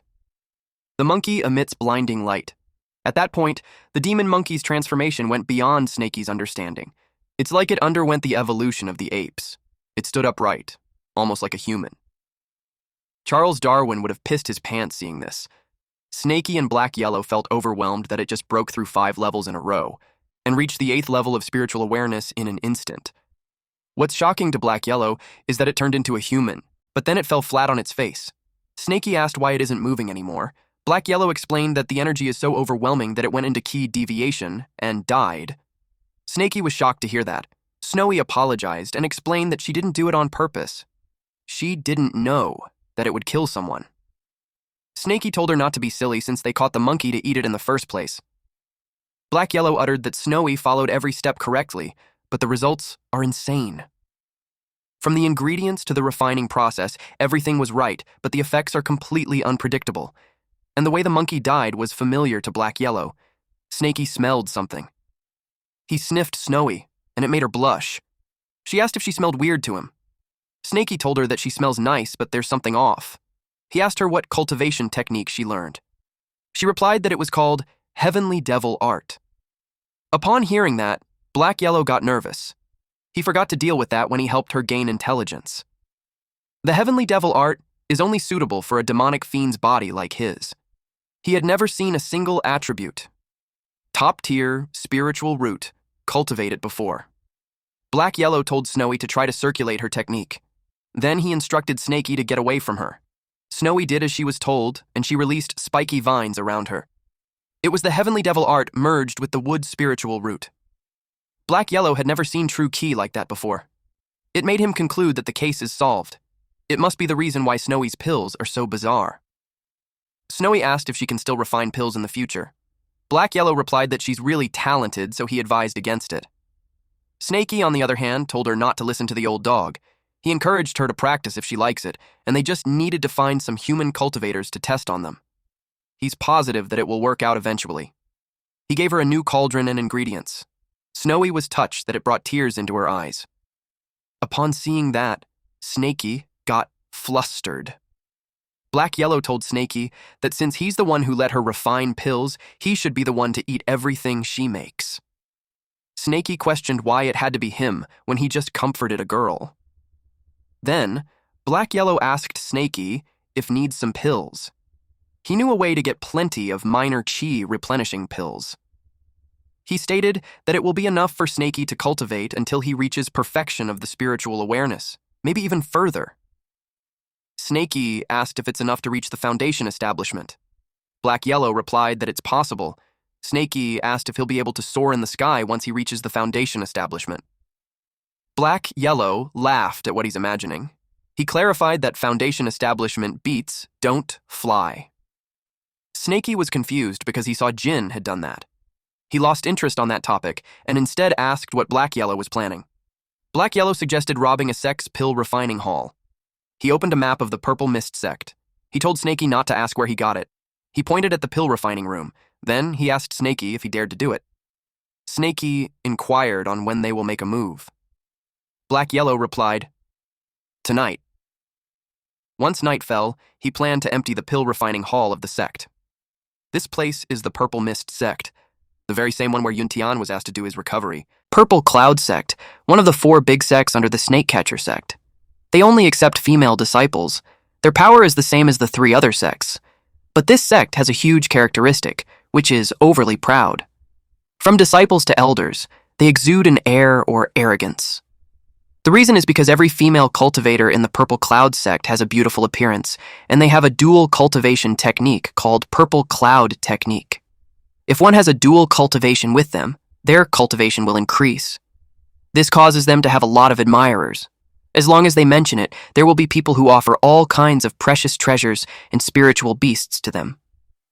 Even if it is a disciple from Snake Catcher sect, they also often try to please them. Because for the Purple Cloud sect technique, both parties must be willing. It cannot be forced. Only them will have the best effect. If the female cultivator harbors resentment, with a little bit of hints, they can immediately make the male cultivator go into key deviation. This is the domineering power of the Purple Cloud technique. At the Purple Cloud sect night backyard, someone informed Chunhua of the treasure he risked his life to search for her. The man begs him to do dual cultivation with her. This woman named Chunhua called the gift a trash. She added that a toad dares to lust after a swan's flesh. She told him to beg Kaiwa instead. Black Yahello uttered that Snaky now knew why they rarely see people from the Purple Cloud outside. Snaky asked why. Black Yahello explained that as long as they ask for treasures, people automatically come to them. Snaky commented that it's an amazing technique. The Purple Cloud technique's creator is astonishing and brilliant. Black Yahello forgot to tell Snaky earlier that the creator is a guy. Snaky was surprised. Black Yahello shared that the creator used to be a male, but Black Yahello doesn't know what method he used to become a female cultivator. After that, he created a dual cultivation. And as for what happens next, Black Yahello decided not to tell Snaky since it might ruin his state of mind. Snaky replied that he's not interested anyway. What he wants to know is how they are going to enter the barrier. Because Black Yellow previously said that Purple Cloud Sex barrier is not ordinary. It can only be breached from the inside. Black Yellow replied that it's simple to deal with them. Black Yellow told Snaky to look at him, and he used color-changing powder and body-shrinking pill. Black Yellow became a cute, white, fluffy dog. He showed his leg to Snaky and invited him to bite the snow-white leg. Snaky yelled that it was too disgusting and his eyes had been defiled. He chomped on the leg. Black Yellow scolded him because he told him to do it gently. Black Yellow was in pain, but he managed to order Snaky to take out a big lizard to act together with him. Then Snaky will wait outside and wait for the news from Black Yellow. Snaky replied, "Okay." At the Purple Cloud Sect main gate, two beautiful women heard a dog howling. They were intrigued, so they decided to check. Black Yellow acted pitiful and overpowered by a lizard. The woman called her sister Nuon and pointed out that the demon beast lizard is bullying the white dog. Deep inside, Black Yellow is cursing Snaky for beating him up for real. The women rushed to the dog and made the lizard stop. The lizard ran away. A woman grabbed the white dog and commented that it's a pitiful one. Not only did it get bullied, it's also injured. They decided to bring it back and properly treat it. Snaky was puzzled that they brought Black Yellow in just like that. He couldn't believe it actually works when those two cultivators don't seem that weak either. The woman cuddled the dog, pitying it for being afraid because it kept moving around. But with Black Yellow's grin, it looked like he had other intentions for moving around while cuddled on the woman's boobie. Snaky identified that the women are at least in the middle stage of the QE refinement realm. He was confused as to how they are tricked so easily.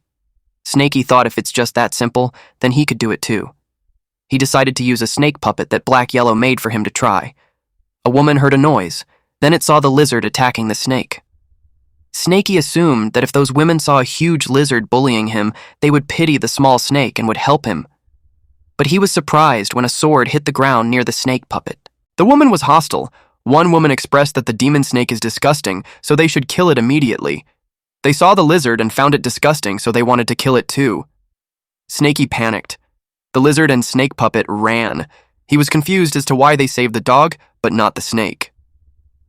Black Yellow was nervous and annoyed at this idiot for doing that, when he doesn't even have fur on his body. It was funny because even so, Snaky tried to act cute. Black Yellow knew they shouldn't cause a big commotion. He barked and ran. The woman interpreted it as the dog getting scared. Black Yellow used an invisible talisman and ran. In his head, the woman didn't know how to hug, so it was uncomfortable. The woman called her senior sister and said that the dog is gone. She asked her to look for it together. She's worried because the dog is injured, so it shouldn't move around, and since it was wounded, she assumed that it shouldn't have run too far. After a while, they still couldn't find it. They assumed that maybe it got eaten by those few spiritual cats. The senior sister told the junior sister that it has been fated, and they can't do anything further. Black Yellow used Jade Plate Release. Then he informed Snaky that he had broken all the Purple Cloud Sect's restraining array, and the gap can only withstand for 1 hour. He ordered Snaky to quickly come by following the sound transmission's direction from underground. Snaky went as fast as he could. He couldn't help but comment that the old dog is dependable this time. He replied that he's coming. Snaky arrived and Black Yellow showed him a map and pointed where the Purple Cloud Sect stores their pills. There are 3 places, one in the outer sect pill room, one in the inner sect pill room, and one in the place where the disciples exchange their treasures, and that is the Purple Cloud Pavilion. The pills in the outer sect pill room are all middle to low-grade pills. Inner sect pill room has upper-grade pills. It's the main place where they refine minor chi replenishing pills. Later, they will go to the inner pill room first, then they will go to the Purple Cloud Pavilion using the minor teleportation array. Snaky knew that the old dog's target was not the pills, but the Purple Cloud Pavilion's treasures. Snaky didn't pay attention to it that much since they are already in there. He reasoned that it's good to steal more. There was a silhouette of a female cultivator on top of a male cultivator, and the female moaned and screamed, "I'm coming! Help! I can't take it anymore!" Snaky was confused, so he asked if a female cultivator was getting killed. Black Yellow explained that the woman is just feeling happy. He commented that her screams are making his fist hard. Snaky was clueless. He probed as to why the woman is calling for help when she's happy, and he also asked why Snaky's fist is getting hard. Black Yellow replied that Snaky is one step away from full enlightenment. Again, Snaky doesn't understand. Black Yellow told him that it's nothing, and he was just praising him. Since the male cultivators are going to get sucked up dry sooner or later and get thrown away. Black Yellow gave Snaky a piece of advice, and that was, a simp won't meet a good end. Snaky asked, simp? Simp in Chinese is dog. Black Yellow reacted that he's not that, in the bedroom that they just passed by. There was a heavy panting. The naked man and woman cuddled. The man told the woman named Yin Ling that he's thankful. Yin Ling's cheeks were flushed, and she looked like she enjoyed herself.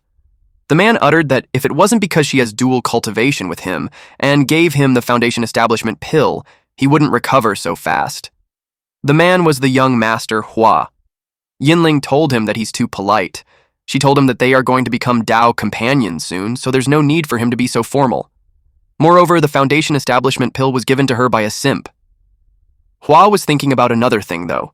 He vowed that once he's fully recovered, he will definitely find that creepy thief and kill him to release his hatred. Snaky felt the killing intent. He was confused as to why he felt a familiar but dangerous aura. Black Yellow noticed that Snaky had gotten better. Snaky was confused as to what he meant. Black Yellow told him that it was unexpected that Snaky noticed. Right beside the guest room above them is the pill-making inner room. The scent of the minor chi replenishing pill has seeped to the ground. And he addressed that as for danger, that's because there's 2 elders guarding there. One in the early stage of the Foundation Establishment realm, and another in the middle stage of the Foundation Establishment realm. Black Yellow planned for them to move separately. Snaky will be making a commotion above there and attract one of them. Then Black Yellow will deal with the other one. Then, after they are done taking the pills, they will move to the teleportation array and meet up. Snaky asked what kind of commotion. Black Yellow told him that it can be anything.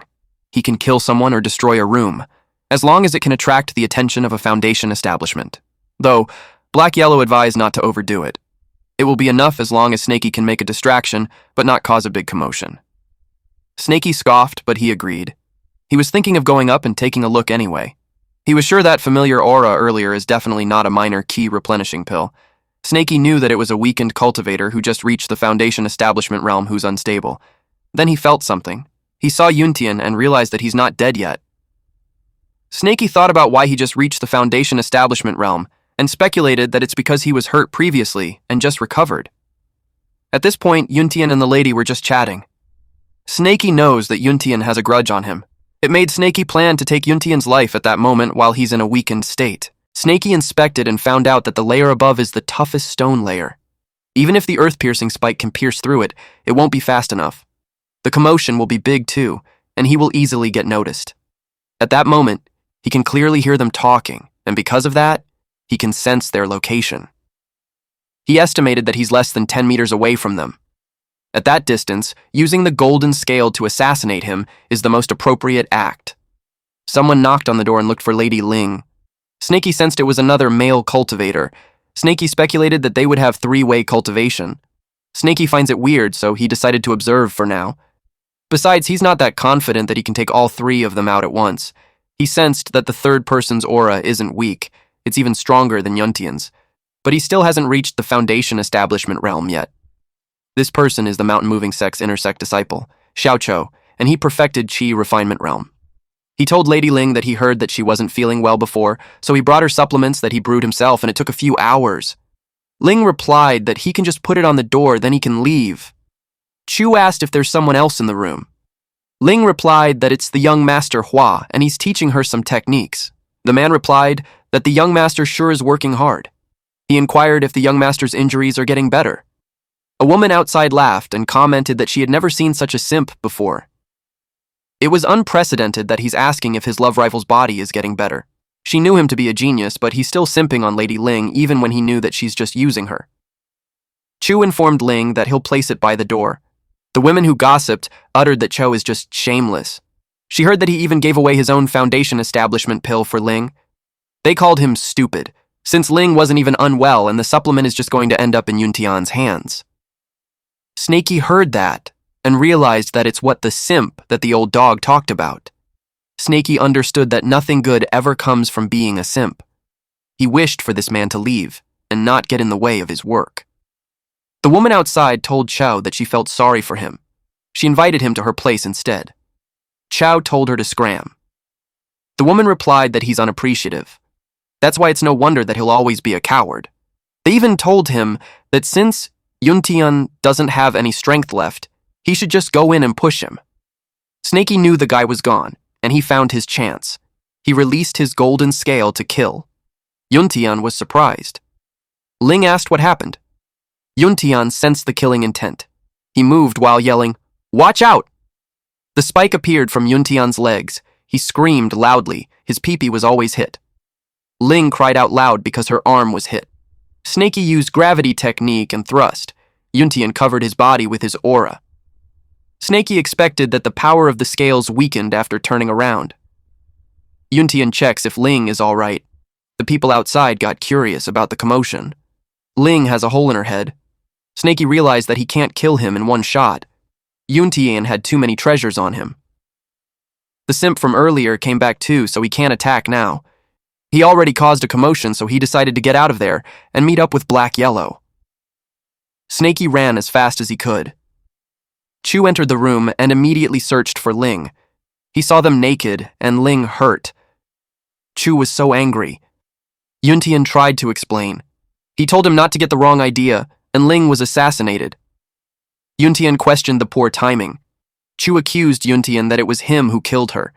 He was mad that he didn't protect her, so it was him who killed her. Chu yelled at him to die. He called him a murderer.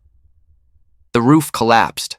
A woman saw it from outside, and she asked what happened. He yelled at them and called them out for fighting because of jealousy. She told them to stop, and if they really wished to fight, they should go outside and not destroy the sect. This old woman is the Purple Cloud Sect Pill Room's Foundation Establishment Realm, Old Crone Wang Lin. She was surprised to see Yinling. She was enraged that Ling died. Snaky realized that the simp was actually strong. He can fight evenly with Yuntian. That expert from the pill room arrived too, so Snaky knew his mission was done. At the same time, an old woman was wondering why her senior sister hadn't dealt with it yet. She wondered what happened. Yahello was lurking. This woman is the Purple Cloud Pavilion Pill Room's Foundation Establishment Realm, Old Crone Luo Fei. Feo commented that it's too noisy. She blamed the male cultivators for fighting over their sect's disciples. Yahello was pleased that Snaky did it. Now it's his turn. He said that it would be a waste not to use such a big, refining cauldron. Fei smelled something. She got worried that the pill burned, but she knew it shouldn't have since she checked all the ingredients and she's keeping an eye on the fire. Then she speculated that senior sister added something again when she wasn't looking. She questioned if the senior sister is secretly researching new pills behind her back. She turned off the fire. Half of her body entered the cauldron since she wanted to see what her sister added.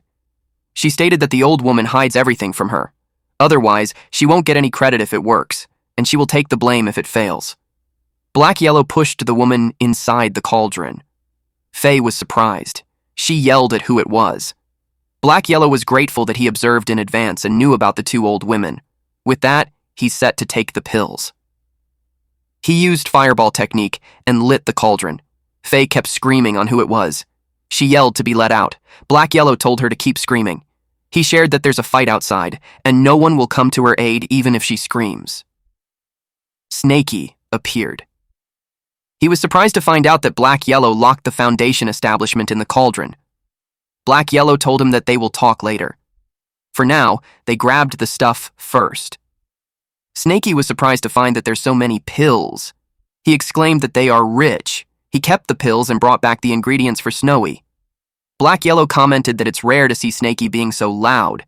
It made him feel that the trip was worth it. Fei realized that the ones who locked her inside the cauldron are pill-stealing thieves. She vowed to kill them. Snaky replied that he might not have the courage, but he has fireball technique. He increased the flame on the cauldron, which made Fei scream out loud. Yahello felt proud of his disciple. Fei used Purple Cloud Golder spell, Burst. Snaky panicked since it's going to explode. Yahello asked him what he's panicking for. He told him to go look. The mystic yellow bell covered it up. Snakey was surprised that Black Yellow fixed the mystic yellow bellow that he obtained from the Heavenly Puppet Sect. Black Yellow stated that not only he fixed it, he even strengthened it. They head to the minor teleportation array outside the Purple Cloud Pavilion. But then, a loud bell rang. Snakey panicked. He thought that the old woman escaped from the cauldron. Black Yellow told him that it was the sound of the mystic yellow bell. It's the Purple Cloud Sect's emergency bell. He uttered that it shouldn't be happening, since there's no way that they would notice so quickly.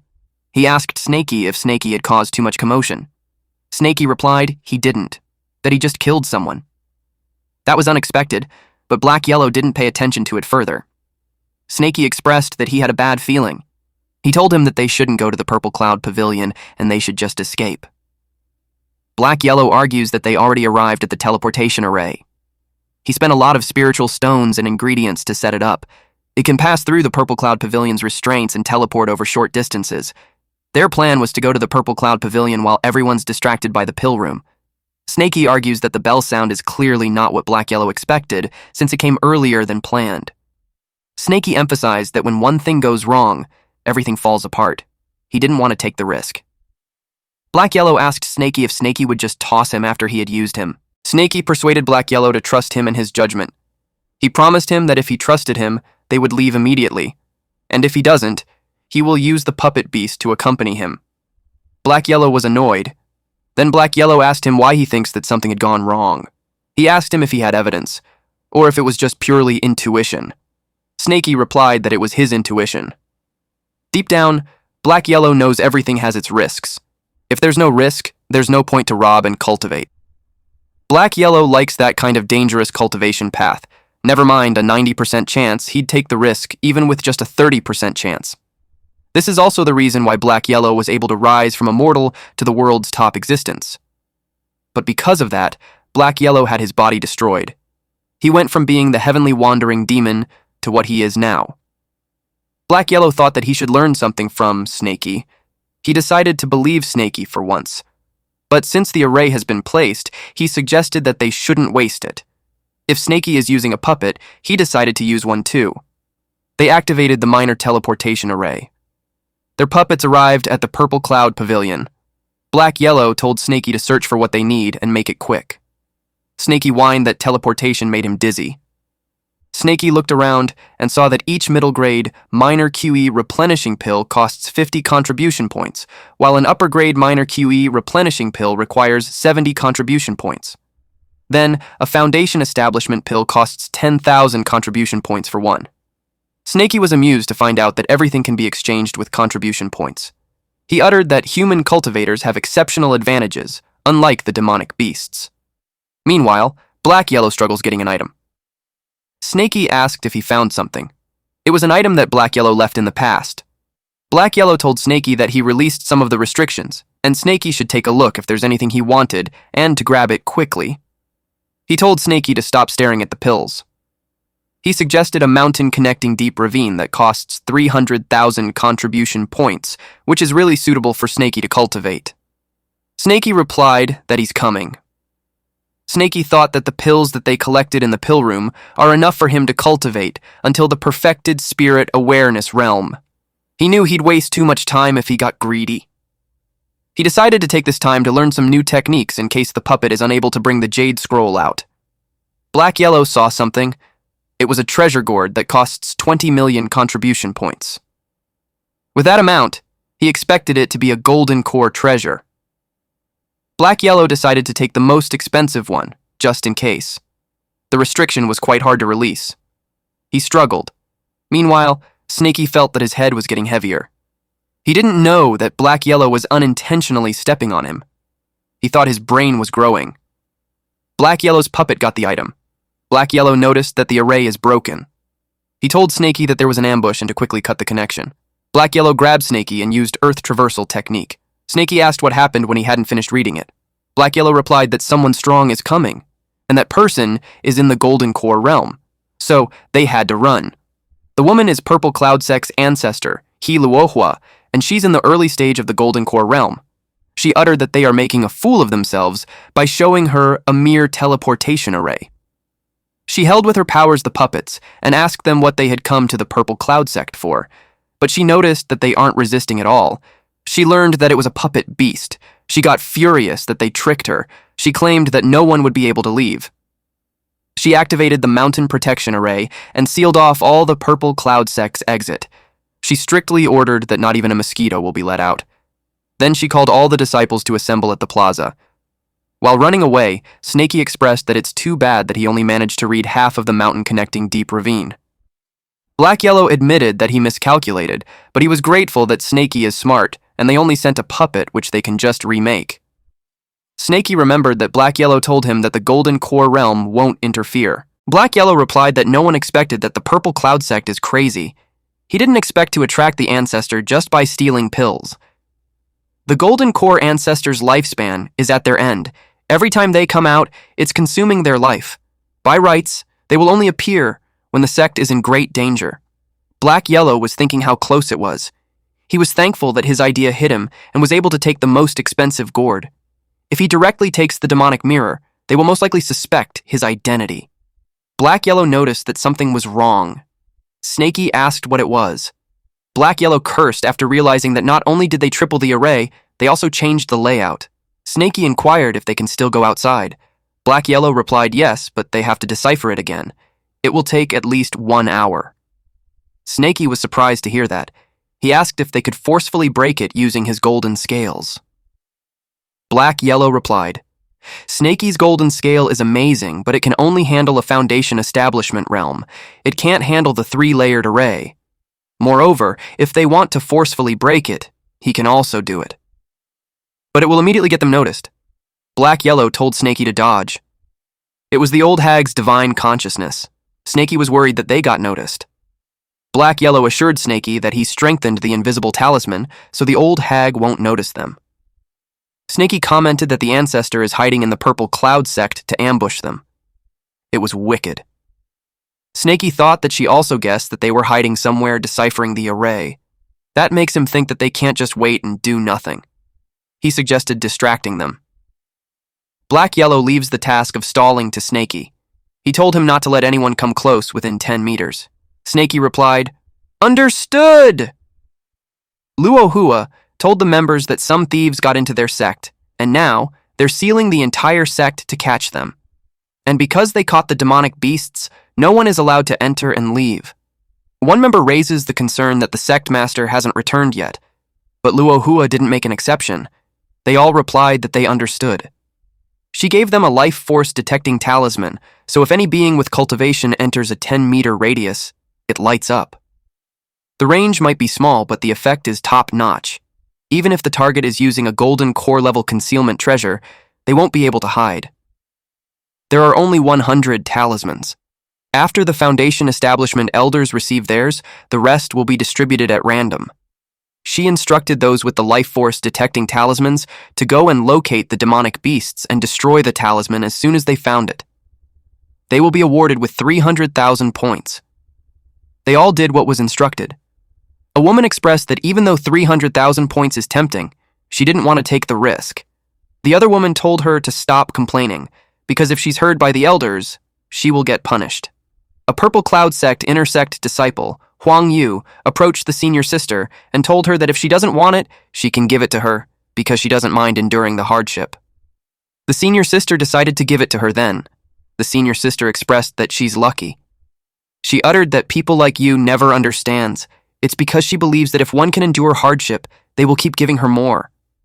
The other woman replied that even if you came from a farmer's family, she's still one of the talented in their generation. The senior sister agreed that Yu is a single upper-grade earth spiritual root. They expect you to reach Foundation Establishment realm within 3 years. But she refused to cultivate the Purple Cloud sect's dual cultivation technique when she's been in the sect for 5 years and only reached the 7th level of key refinement. They gossiped that Yu risks her life hunting demonic beasts every day, but it doesn't compare to what they get from just 1 session of dual cultivation. Yu was thinking that as long as she earns 300,000 contribution points, she will reach the Foundation Establishment realm within a year. She believes that after exchanging mountain-connecting deep ravine, she will be able to leave the Purple Cloud sect, and the event is her fortuitous encounter. She sees it as her one and only chance, so she's determined to find that demonic beast. An ancestor's divine consciousness didn't manage to detect it, so she thought that there's a big chance that the demonic beasts are hiding underground and are trying to decipher the array. She used the earth traversal technique and searched along the perimeter. She was positive that she would find it, at the same time somewhere around the perimeter. Yuntian was in a dire condition. He was fortunate that the array activated at the right time and helped him block the attack. Otherwise, he might die together with the madman. Someone yelled at him to come out. It was Chu. Yuntian told this madman that the Purple Cloud sect said that a demonic beast infiltrated. He stated that Ling died at the hand of the said demonic beast. Chu replied that he doesn't care about the demonic beast. He was set to kill Yuntian first. Yuntian told him that he's insane. He explained that the array has been activated, which means that Cho can't come in and he can't come out. With that, Cho can't kill him. Yuntian walked away. He went back to heal his injuries. He threatened Chow that if he sees him again, he's dead for sure. Chow was crawling on the ground. He realized that he couldn't drag it out and had to think of a way to return to the mountain moving sect. Otherwise, he'll be dead while Yuntian was still alive. Chu was set on killing Yuntian. At the forest inside the Purple Cloud sect, they found a talisman. They immediately broke it and planned to inform their ancestor, but several puppet monsters appeared, ready to throw fireballs at the ladies. The woman clenched her fist. Then Luhua appeared and grabbed those girls. She was angry at the beast for daring to hurt her disciple. She lifted the puppets in the air using her magic. She's pissed off to deal with puppets again. She uttered that the demonic beast is cunning. She ordered everyone to keep searching and not let a single corner unchecked, including the places that have already been searched. Snaky asked Black Yellow on how much longer he needs since the puppets can't hold off the purple sect anymore. They have already killed more than 100 lizards, which brings down to only 10 units left and one investigating a small snake without any battle power. Black Yellow replied that he's almost done in 15 minutes. He encouraged Snaky to keep it up. Snaky sensed that someone was coming from underground, so he went to check. Yu complained that the puppets are quite strong. She felt that there's definitely something off, that anyone who gets close ends up distracted by puppets. It made her think that the demonic beast is most likely hiding nearby. Snaky identified the Earth-type 7th level of the QE refinement realm. He could kill her with one strike using the Earth-piercing spike and golden scale. But he knew that if he attacks, he'll be exposed. Unless he had no choice, Snaky knew not to act recklessly. He decided to kill her if she reached 10 meters. Snaky felt that she was 50 meters away. Then, at 30 meters, she stopped. It's because Yu had a bad feeling about it. She felt that something with a strong killing intent has locked onto her and it could kill her at any moment. If she took another step forward, she'll die for sure. She thought about the 300,000 contribution points. She knew that if she died, there's no point in having 300,000. She willed herself to calm down since she knew that staying cautious is the key to survival. She believes that there's hope as long as one survives. She must stay alive if she wants to get strong. Luohua saw her and asked if she had searched the area. Yu was surprised to see the elder. The elder noticed that she stammered and asked why. She replied that she came up from the underground and was a little tired, and all the while a deadly spike pokes her butt. What a move, sneaky snaky. She couldn't tell the truth since at that range, she'll be surely killed, then the others would surely take the credit. She told the elder that she searched in front, and there's nothing. Luohua finds it strange that they couldn't find the demonic beast. Snaky was relieved since if the woman acted strangely, he would have to kill her. He made the earth-piercing strike disappear. Thanks to the woman being cautious, not only did she save herself, but she also saved the beasts. Snaky knew that the girl isn't ordinary because judging by that earth-type technique, her spiritual roots must be pretty strong. It made him wonder as to why she's only in the 7th level of the Qi refinement realm. Black Yellow told him to stop muttering since they pulled it off. They got ready to move. That was close, but they were safe. They hurried outside. With that, Luohua learned that the array at the southwest was broken. As she expected, those beasts escaped. She tried to see if they could run away from the palm of her hand. She's certain that those guys didn't expect that she added a thin layer of consciousness on the array. Any living being that passes through that layer will get marked by a divine consciousness stigma that can't be detected. The ladies saw their ancestors left in a hurry. She yelled at the beasts on where they were going. Black Yellow commented that she got there fast. Snaky asked how she found them. Then it made him think that there's a consciousness stigma on the array. Luohua learned that there's two beasts. Snaky and Black Yellow used Earth Traversal technique. Luohua made sure that none of them would be able to escape. She used the celestial golden alms bowl. The ground on where Snaky and Black Yellow was being detached. Something gathered at the bowl. The bowl was absorbing the area around them. Snaky reminded Black Yellow that he has a trump card. He urged him to hurry up and use it. Otherwise, they are done for. Black Yellow replied that he doesn't. He panicked as he's getting absorbed. Snaky yelled that if he goes out with Black Yellow next time, it would make him worse than a dog. Black Yellow was planning to wait until that old hag got closer, but she's catching on to them using the treasure, which led him to think that he had no choice now. He had to do it, so he called something to come out. The bowl that Luohua was holding slipped her hands.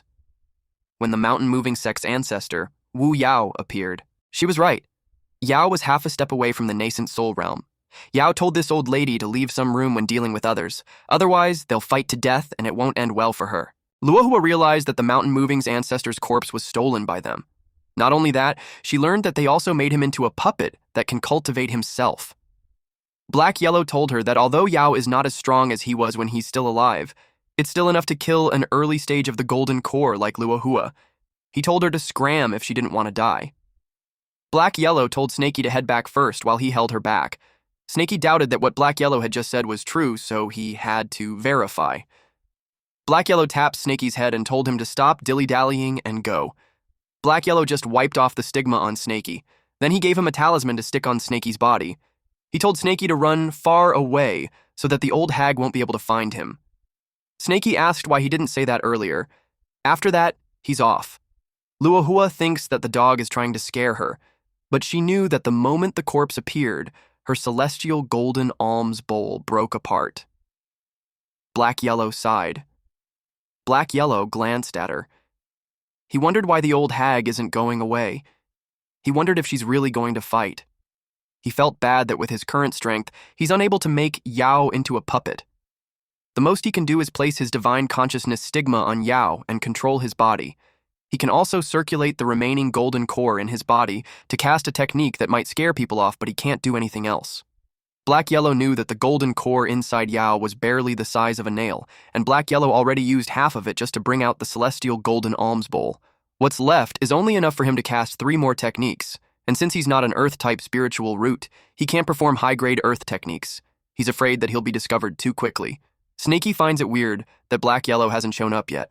He knew that if what Black Yellow said was true, that the corpse is so strong, then it could easily kill that old hag. It made him wonder as to why Black Yellow made him run away. That's when Snaky realized that Black Yellow lied and he's in danger. Snaky knew that he can't just leave him behind and run off on his own. He also pondered that if Black Yellow's words were a lie, just going back meant asking for death. And that maybe Black Yellow is strong and he would just hold him back if he returns. Snaky slapped his face and told himself that he can't keep making excuses for his weaknesses. He decided that no matter what happens, he won't leave Black Yellow behind and run away by himself. Secondly, he won't recklessly seek death either. With those 2 things in mind, he needs to figure out what he can do. They were in a standoff. Luohua knew that the stalemate wasn't getting them anywhere. She decided to launch a small attack to test out Yao. She released a purple cloud silver needle. Yao yelled that the old hag is seeking death for herself, and she shouldn't blame him for it. Black Yellow decided to start with a flashy spell to throw her off. Then he planned to make a quick escape while she's distracted. Luohua was surprised that the silver needles got corroded. Then, Yao created a monster-like mist. Luohua knew that there's no way that the mountain-moving sex ancestors knew that kind of technique. She had determined that he must be a demonic cultivator. Yao replied that no one cares about the righteous path or demonic path. He claimed that if it can kill people, then it's a good path. With that answer, Luohua determined that he's a demonic cultivator. She planned to eliminate him to protect the righteous path. She used primordial golden light burst. Yao replied that she's too weak. When the mist disappeared, she was surprised to see him gone. She was pissed that she was tricked. Luohua noticed that the enemy used stealth. She then used the 1,000-layered divine consciousness array. She was determined to kill the enemy. Black Yellow didn't expect her to have a wide divine consciousness technique. He knew that it's impossible to guard against that which rendered stealth useless. And with the old hag's speed, he knew that she'll catch up to him soon. Black Yellow knew that the purple miasma plague is still too weak. Except for the small amount of power at the beginning, everything that follows is just for show. He's aware that he needed to use a stronger attack to hold her down longer. He thought that the technique is Rashomon, but realized that it's too strong. He's afraid that the golden core will be exhausted before he even manages to cast it. Black Yellow sensed the parade of 100 ghosts. He knew that it isn't good either, since an earth spiritual root corpse can't cast it. He determined that he had to do it himself. But Black Yellow's powers still haven't recovered yet. But to his surprise, a sword appeared in front of him. Luohua called him a bastard and asked where he's running to. Black Yellow recognized that the technique was 9-mist unparalleled sword. Black Yellow knew that if his earth traversal technique was as fast as Snakey's, he would have escaped long ago. He decided to gamble again. Black Yellow made Yao inhale deeply. Then he used the soul suppression requiem. Luohua uttered that the old dog is too demonic and must be killed. She used 9-mist unparalleled sword to slash him. Black Yellow ran as fast as he could. His body starts to disintegrate because of the attack. Black Yellow learned that the old hag is dead set on attacking him even if he gets hurt. At this point, Black Yellow is also gravely injured, and if he takes 2 more hits, he's finished. Even if his essence soul can escape, he will have to go into slumber for 1,000 years. The drain from casting a cross-spiritual root technique drove him crazy. That technique had depleted 1/3 of his golden core, and if he used it 2 more times, it would be completely wiped out. Luohua used a technique called 3 pure evil killing. Black Yellow knew that was bad, but something from the ground deflected the sword. Black Yellow was shocked by Snakey. Even Luohua was surprised that it created a dent on her treasured sword. She wondered what hidden weapon it was. Luohua knew that, because she placed a stigma on him, he wouldn't be able to escape anyway. Black Yellow saw her fly away. Snakey appeared in front of Black Yellow. Black Yellow scolded him because he already told him to escape. He asked him why he returned. Snakey asked Black Yellow if he could control the puppet. Black Yellow asked if he's talking about the mountain-moving sect ancestor. Snakey replied, yes. Black Yellow told him that since Snakey learned the puppet technique, of course he can control it. And with the level of divine consciousness, his body might collapse just from controlling it for a little while. Snakey expressed that since he and the mountain-moving sect ancestor are both earth spiritual roots, he wanted to give it a shot. Black Yellow told him that he definitely won't be able to handle it by himself. He offered to assist him and try, but Black Yellow warned him that he has to cooperate with him, that if they're out of sync, they will be both finished. He plans to slowly transfer his divine consciousness to him. Snakey was determined. Then, it looked like he was in pain. Black Yellow told him not to force himself. That if he really can't handle it, he should dissolve the divine consciousness immediately and escape. Black Yellow told him that the golden core inside the puppet can still cast 2 techniques. It should be enough to cover his retreat. Snakey insists that they will leave together. He urged Black Yellow to hurry up and think of something. Snakey bled through his eyes and mouth. Black Yellow has a divine exploding pill that can boost Snakey's body and divine consciousness for a short time, but the side effects are brutal. If it doesn't work, he's afraid that Snakey won't even have the strength to escape. Snakey insists that he knows what he's doing. He told Black Yellow to feed him the exploding pill. Luohua saw that Snakey, that little bastard, came back too. Black Yellow spoke softly to say to Snakey that Snakey will handle the casting technique while he catalyzes the golden core. Luohua saw that the scales are not ordinary. She saw it as a material to make a golden core treasure. She was grateful for the material. She was ready to kill them both. Black Yellow gave the cue on Snakey. Snakey used the Great Earth Shield. Luohua was surprised that they blocked her flying sword. She used 3 pure evil killing to pierce them. Black Yellow was out of breath. He complained that the old hag is persistent. He asked Snakey if he could still hold on. Snaky replied that he has to, even if I can't. Snaky ate a divine exploding pill so that he wouldn't faint. Yahello was surprised that Snaky is eating 3 at the same time. He wondered if Snaky was already trying to kill himself. But Snaky replied that it was just his instinct. It's telling him that he can do it. And at this point, we see this huge purple dragon aura that is manifested through our boy. He told Yahello to catalyze the golden core, and he'll cast a technique. He prayed that his divine demonic cauldron would be able to withstand it. Otherwise, they will all die there. Yao exudes powerful energy. Luohua was concerned about that commotion. Something from the ground appeared a centimeter in front of her. It nearly got this old hag. It was the earth-piercing strike, the same one that Snaky used to poke the lady's butt earlier. But this time, it's really freaking huge. Luohua stepped back. When she saw the earth-piercing strike, she couldn't believe it. It was huge, which made her think that it was clearly a mountain. She felt relieved that she activated the protection technique beforehand. She cursed at them for making her miserable. Snaky used another earth-piercing strike. Even him, he was surprised that he can still go on. Our boy is on a roll.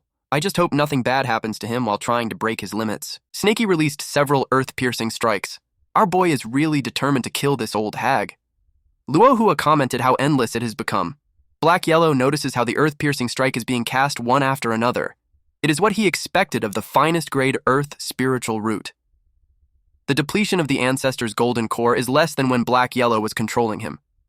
Luohua was forced to use a golden shield talisman just to dodge Snaky's attack, and cloud-breaking sail. Snaky saw that Luohua flies too high. The earth-piercing strike can't reach her. They cursed upon realizing that she's countering every technique with the right response. Luohua broke the ornament in her hair. She expressed that she underestimated them. But it was about time that she ended it. She used Pearl Flower Storm. Snaky used the Great Earth Shield to protect them. Luohua challenged them to see how long they could hold on. She speculated that the mountain, moving ancestor's golden core is going to exhaust soon. She wondered how a golden core that has died a few centuries ago and has long become a dried corpse is going to compare to her. Yahello agreed with her. Even though Snaky's Earth-type technique has low consumption, a third of the golden core has been exhausted. The ancestor won't be able to hold on for long. Snaky replied that they will have to bet on a big one. Snaky was talking about the mountain connecting deep ravine. He opened a scroll. Snaky knows that he won't be able to control it on his own, but with the mountain moving's ancestor's body and golden core, it can be done. Unfortunately, he only read the first half. He will have to imagine the remainder by himself and create it on his own. He asked Snaky to continue to catalyze the golden core to block the attack from above for now. He just needs a little more time. Yahello did what Snaky said. Snaky started the spell. Yahello had observed that the Snaky now isn't the same cowardly snake who used to fear death. Snaky learned all the Earth-type techniques instantly. Yahello was surprised when Snaky grabbed him. Snaky told Yahello to get ready to cast the ultimate skill. They used mountain connecting deep ravine. The mountain moving's ancestor's left eye glowed in red while the right one glowed in purple. If the old hag won't run away, they vowed that it is the day that she will die. Luohua couldn't believe that they just used mountain connecting deep ravine. The mountain connecting deep ravine is something that the founding sect leader obtained from the mountain moving ancestor at a great cost. Over hundreds of years, no one in the Purple Cloud sect is able to fathom it. Even all the previous sect masters are unable to do it. From several million contribution points, its price keeps decreasing, but there's still no one who can learn it. She couldn't believe that the snake learned it in a moment. She finds it strange. But whether it's real or not, she knew that she had to retreat first. But her path was blocked with the sudden rising of cliffs. She got enclosed. Snaky's skill was just too incredible at this point. Controlling the whole terrain at this level was just unbelievable. Snaky told her that it's too late to run. Yahello told her to die. Luohua didn't expect two beasts to be able to force her into the situation, but since it has come to that, she had no choice but to take out the memento given to her by his Dao companion. She used teleport. Yahello was surprised that she used a minor teleportation talisman. The old hag had escaped, Snakey asked what it was. Black Yellow explained that it's the same as the minor teleportation array. However, the minor teleportation talisman is instantaneous. The price is steep, though. It requires the rare void stone to create one. Once activated, one can cast the teleportation technique that only a nascent soul cultivator is able to perform once. Snakey replied that no matter what, he wants her dead. Luohua sensed something. When she turned around, it made her pale. Right at that moment, she knew she fucked up. She saw the earth rising. She could tell that it's not the mountain connecting Deep Ravine. It is different from what was recorded in the Jade Slip. Snakey told her to die. The earth then formed into a large snake. This is Snakey's version of mountain connecting Deep Ravine. Luohua simultaneously casted Heavenly Thunder Bead, Fire Cloud Talisman, Green Deadly Needle, and Explosion Talisman. It reaches the large snake made of rocks. But in return, the snake gave her a vicious look as it touched the ground. Luohua used all her treasures, but none of her attacks worked. Snakey wouldn't let her escape. Black Yellow encouraged Snakey to kill her. The rock snake attacked Luohua. She took a direct hit and coughed up blood. Her ribs broke. She called for Gale. The Gale talisman helped her escape. They watch her get away. But with the heavy injuries she had, they knew that she could just go into seclusion and wait for death. The Ancestor's golden core has been exhausted too. Black Yellow and Snakey don't have the power to chase after her anymore. Black Yellow got excited since he knew that the last technique is Snakey's own creation. He exclaimed that it was awesome. He got worried when he saw Snakey's condition. Snakey was on his back and not moving. Black Yellow thought he fainted. Even when he's too weak, Snakey told Black Yellow that she's not completely dead yet. He asked him to chase after her. It's quite funny that Snakey still won't stop even after fainting. Moments later, movements were heard along the forest. It was Black Yellow. And right now, he's dragging Snakey as he was too exhausted to even move. Snakey still wanted to kill the old hag, but Black Yellow told him to forget about it for now, or they will be the ones who will get killed. He's firm that they should retreat first. Then, out of nowhere, Snakey's body got covered by an earth armor. Black Yellow didn't expect this. He wondered just how many backup plans did Snakey have that he can even automatically defend himself even after fainting. But because of this, dragging Snakey became much more difficult. Black Yellow also didn't forget to retrieve the body of his puppet. He thought that, although all these treasures that the old hag left behind are already broken, they may still be usable after some fixing. And after a few more minutes, the voices of the disciples of Purple Cloud Sect were heard. The reinforcements are here. Black Yellow promised to Snakey that sooner or later he will turn this battle around, but for now, they need to survive first. Black Yellow and Snakey vanished as he used stealth. At the same time, Purple Cloud Sect's sect master, Shen Qingzhu, found their ancestor barely able to retreat. But the old hag's first command was to still find and chase the demonic beasts. Everyone, listen to the order. Search the mountain immediately. The old hag was desperate that she even wanted them to search underground, just to find Snakey and Black Yellow.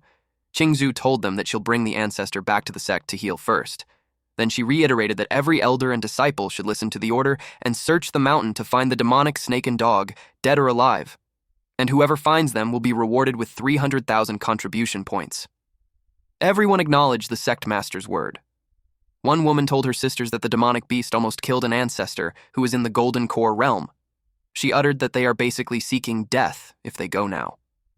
One replied that the demonic beast is scary, and they won't be able to fight it, but they can't disobey the sect master's order, so they decided to put on a show. A week later, the news about the Purple Cloud Sect spread like a storm, engulfing the entire southern city of Chu Country. People talked about how mysterious demonic beasts infiltrated the Purple Cloud Sect deep in the night to steal the pills. The public knew that those beasts were being hunted by the fifth-generation ancestor. However, the ancestor was unable to defeat them and got gravely injured and retreated. Another breaking news is that a snake and a dog stole the Mountain Moving's ancestor's corpse into a puppet and was used to defeat the Purple Cloud Sect's ancestor. At the Mountain Moving Sect. Someone was enraged that the ancestor's corpse was stolen. He ordered to raise the bounty by tenfold and retrieve the ancestor's corpse. At the Carefree Sect. Yangzi commented that the dog and the snake were interesting. He gave it 10 points. He assumed that it was them who destroyed his clone back then. Yuntian replied that back when he was hunting the elephant, they lost a lot of disciples, and puppets and earth-piercing spikes were involved too. Yangzi told Yuntian to go contact the snake catcher sect's headquarters and ask them to issue a joint bounty. He commented that it has been a long time since it gets so lively. A poster of a snake and a dog was on the bulletin board. It announced that those who manage to catch them will be awarded 200 spiritual stones and 300,000 contribution points.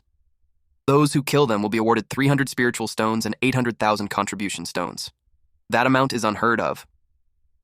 A young man told the guy that even a golden core got injured, but the man insists, saying that the fortune favors the bold. Meanwhile, at the border of Qin Country Geese Descending River official boat, the news about the mountain moving's ancestor becoming a puppet was reported.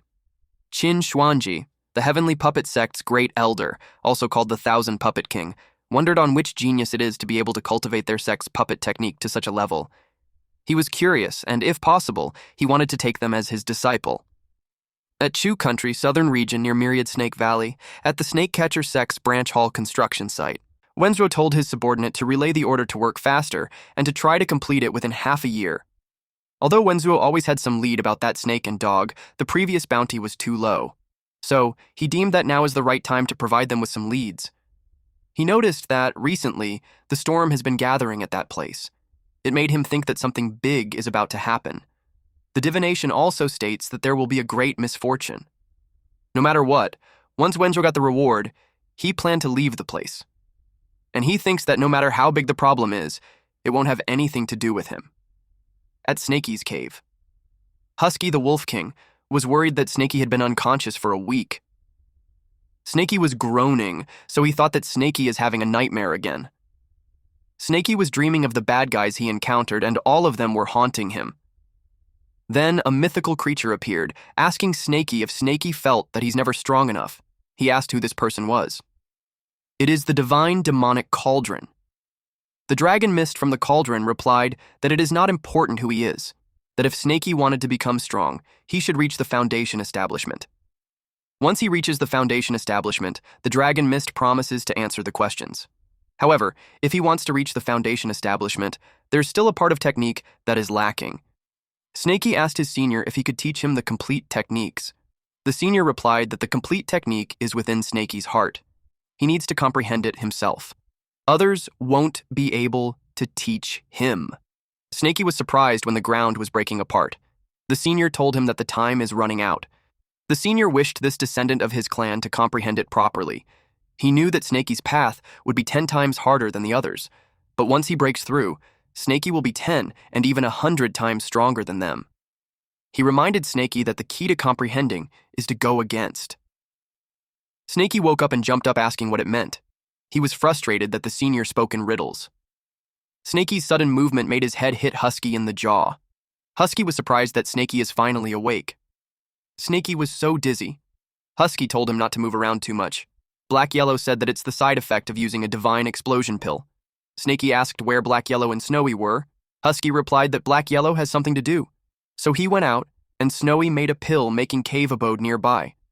Snakey noticed that the scales that he previously plucked out have grown back. It even increased in numbers. Not only that, when he was unconscious, he broke through into the 8 levels of the spirit awareness realm. He wondered if it's because he honed his skill during the fight, or if it's because of that he is in his dragon realm. He wondered where the old dog went. If Black Yellow was there, Snakey would have asked him about the flaws in his technique. Snakey remembered that Black Yellow said that there's a 90% chance of succeeding, but he cursed at him since they got hunted down by a golden core and almost died. He saw the items they brought, and it made Snakey comment that the harvest was abundant. There's a minor Qi replenishing pill, divine explosion pill, Qi restoration pill, lesser yang powder. There are even 2 of the most precious foundation establishment pills. These pills are enough for Snakey to eat until he reaches the foundation establishment. As for the herbs, the pill-making cauldron and pill-making jade slip can be given to Snowy. Snakey stated how all those were all obtained through life and death situations. If Black Yellow weren't there, he wondered how he would manage.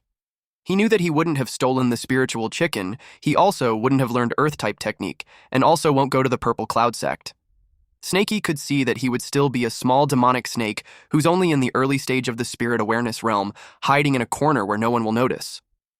Then his lifespan will come to an end in 10 years and end up as ashes. He said that the lifespan of a snake is only 10 years or so. If they don't fight with heaven and earth and humans, then it's a puzzle on how they will live a long life. He realized that he should thank Black Yellow. But when Snakey imagined him being conceited, he didn't feel like doing it anymore. Snowy was happy to see Snakey awake. Snowy invited him to her new cave abode and wanted to show him the pills that he refined. Snakey told her not to rush. Snowy offered to carry him, but she told him Husky could do it too. Snakey replied that he can walk by himself. They arrived at the place. Snakey's eyes widened. Snowy told him that it's a good one. She narrated that Black Yellow even helped her set up an array to reinforce the cave and prevent explosions. Snakey asked how long he had been unconscious. Snowy replied that it's about 10 days to half a month. Then Snowy excitedly gave things to Snakey. Snakey was surprised that there were a lot. Snowy replied that she wanted to repay him. Then she gave him tons of pills. Snakey replied that he already has enough pills, so she should keep those. Snowy told him not to look down on her. She boasted that she did the pills right, that it won't kill anyone, but they're also very effective. She was proud that a dog would praise them. By dog, Snakey asked if she's pertaining to Husky. Since it doesn't look like Snakey believes Snowy, Snowy told him to have a sniff. Snakey did, and he realized that it had the aura of a strength enhancement pill. Snowy replied yes, and asked him if he wanted to try it. Snakey suggested that they should let the pig try it first. Snowy was confused. They looked at the pig pen, and Snakey assumed that Snowy raised those pigs to test the pills. Snowy replied that the place doesn't have any pigs. Snakey realized those weren't pigs. Snowy informed him that those are rats. Snakey was surprised. He asked why those rats are so big. Snowy replied that there's a simple explanation. She grabbed one rat and made it swallow a pill to show Snakey. The rat grew in size as it developed muscles. Snowy explained that demonic beasts prioritize body size during battles.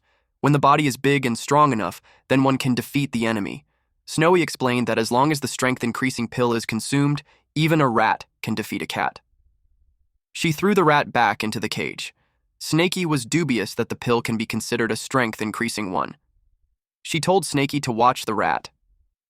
The rat releases a powerful punch towards the wall. Snakey replied that it made sense now.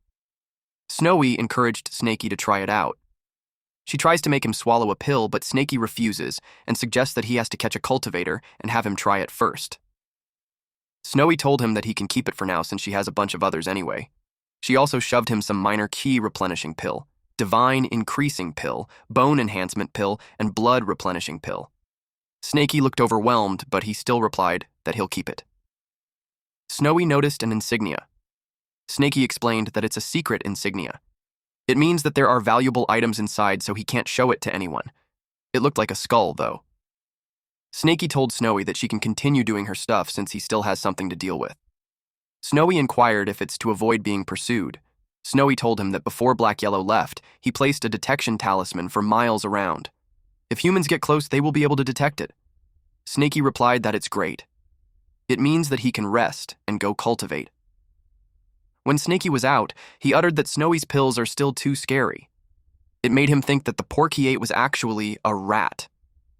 He was wondering if he asked Snowy to make poisons instead, it might be more effective. But he didn't entertain the idea further since a regular pill already has that effect. He thinks that if he lets her make poison, she might end up poisoning herself and die. And if they aren't careful, they might end up poisoning themselves first, then the whole village. After that, not a single blade of grass will be left alive for miles. Snakey thought that since he isn't lacking in pills, he would focus on cultivation first. After the battle in the Purple Cloud sect, all of his puppets have been destroyed. Only a small investigation snake without any battle power is left. Snakey thought that he needed to think of a way to fill up the gap. Otherwise, it will be inconvenient. Unfortunately, he didn't have the materials needed to make puppets. Only the Heavenly Puppet sect has those. He saw that the mountain isn't short on stones, so he thought he could make some stone puppets for now. Although it's low level and can't fool anyone, he thought that it's still better than nothing. The strength of the stone puppet is only mid-stage of the ki refinement realm. It can handle simple movements and scouting, but it can't cast any techniques. The only attack it can do is throw stones. If Snaky let the heavenly puppet sect see it, he knew that they would laugh at how silly it is. Snaky is glad that he has an earth spiritual root. He made the puppet use earth-type technique and stone technique. The rocks that it threw broke a tree. Snaky had observed that a single puppet's strength is just average, but if they all attack together, their combined power isn't so bad. He decided that if a single puppet doesn't work, then he'll just win with numbers. If 30 don't work, then he'll use 50. If it still doesn't work, he'll use 100 of them. Snaky also dug some granite to try to control more of them. He gathers enough stones to make 500 puppets first. He saw that his storage bag had no more space. Fortunately, he still has that storage jade stone. Then he noticed that the detection talisman 30 miles ahead just went out. He was alarmed, especially since he doesn't know if it's a passerby or a cultivator. He released a puppet. He can't just casually use his divine consciousness because he might alert them. The puppet saw a man washed on the rocky part of the lake. He recognized that the clothes are the ones worn by the mountain-moving sect, and the person looked injured. When he got close, he was surprised to see that it's the Purple Cloud sect's simp. Snaky quickly rolled to arrive at its location. He decided that since the guy is in such agony, he will help him unite with that lady. When he was about to eat the man, Snaky realized something. He remembered he needed a pill tester, so he spat him out again. He thought it was such great timing. He saw that the man looked like he lost a lot of blood. He started off with a blood-replenishing pill. He fed the guy the pill. It's his first time saving a human, so he counted that as doing a good deed. He saw the wound being healed. He was shocked that it's working already. He knew that the person's strength is incredible. He backed up just in case. He tied the man up so he wouldn't break free. The man had a terrifying expression that shocked Snaky. Then it coughed a fountain of blood. Snaky was shocked. The blood-replenishing pill's effect is too potent. 10 breaths later. Snaky panicked because there were no signs of the blood stopping. If it keeps up, it will never stop. He had to stop the bleeding. He tried to block it, but it wasn't enough. He tried to block the mouth some more, but the blood pooled in his mouth. He got annoyed, since there's no end to it, so he just slapped and threw the man. He was surprised that the bleeding had stopped. He realized that his tail is quite effective. The blood-replenishing pill works so effectively that he had to use an attack to stop it. Snaky saw that the man's complexion is looking better. It made him conclude that the blood-replenishing pill does work, but then the man still looks ill. Snaky realized that it might be hurt somewhere else, so he slapped the man to wave him up and say something. Snaky finds it strange that the man is still unconscious. Since the man isn't talking, Snaky decided to look inside the man's storage bag. He was curious as to what kind of treasure this man is hiding to be scared of showing it to others.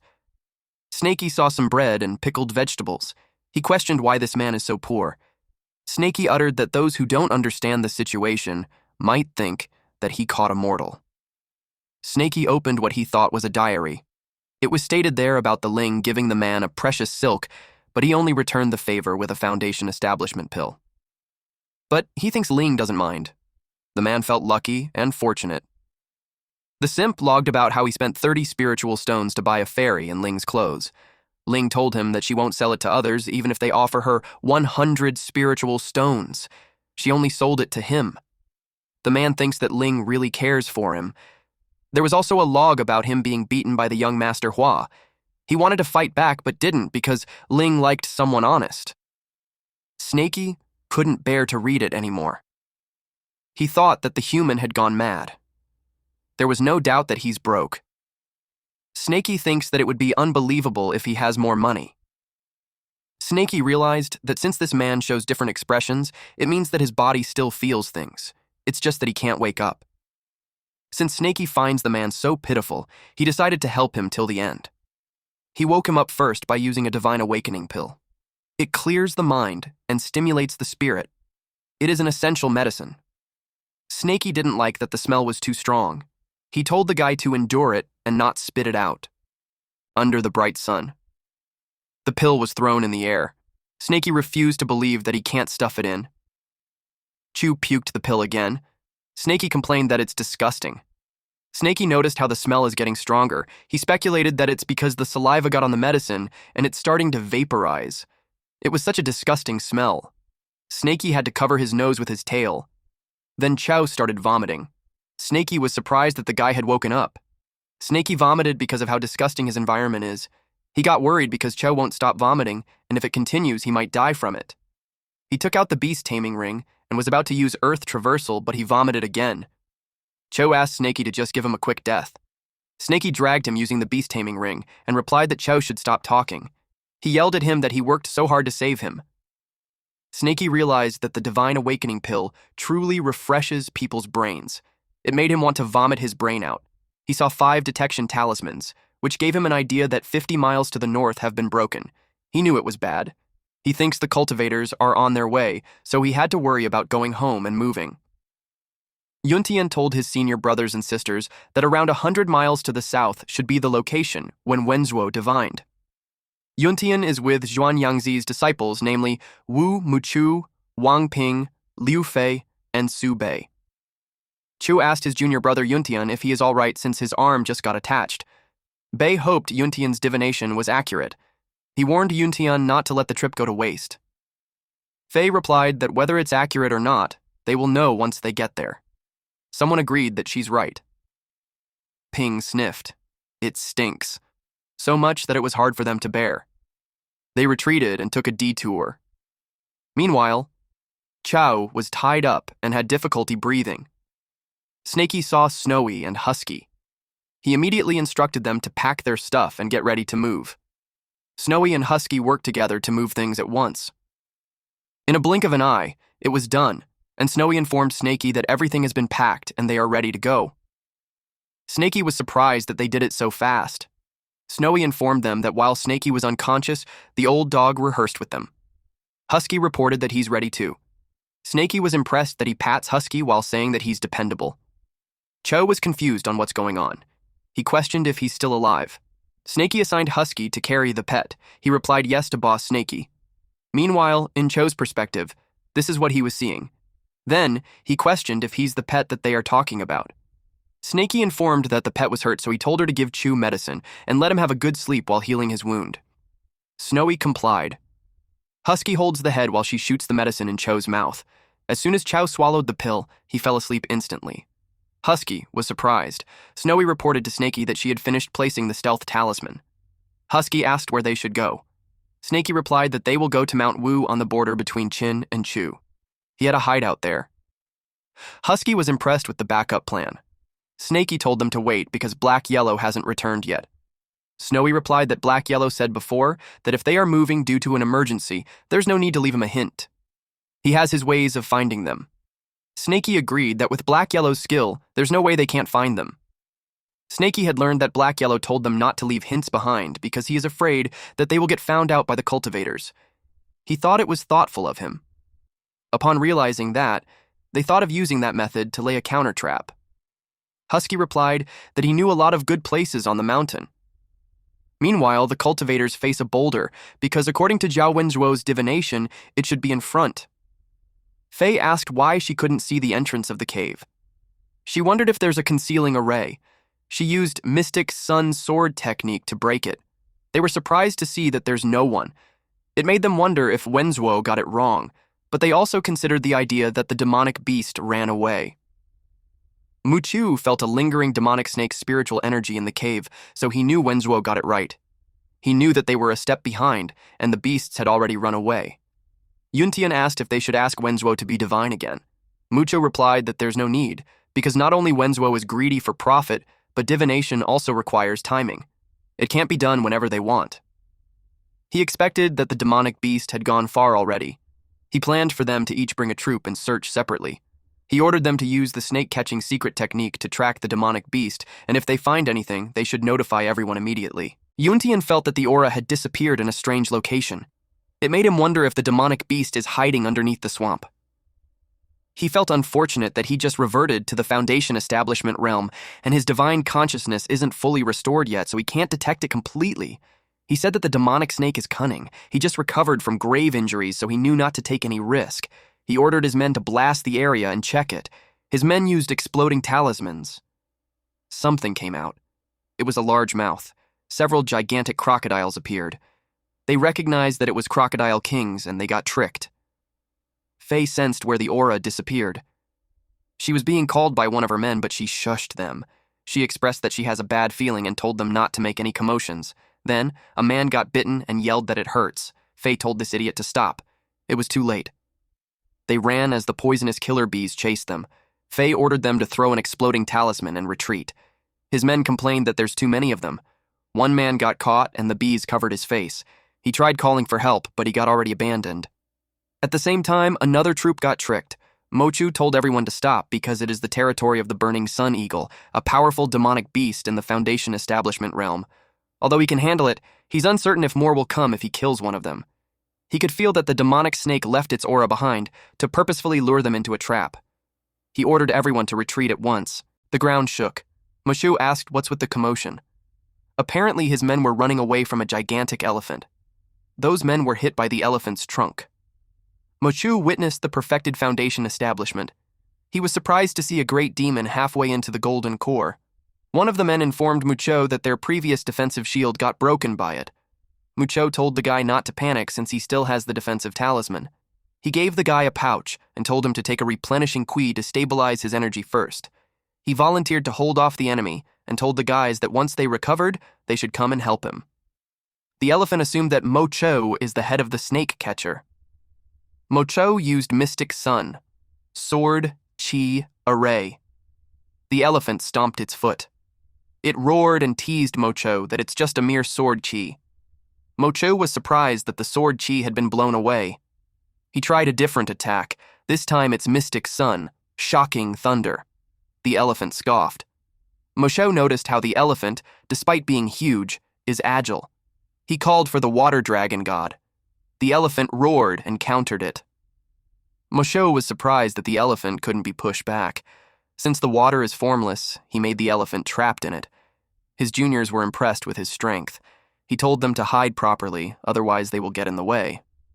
Two people announced that they're back. They were surprised to see that there's a trap in there too. Yuntian saw the elephant and identified that it's the great demon that killed him last time. Moshu replied that it wasn't an ordinary demon. He thinks that it has a treasure on it. Earlier, Snakey informed this elephant that the enemy who annihilated his clan is still alive, and he will lure them into him. The elephant had confirmed that, just as the little snake puppet said, Yuntian is still alive. The elephant vowed to kill him again. It stomped its foot while making a loud noise. Mochu couldn't believe that it broke free so fast. It targeted his juniors. The elephant stated that he'll kill the clan's kids as a sacrifice for his clan members first. Mocho yelled at them to run. The elephant used mountain-suppressing stomp. Mochu told them that everyone needs to attack together. Yuntian replied that they just barely managed, and they don't have much energy left. Mocho replied that they have no choice but to summon their master. He threw a scroll. The elephant saw his act of calling reinforcements. It wouldn't let them. The elephant destroyed the scroll. Immediately, Muchu told everyone to send out the transmission Jade slip together and send it to different directions. Then he told them to retreat immediately. Everyone followed his order. Meanwhile, Snakey kept going, but he knew that with all those traps and that giant elephant, even if those guys aren't dead, they won't be able to catch up anytime soon. Snowy told Snakey that he's so cunning, almost on par with a human. Snakey felt flattered. Husky questioned if that's supposed to be a compliment. Husky was panting heavily. Snakey told him to pick up the pace since he's the slowest one. The sun is about to rise and they still have a long way to go. Husky defended that he's carrying a person behind his back. Meanwhile, Bay expressed that the demonic snake is too cunning. It killed 15 people on their side, and they couldn't just let it get away. Faye agreed. She uttered that the grudge can't be settled. He vowed to rip out the snake's tendons and crush its bones. Ping told him to stop, and at least few of them are fine. Ping uttered that if the eldest brother hadn't been there that day, they would have all been dead under that elephant's foot. Faye asked if they no longer need to chase the demonic snake. Mochu replied to leave it be, and they would return to the sect first. And he planned that next time they hunt it down, they will bring Wenzhuo with them. The elephant sighed when even if he stopped all the jade slips, some still got away. He knew that the mountain was not safe anymore, and he needed to consider moving away with his clan members. He wondered where they should go. At Mount Wu. A few hours had passed, and Snakey was relieved that they had finally reached Mount Wu. Back then, he heard from Black Yellow that the mountain is full of powerful demonic beasts. Some even rare ancient ones. Their cultivation is on par with golden core cultivators. He told them that once they settle in, they will keep a low profile, and they wouldn't go too deep into the mountain. Husky replied, "Got it, boss," in Snaky's abode in Mount Wu. Husky asked if he's certain that it's there. Snaky replied yes. Snowy replied that it seems like someone is already living there. Snaky saw the monkeys took over his home. Husky asked if they should take the place back. He assumed that the monkeys were just at the early stage of spirit awareness and was certain that they couldn't beat them. Snaky replied that they have to take it back without force because they might draw the attention of a stronger demonic beast. Snowy asked how they are supposed to take it back without fighting. Snaky replied that they will use her pills. Husky asked them what they're trying to do while they're on his back. Snaky brought out a pill and licked it. Snowy asked if that's the one she made. Snaky threw it in the air. When it landed on the ground, the curious monkeys approached it, and they barfed, fell unconscious. Some ran away because of the stinky smell. The stinky smell was flowing on Snaky's way, so he hurriedly told them that they should hide underground. Snowy was confused about the stinky smell that they are saying to her. It's a nice aroma that refreshes one's mind. Husky replied that luckily he's experienced and got used to it. But his nausea betrayed his words. Snowy pouted and questioned how they can despise it so much. Snaky kept barfing. He tried to tell Snowy that they didn't mean to. Husky told Snaky that the monkeys were gone. Snowy told them that if the smell bothers them, she can seal it up. Snaky was annoyed that she didn't say it earlier. He told her to hurry up and do it. Snaky had learned that the move he made harms the enemies but comes at a great cost. He took a mental note that it shouldn't be used carelessly. Chu, who was dangling on Husky's back, expressed how his life is filled with endless turmoil. The monkey barfed and shrieked. It made someone think that something weird has happened. Apparently, those monkeys reported to the large boss monkey. The large boss monkey told them that they could head back now, and he'll check things out himself tomorrow. At the same time, in the old cave, Black Yellow arrived and saw that Snaky and the others had run off, and they didn't even leave a single clue behind. He expressed that it's unfair. He sniffed the ground. He felt fortunate to have an amazing nose, but he noticed that the scent is spreading in so many directions. He complained that the brat had learned every trick in the book except for the proper ones. But it didn't bother him since he's confident that nothing in the world can stop him, the heavenly wandering demon. He decided to just follow every trail one by one. One day later, Snaky had a smile on his face. A bipedal earthy creature stood before him. He was glad to have finished making 100 stone puppets. Now, it's time for him to train them.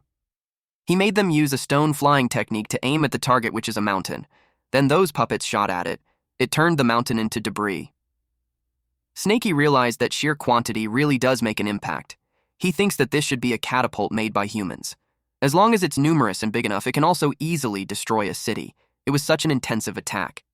He started to think that he could crush a cultivator with it. He thinks that if he sticks an explosive talisman on the stone puppet, then the effect should be on par with a cannon. He felt like such a genius. Cho has his legs and hands tied, but he can skip to reach Snaky, and he requested if he can release him. Snaky was hesitant because he might run after he released him. Cho replied that he's wanted by the snake catcher sect. If he goes back, he's dead. That's why there's no way he'll run. Moreover, not only did he think Snaky saved his life, he even enlightened him that a true man shouldn't be troubled by the matter of love.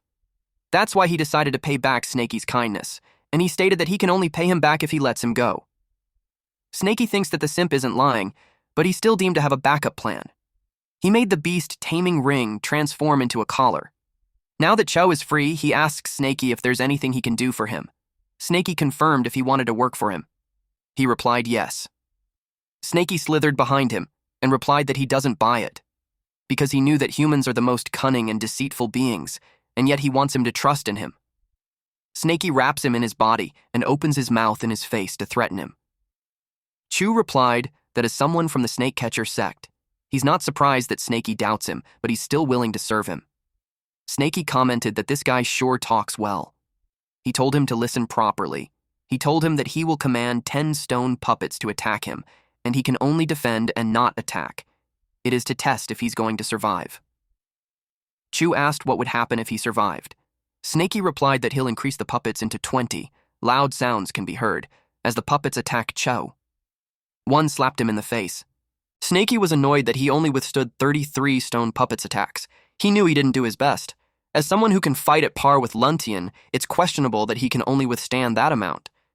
Chu tried to answer, but it was gibberish. Snakey replied that it's enough blabbing. Snakey dragged him to Snowy and requested that she treat his injuries. Snowy happily obliged. Unbeknownst to them, someone was watching. It's the boss monkey. He knew that those guys were not ordinary, and if he wanted to take them back to his territory, he couldn't face them head-on. He needed to find helpers. He thinks that it's best if he can make someone kill them in his stead. Half a month later, after cultivating for half a month, in addition to the bluff from the pills, he already reached the perfected 8 levels of the spirit awareness realm. Winter is coming soon, so Snakey has to go to seclusion to strive for the 9th level of spirit awareness. His goal is to reach the foundation establishment by next year's spring. During this half month, Cho really didn't show any signs of running. He even helped Snakey hunt. But Snakey knew that if he went into seclusion for 3 to 5 days, he wouldn't be able to stop him if wanted to run. That is why he's considering beating him half dead and keeping him knocked out for a few days. Chu arrived and announced that he caught something good. Chu drags a black dog inside and states that the dog is quite aged and bald, which makes it great for nourishment. He said he'll heat the stove right away and they'll have dog meat. Snakey is surprised at what he saw. Black Yellow grinned at Snakey. Snakey was speechless. Cho asked why Snakey wasn't saying anything. He finds it strange because he usually gobbles up the hunt with a big grin. He's puzzled as to what's going on since Snakey doesn't even react when he offers to cook. Black Yellow commented that Snakey had grown up. He asked him if picked up a human pet. Chu was surprised that it can talk. Black Yellow replied that not only he can talk, he can bite too. And he did. Chu screamed out loud. Snowy, who was chewing herbs, heard it. Cho screamed for help while Black Yellow asked Snakey to help him tie up. He's annoyed that the human is thinking of eating dog meat, so now he's considering how to deal with him. He suggested slicing him up and throwing him into a hot pot. Chu yelled at Snakey that he can't just stand there and watch him die. He dangles on top of the pot and panics. He yelled that even if he didn't achieve much, he still puts effort. Snakey expressed that it would be a waste to eat him like that. Black Yellow agreed since the guy doesn't have much meat. He suggested fattening him up first. Cho felt relieved that Snakey was there to help him, but Snakey had suggested cutting off his limbs to taste it first. Black Yellow agreed that it's a good idea. Chu's soul left his body. That was enough teasing, and Snakey told Black Yellow that he already bit him and scared him, so it's enough to release him. Snakey expressed that he worked so hard to raise that pet. Black Yellow expressed that he's just helping him to be put in place since the guy might act out in the future. Snakey asked where he has been these days. Black Yellow replied that he had been digging graves, but unfortunately, those sects are heavily guarded. He only managed to rob the Purple Cloud sect. He showed him what he found. Snakey was surprised to see his old scales because he knew that the old hag took it. Black Yellow uttered that the old hag was killed by him. Snakey asked if that was true. Black Yellow asked him why he's surprised when the old hag is already in her last breath. That fight before had drained her lifespan. Even if he didn't step in, he knew she would have died within a half a year. And he thinks that it's about time for the Purple Cloud sect to fall. He shared that they either have no idea or are just scared out of their wits and pretending, but no one even noticed that their ancestor had died. Chu was shocked to hear that such a big thing happened. Black Yellow recognized him to be the famous simp. He told him that his glorious tale is being spread around in Purple Cloud sect. He argues that he was courting her seriously, so he's offended that they call it simping. And besides, the woman is already dead, so it was all in the past. He stated that he's walking down the right path and he's done being a simp. Black Yellow asked if that was so. Chow replied yes. He realized that as a human, he needed to have a backbone, so he can't just bow to anyone. Black Yellow laughed. Then he brought out Ancestor's ice coffin. Chu knew about it since Snakey told him. Black Yellow told him that it's not his ancestor. Black Yellow opened the coffin to show him who's inside. To his surprise, it was Linger, the one she had been simping from the start. Cho screamed in agony. He yelled at Black Yellow to give it back to him. Husky asked Snakey as to what led to that big commotion. Snakey hushed him and told him to just watch. Black Yellow retrieved the coffin. He told Chow to look at himself. It was contradictory of what he's saying, that he's not a simp, when he's even simping at a corpse. Black Yellow simply stated that a dog can never change its habit of eating shit. Snaky commented that it felt weird to hear it from a dog. Chow asked if he could give him the corpse. He begged that even a piece of Ling's clothing was fine. He leapt towards Black Yellow. He begged him, but Black Yellow kicked him in the face as a response. Snaky knew that Chow said that he's done simping, but now it's questionable. He had completely lost it. Snaky commented that it's too scary and he'd take it as a lesson. Black Yellow told Chow that he has such a good spiritual root. If he put his mind into cultivation, he would have reached the foundation establishment years ago. He told him that it was such a waste of talent. Chow asked him what he should do. Black Yellow informed him that he couldn't be entirely blamed for it. The purple cloud technique is pretty sinister. It can plant a love goo unnoticed, and coincidentally, he's the kind of person who's easy to bewitch. Once he can use his willpower to get rid of the love goo's influence, he could reach the perfected foundation establishment. That sparked curiosity in Snaky, so he asked him to elaborate on that. Black Yellow explained that the so-called foundation establishment is the process of condensing the spiritual energy inside the body into a solid state. It will become a spiritual foundation, and the spiritual energy will flow continuously. Snaky replied that they knew about it. Husky asked if he should listen too. Black Yellow told him that he's talented and suggested that he go burn some firewood and cook some meat since he's hungry. Husky replied, "Okay." Snowy told Snaky that she'll go help Husky and requested him to relay the information later. Husky was cooking while thinking that with his talent, it would already be incredible if he's able to reach the foundation establishment in that life, let alone perfected it. He expected himself to be a buzzkill if he joined the conversation, so he decided to hide his disappointment. The meat should be done. It smelled good that it made him drool, but in reality, Husky cried as he was hurt being set aside like that. Snowy covered his nose with a leaf and comforted him that it would be fine. But Black Yellow was aware of his surroundings. His silence made Snaky ask what he's pondering about. Then explained that foundation establishment cultivators also vary some. Some are stronger, some are weaker. The main difference lies in their energy. He showed them a true key. It was color white. He told them that the majority of foundation establishment cultivators' true energy is white, just like that. It's an ordinary normal foundation establishment. He added that there are also some foundation establishment cultivators with light blue-colored true energy. Those cultivators are normally peerless geniuses. They have strong spiritual roots, techniques, and willpower. And all those three elements are essential. Foundation establishment with blue-colored true energy is the perfect foundation establishment. Chu asked about the strength of a perfect foundation establishment. Black Yellow chuckled, then replied that in the same realm, one person can rival 10 people, and that isn't even an exaggeration. He was impressed. Snaky inquired if there's anything else above perfect. Black Yellow replied that the deeper the color of the true energy, the more perfected it will be. After light blue, there's dark blue, then purple. But in the entire world, there are only a few of them. The main reason is still the limitation techniques. In the entire world, there are only a few techniques that qualify to perfect foundation establishment. However, the Heavenly Devil technique is one of them.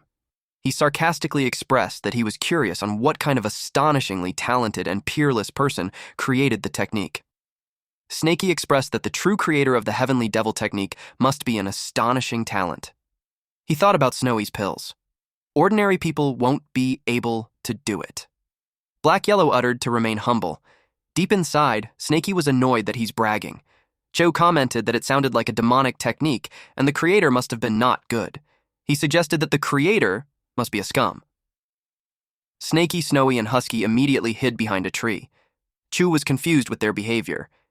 He asked if he said anything wrong. Snaky replied that he can speak as he likes. To his surprise, Black Yellow bared his fangs on him. It was followed by his loud scream. Snaky knew that Black Yellow never released the people he bites. Meanwhile, a monkey reported to another creature that there are 2 demonic snakes carrying a large amount of pills and exhaling smoke every day.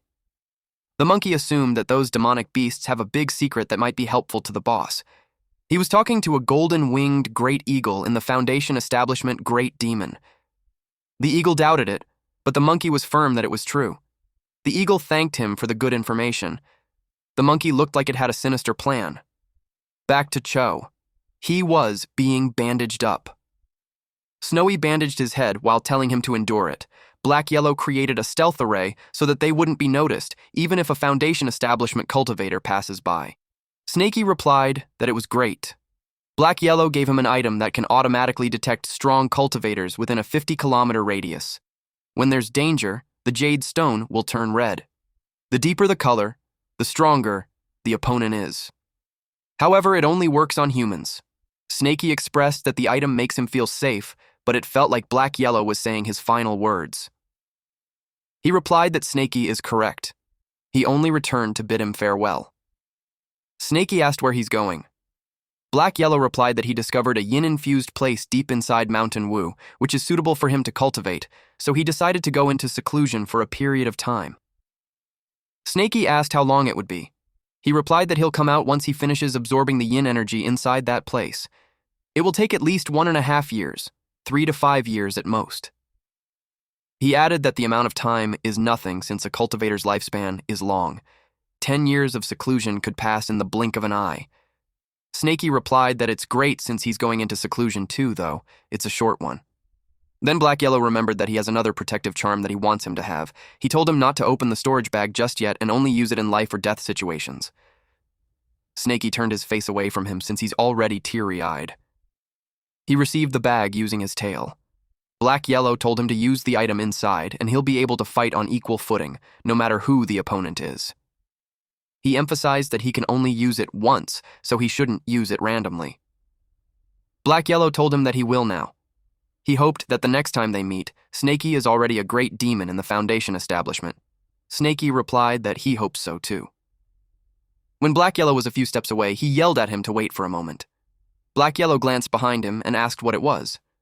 Snaky had something to give to him. His jaw dropped when he saw the spiritual stones, and there were tons of them. He scolded the brat for being bad. He didn't expect him to hide so many treasures behind his back. Snaky replied that he's giving it to him now. Black Yellow grinned and commented that he's messing with him. I bet Black Yellow felt proud that the once cowardly snake he found in the forest is now able to hide something from him. With that, they expressed their gratitude and hope to meet again. That dusk, Snaky watches him leave. He thought, thanks, brother. Let's meet again. The sun was shining brightly. Cho saw that Snaky is finally back after being outside the whole day. He reported that Husky just left too. Snaky asked what happened. Cho told him that Husky couldn't bear to bid farewell to them, so he asked him to relay a message. He wanted to venture out on his own and hoped that by the time they meet again, he'll have the strength alongside him. Snaky felt down. He asked about Snowy. Cho replied that when Snowy found out, she chased after him. He asked if she went by herself. He was worried about her. Chu assured him that she's strong, but before he could finish his sentence, Snaky yelled at him to dodge. An eagle had just attacked him. The eagle saw that there was not even a cave abode or pills. It realized that the monkey just said that to trick him into dealing with its opponent. But nevertheless, it's still a win for the eagle if it gets to eat demonic snake meat. Cho told Snaky not to panic since it's not time yet. They used a golden shield talisman. Then Snaky grabbed Cho and dove under the ground using earth traversal technique. The eagle was surprised that they used a talisman, but it think lowly of that. Then Snaky noticed the claw's force energy. He used his golden scale to defend his body. The eagle noticed that its attack didn't work and decided to retreat. That was a close call. If Snaky didn't have the golden scales to defend himself, his tail would have been cut off. When he checked his body, it didn't have any scar at all. This time, Snaky got targeted by his natural enemy, and it's even a great demonic beast in the Foundation establishment. He questioned why it was him. Chu admitted he was frightened. He felt it was incredibly unlucky to have come across yet another powerful demonic beast at the Foundation establishment level. Snaky asked if he could handle the eagle, but Cho pointed out that it was a demon cultivator at the Foundation establishment stage, far beyond his current strength. So he questioned why Snaky thought he could possibly take it on. Snaky replied that Yuntian is also in the Foundation establishment, yet he was able to beat him up like that. Cho couldn't tell him that he only managed to burst out that strength because of Ling, and he was being looked down upon. Instead, he replied that if they worked together, they might actually have a chance. Snaky agreed. And since they are teaming up, Snakey suggests that he hangs him in a tree to use as bait. The eagle was confident that he'd break him into pieces, so it couldn't believe that it failed. It started to believe the monkey that the snake consumed pills and its entire body hardened as steel. It decided to wait since the snake is hiding. It had a technique on its sleeves that it could use if there's no other way. Although it would require the eagle to rest for a few days after using that technique once, a snake meat would still be worth it, and it's also a great nourishment. Chu saw that the great demon eagle was gone. Snakey saw it leave, but he knew they still couldn't go out. Chu doesn't believe that it's trying to lure them out. Snakey reasoned that in order to catch a frog, a snake can stay still for 3 days and nights, so a little wait like that was nothing. And at worst, Snakey thought that they could just drag it out. He was confident in his patience because he had never lost before when it came to it. He planned to dig a hole first, and they used that time to consume some pills to solidify his cultivation. Chu saw him and copied him by meditating and cultivating too. Snakey threatened him that if he disturbs him, he'd eat him. 1 hour later, the sky outside changed. Chu asked if they still won't go back. Snakey could feel that there's something off about the thunderclouds. He could tell that it wasn't an ordinary thundercloud. He decided to change location while avoiding those clouds. Cho could feel that something was strange too. He noticed that the cloud was moving with them. Snakey cursed out loud. He felt bad not having that kind of skill. The eagle hovered over them. It's trying to strike at them. Chu asked him what they should do. Snakey realized that the demonic beast disappeared just to cast that technique. Chu agreed, and because of that, he had known that he wouldn't be able to use the skill again in a short amount of time. Snakey used earth armor and told him to endure the attack first, with the hope that tomorrow they'll be eating eagle meat. Cho was okay with that. He also activated earth armor. The eagle striked. As another form of barrier, Snakey activated Earth Shield and used a golden shield talisman. Lightning struck them. The eagle expected his attack to work this time. It saw 2 monkeys approaching, and it asked where their boss was when it said that they would attack together. The eagle felt tricked. The monkey argues that they can't come close if it uses that kind of technique. They assured it that their boss would secretly attack if needed. The eagle agreed that it made sense since anyone below the golden core won't survive that attack. The eagle was surprised when Snakey used earth-piercing strike. The monkey asked what that commotion was. Then with a smug look on its face, it pointed out that the eagle just said that no one below the golden core could survive the attack. It asked if the eagle held back. The eagle replied that there is no way it would do that. Chu came out and called the idiot monkeys. He vowed to slaughter them all. The monkeys were annoyed with his arrogance. They told the eagle to leave the guy to them. The eagle sensed something. It was surprised when a golem suddenly jumped out of its face. It wondered where it came from. Then it saw Snakey. Snakey used gravity technique and golden scale ambush. The idiot bird got baited. Snakey was relieved to have used his tail to shift position beforehand. Otherwise, the outcome would have been hard to predict. That bird's technique was too powerful, so he made sure not to let it use it a second time. Earlier, he spied on the conversation of the eagle and the monkeys. Since he found out that the boss monkey could attack in the dark, he became careful with sneak attacks. He instructed Cho to draw those monkeys away and pull the fight in the opposite direction, while he takes care of that idiot bird. That's how they reached this moment, and as Snakey expected, the stone puppets are too weak in front of a foundation establishment. But the eagle got spooked. So many golems appeared again, and they are throwing stones. He felt humiliated. A lump formed on the side of its head where the stone struck it. The eagle got annoyed and destroyed the golems while yelling at the snake to stop being impudent. It reminded the snake that it can crush those golems with a single grab. Then he searched for the demonic snake. Deep inside, Snakey wasn't interested in humiliating the eagle, but he was glad that he finally got the eagle to come down. When the eagle was within firing range, he unleashed several spikes. It realized that the snake had set up the traps beforehand. The eagle felt the pressure in the cracks, and the direction of the hidden weapons drove it deeper into the crevice. Only then did the eagle realize. It had walked straight into the trap, and since it could no longer dodge, it chose to block instead. Wrapping itself in its wings, it trusted in the toughness of its feathers. It got hit, and to its surprise, its wing was pierced, and the spike passed through. The eagle lost its balance, and while it was falling, Snakey lay in wait while its mouth was wide open. The eagle saw the tail of the snake. It smacked it down. The eagle hurriedly got up while Snakey dove underground using earth traversal. The eagle called it shameless. The wings of the eagle trembled, so it decided not to fight a losing battle. It was focused on leaving the chasm. Through the crack, Snakey saw it trying to leave. He made golems jump down on the crack and attack it, making the eagle shriek loudly. It used flying technique stone. Snakey followed up his attack with an exploding talisman. He was determined to trap the eagle there. Now the eagle faced golem puppets above and exploding talismans below. Snakey was determined to bring it down. But the eagle cried out, declaring it had no fear of the demonic snake. And although those golem attacks are weak, there's too many of them. It left him with no choice. The eagle attacked the golems, using its technique called feather-transforming sword chi. Snakey defended himself using the golden scale shield. At this point, the eagle had already used its trump card and it looked exhausted. It wondered if it was dealing with a snake or a human cultivator. It decided to flee. Snakey noticed that the eagle had used its ultimate attack. Now it could no longer fly. It was merely scrambling up the rocks. And Snakey had no intention of letting it escape. He attacked it with an earth-piercing strike. It landed beside the eagle, and because of that, the eagle can't create any more footholds. Snakey used fire snake technique next. The eagle was almost at the top, but Snakey chased after it. Then he used the earth-piercing strike just beneath it. It looked like a skewered eagle, but it wasn't dead yet. Gritting its beak, it said that Snakey was overflowing with talismans and tricks, and pointed out that Snakey's behavior is just like a human's. It described him to be a snake raised by a human, which meant that Snakey is a traitor and won't die a peaceful death, and that neither the human world nor the demonic world would ever accept that kind of freak.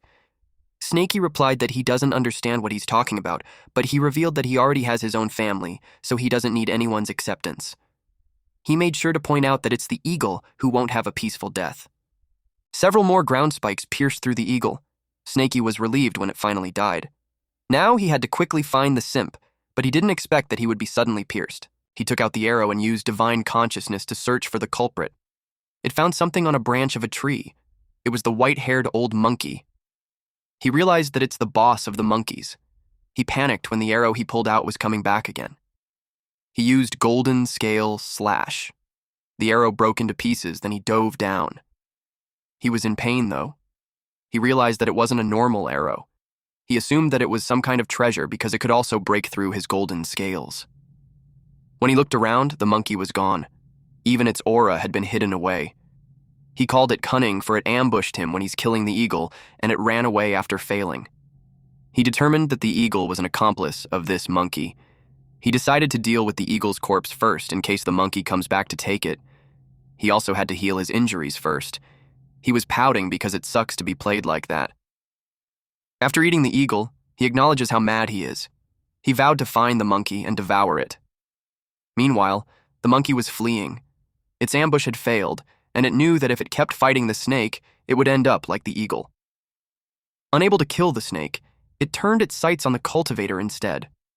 On the other side of the forest, someone was getting beaten up. It was Chow. He was used as a training dummy by the little monkeys. Chu helped Snakey by distracting the monkeys, but since there's so many of them, he'd get beaten up. The monkey sounded the gong and it made him dizzy. If not for that, he would have killed those monkeys already. He shrieked and begged the monkey to stop hitting him. He had to think of a way to distract them, and he thought that the monkeys wouldn't be able to resist bananas. He threw bananas at them, and the monkey happily received it. Finally, he managed to get rid of a bunch of them. But suddenly, a monkey loomed over him. He asked if it wanted bananas too. The monkey took his pouch and inspected it, while the other one played the gong beside Chow. The monkey thinks it was trash, but to Chow, his storage bag was important. They mocked him for panicking because of the clothes. Chow begged them to return it. His mind called out to Ling, even as he spoke aloud, demanding the item be returned. The monkeys played with him. They sounded the gong again, and it made Chow's head hurt to the point that he couldn't even open his eyes. But even if he can't see, he's familiar with Ling's aura. So he was able to grab the clothes. The monkey was impressed. It pulled the clothing while Chu held onto the other end, and it tore apart. These monkeys are such bullies. They made fun of his reactions. At this point, Chu could no longer hold it in. He cursed at them and told them that he's not playing with them. Cho's body exudes aura. The monkey felt weird, so they got cautious. Chu made the ground shake, and it threw the monkey off balance. Due to the erosion of love goo, Chu has completely lost his sense. He transformed physically into a wooden monster, becoming a puppet that fought solely for Ling. The monkey with the gong stepped forward and played it, but the transformed Chu pushed the monkey on the ground. Snaky noticed the commotion on where the simp is. The monkeys ran as fast as they could, but the monstrous Cho was determined to kill them all. The monkey that he grabbed shrieked out loud, while the other fell into a stream of lava. Since they can't hide, the monkeys decided to fight, and to prepare for that, it ate a berserking fruit. The monkey grabbed Cho's hands and wrestled him, snarling that he would pay with his life for killing the kids. But Cho was able to grab the monkey on its neck, and the monkey complained that it was hot. Cho burned the monkey using his sky-piercing giant arm. Snaky searched for the other monkeys. When he arrived, he was confused about what was happening. Snaky got confused as to why Chu, who was just getting beaten up earlier, suddenly went mad. Then he saw ripped clothes off Ling, and it made sense to him. Snaky knew about it since that was recorded in Cho's bamboo slip diary. He remembered it costs around 30 spiritual stones. Snaky was impressed. He realized now why he can beat Yuntian to half dead. He noticed that the simp is getting smaller, which means that his strength will be exhausted soon. He decided to go there after this one. Snaky noticed a trail of light. He warned him to be careful of the hidden weapon. To his surprise, that idiot grabbed it instead of dodging it. He could sense something was wrong with the arrow, so he yelled for him to throw it away. It exploded, resulting in unveiling his stone armor on the side. Snaky was right. Then Cho's arm shrunk. Chu yelled out loud as he garnered strength, and he threw the arrow back. Snaky watched it disappear in the air. The distance was so far that his divine consciousness couldn't investigate it. Then he heard a sound which made him assume that the attacker was hurt, but he didn't scream at all. It made him curious how he'd put up with it. He decided to send 2 puppets ahead to check it out just in case it's a trap. Chu fell face down on the ground. Snaky could tell that he's exhausted. He noticed that Cho's spiritual energy had almost dried up since it was leaking out from the right arm's wound. It made him intrigued what the bone arrow is made of, that it can destroy spiritual energy. Snaky could tell that the bone arrow is too terrifying. Its concussion power back then already left him with a deep wound. Had he not used his tail to block it, the consequences would have been unimaginable. Then he checked what the golem found. He was surprised to see that both the old monkey and the bone arrow are gone, and only some blood and fur are left behind. He decided to collect them, thinking it would make tracking easier in the future. If it were him, he wouldn't have left such an obvious clue for his opponent. Knowing how cunning the old monkey was, he wondered if the blood and fur were planted to mislead him. Then again, maybe the creature had been too focused on escaping to clean up its trail. Considering he wasn't fully healed yet, he chose not to pursue the monkey. Still, erring on the side of caution, he dug the area so he could return and investigate later. He knew that no matter how that old monkey is, there should be some lingering aura left in the soil and grass. 1,000 miles away, deep inside Mount Wu. Someone was eating happily. It was black yellow and he's eating corpses. He liked how the yin energy is so pure. With that, added to the spiritual stone mountain that Snaky gave him, it would be a matter of time before he returned to his peak. Suddenly he remembered that he hadn't given Snaky the puppet that he promised him. He wondered if he should just leave it be, but he imagined Snaky calling him a liar. So he decided to keep his promise. But before he left, he took a bone to bring with him as a snack. Snaky was back in his cave, but Snowy hasn't returned yet. He checked Cho's condition and took out the limb regeneration pill he had received from the Purple Cloud sect. It was incredibly precious. He only had one, and its value rivaled that of a Foundation establishment pill. As he held it, he couldn't help but think that once he gave it away, he'd have none left. But with Snowy gone, he knew giving it to Cho was the right thing to do. While feeding him that, he's thinking how it was unexpected that he'd hang around humans. Suddenly, Snowy appeared. He was surprised that she returned. He immediately pulled out the pill from Cho's mouth. Snowy expressed how sad she is with Husky leaving. Snaky comforted her and assured her that they will meet again when fate allows it. She clarified that she's not crying because of it. Earlier, Husky told her to stop chasing. She wanted to catch him because he hasn't tried the new pill that she made. Husky kept running because he's scared. Snowy swore there was no poison this time. She even promised she'd be struck by lightning if she was lying. Then the lightning struck. She decided that if he doesn't stop, she'd be impolite. Husky saw that it was a divine pill awakening, and just by looking at it, he's already vomiting. She encouraged him to try as much as he wanted, though Husky was determined to venture out this time. She gave him a pouch to take with him containing all her important pills. Then she told him to tell her the effect the next time they meet. Husky sobbed since he kept telling her that her pills contained poison, and yet she kept forcing them to her. Snowy told Snaky that she's sad because she lost a friend who can help taste her pills. He told her that they have the simp to taste it for her. Snowy was surprised to see his condition. It made her ask what happened to them. Snaky replied that it's a long story. He asked if she could take a look at him and treat him. Snowy confidently replied that she could. Snaky entrusted the simp to her. She promised to make his arm return to normal in 7 days. The water from the ceiling of the cave dripped continuously. Snaky's body was wrapped around some animal. Then he started reciting a prayer. He couldn't help but notice that the power of the great demon in the Foundation establishment feels different. He could tell that his body is getting firmer. He broke through the 9th level of awareness. He was so happy to have reached the perfect spirit awareness. His wounds have fully healed and his scales increased a lot too. His divine consciousness also improved. He accomplished a lot from that seclusion time. Some feathers and claws were left. All of those are Foundation establishment beast ingredients. They can be used to make second-tier treasures. He planned to try them on the puppets later to increase their battle power. He had been in seclusion for a few days, so he was curious on how the simp and Snowy. He heard some commotion, and it made him wonder if some great demon had come. It was a large, rat-like creature sniffing around. Snaky could tell that it's another Foundation establishment demon, and it's a mongoose who specializes in suppressing serpents. The mongoose thinks he was scammed by a bastard who lied and told him that there's a snake to eat there, but he couldn't find any trace of snake scent, just some weird, funky smell. Snaky thinks that it was the old monkey who lured it to him.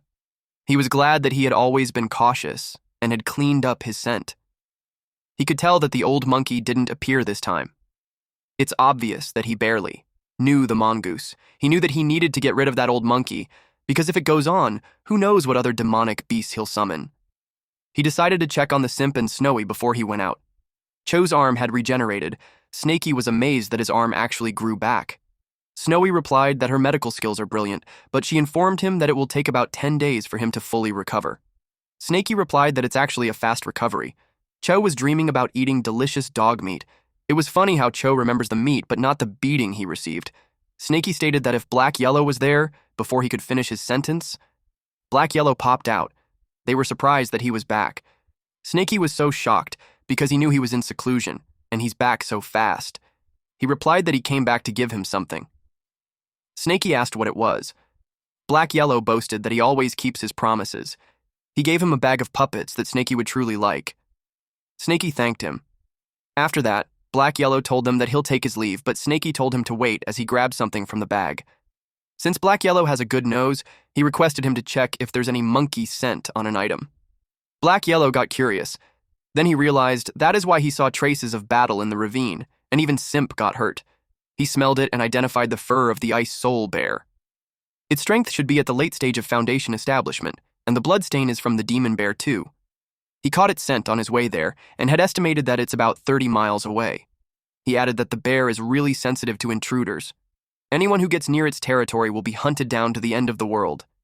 He commented that the monkey was really sly, and if he had followed its trail, he probably would have been crushed to death. He sniffed some more as he inspected the bottle. He identified the scent of the snowstorm monkey. Although its cultivation is at Foundation establishment, it might have been injured before. That would explain why it's so weak. Snaky asked if it was nearby. He replied no. Within a 100-kilometer radius, there's no trace of that monkey. Snaky wondered if it relocated, or maybe that demonic beast's concealment technique even fooled his nose. Black Yellow wasn't pleased with that statement because it was insulting. Meanwhile, Snowy had observed that Snaky had become more human and Master Doggy had become more dog-like. In another setting, the monkey was amused. He faced an elephant clan who migrated back. One of them recognized that it was the old monkey who saved a young elephant back then. The leader of the elephant even rewarded him with a tusk back then. The leader of the elephant asked his friend if he ran into trouble. The monkey replied that 2 snakes and a human broke into his territory and slaughtered his clan members, and he had come to ask for help. He was curious about what happened. And even if the elephant clan usually doesn't interfere in other clans' affairs, they always repay kindness since it's one of their ancestral rules. He decided to help the monkey. He ordered the elephant named Gray to go. The monkey added that the demonic snake knows human techniques to the point that it's strong enough to kill a Foundation establishment great demon. He suggested that they needed someone strong. Gray was insulted since it's like he's saying that he wasn't strong enough. The elephant leader asked how far the place was. The monkey replied that it took him 5 days to get to them, so for the elephant leader, it should only be half a day. The elephant leader agreed to go there himself. He'll go there to check if the human is a damned snake catcher or not. Back to this chaotic duo. Black Yellow asked if he had more questions. Snaky thought about it. He brought out a broken bone and asked what demonic beast bone was it, because it feels like it can break spiritual ki. Black Yellow sniffed it and replied that it seemed to have been made from a tusk. He could tell that the owner is a descendant of the ancient beast, the spirit Devouring elephant. Its cultivation should be at least mid-stage Foundation establishment. Snaky realized why it was familiar. It was because it was a tusk. Black Yellow shared that in ancient times, spirit-devouring elephants used their tusks to absorb the essence of spiritual veins. Their tusks were known as the strongest tools for breaking spiritual ki. Because of that, humans hunted them down for their tusk, and they were nearly wiped out. He didn't imagine he'd get to see something like that again. Snaky added that their descendants are dancing the same fate. Black Yellow explained that tusks are top-tier materials for making treasures. They don't require much refining skills either. As long as it's polished well, it can have the power of a treasure. He noticed that it was getting late, so he needed to leave. Snaky asked if he needed to go already. He replied that it's always nice to come home, and he wondered how many years will pass before he could visit again. Snaky called him again.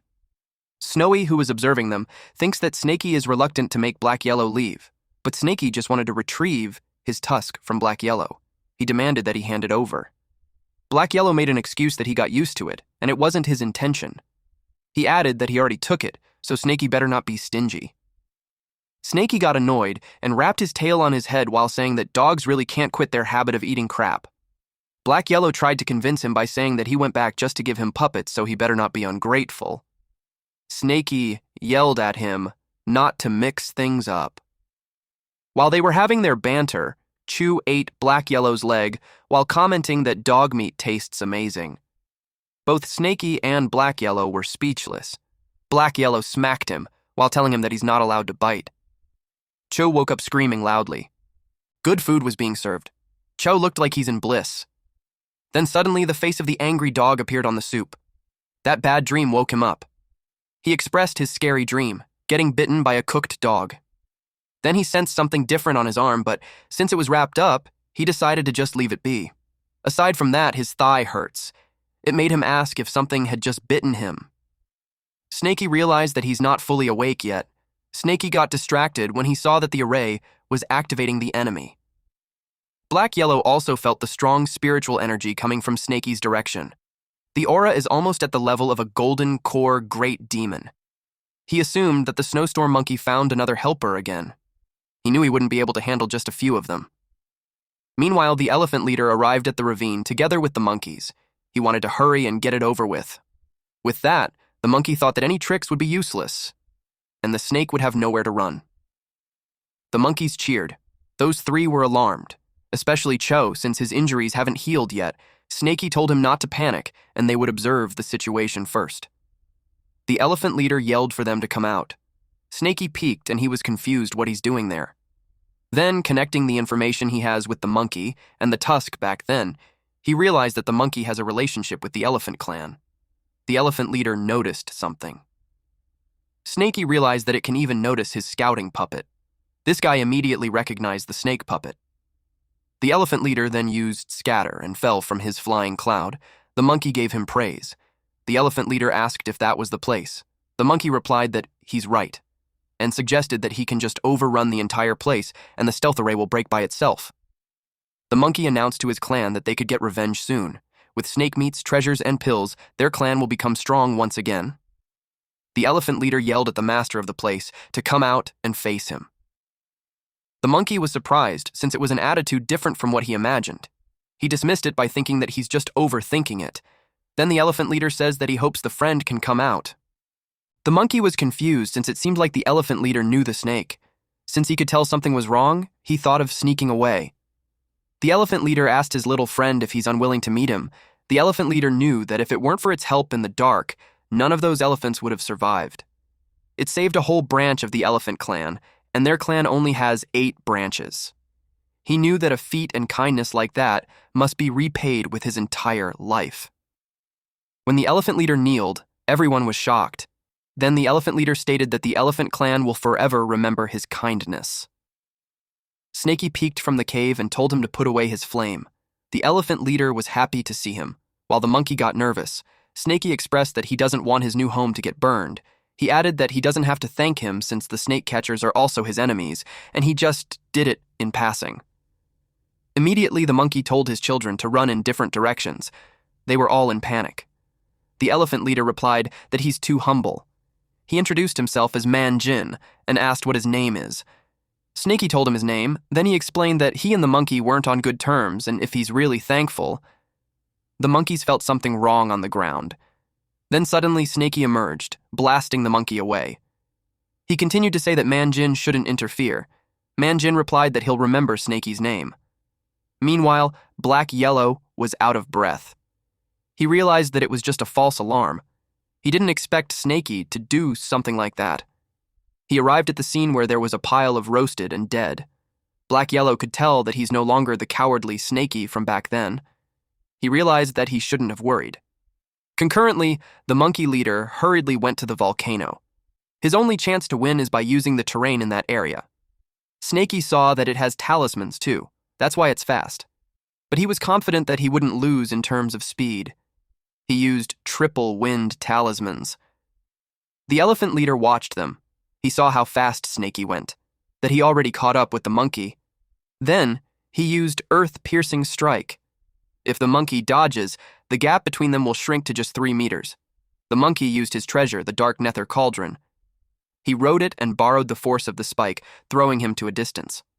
That made Snakey pissed. This monkey leader really is cunning. A worthy opponent, I would say. The monkey used the sky shield fan to protect itself while riding the wok. Snakey was surprised that the wok blocked the earth-piercing strike. Since that was the case, he thought of increasing the power. He thinks brute force was the solution to overcome it, so he prepared multiple earth-piercing strikes. But it didn't work. Instead, it propelled the monkey further. The monkey coughed blood because of the impact. Snakey saw that opportunity, so he planned to unleash a powerful earth-piercing strike. But then he remembered how cunning this monkey was, and the part where it coughed blood could just be an act. So, if he used the same attack with more power, the monkey could really get away. The monkey saw that he didn't fall for his tricks. Snakey decided not to rush and be very careful on his next attack. The monkey saw how fast the snake was when he used some treasures, and he can't even be compared to it. He knew that if it went on, he'd be caught up real fast. He used his berserk bloodline to speed up. Snakey targeted him again with an earth-piercing strike. The monkey thought that he was being impatient, and it's exactly what it wants. But the monkey was surprised.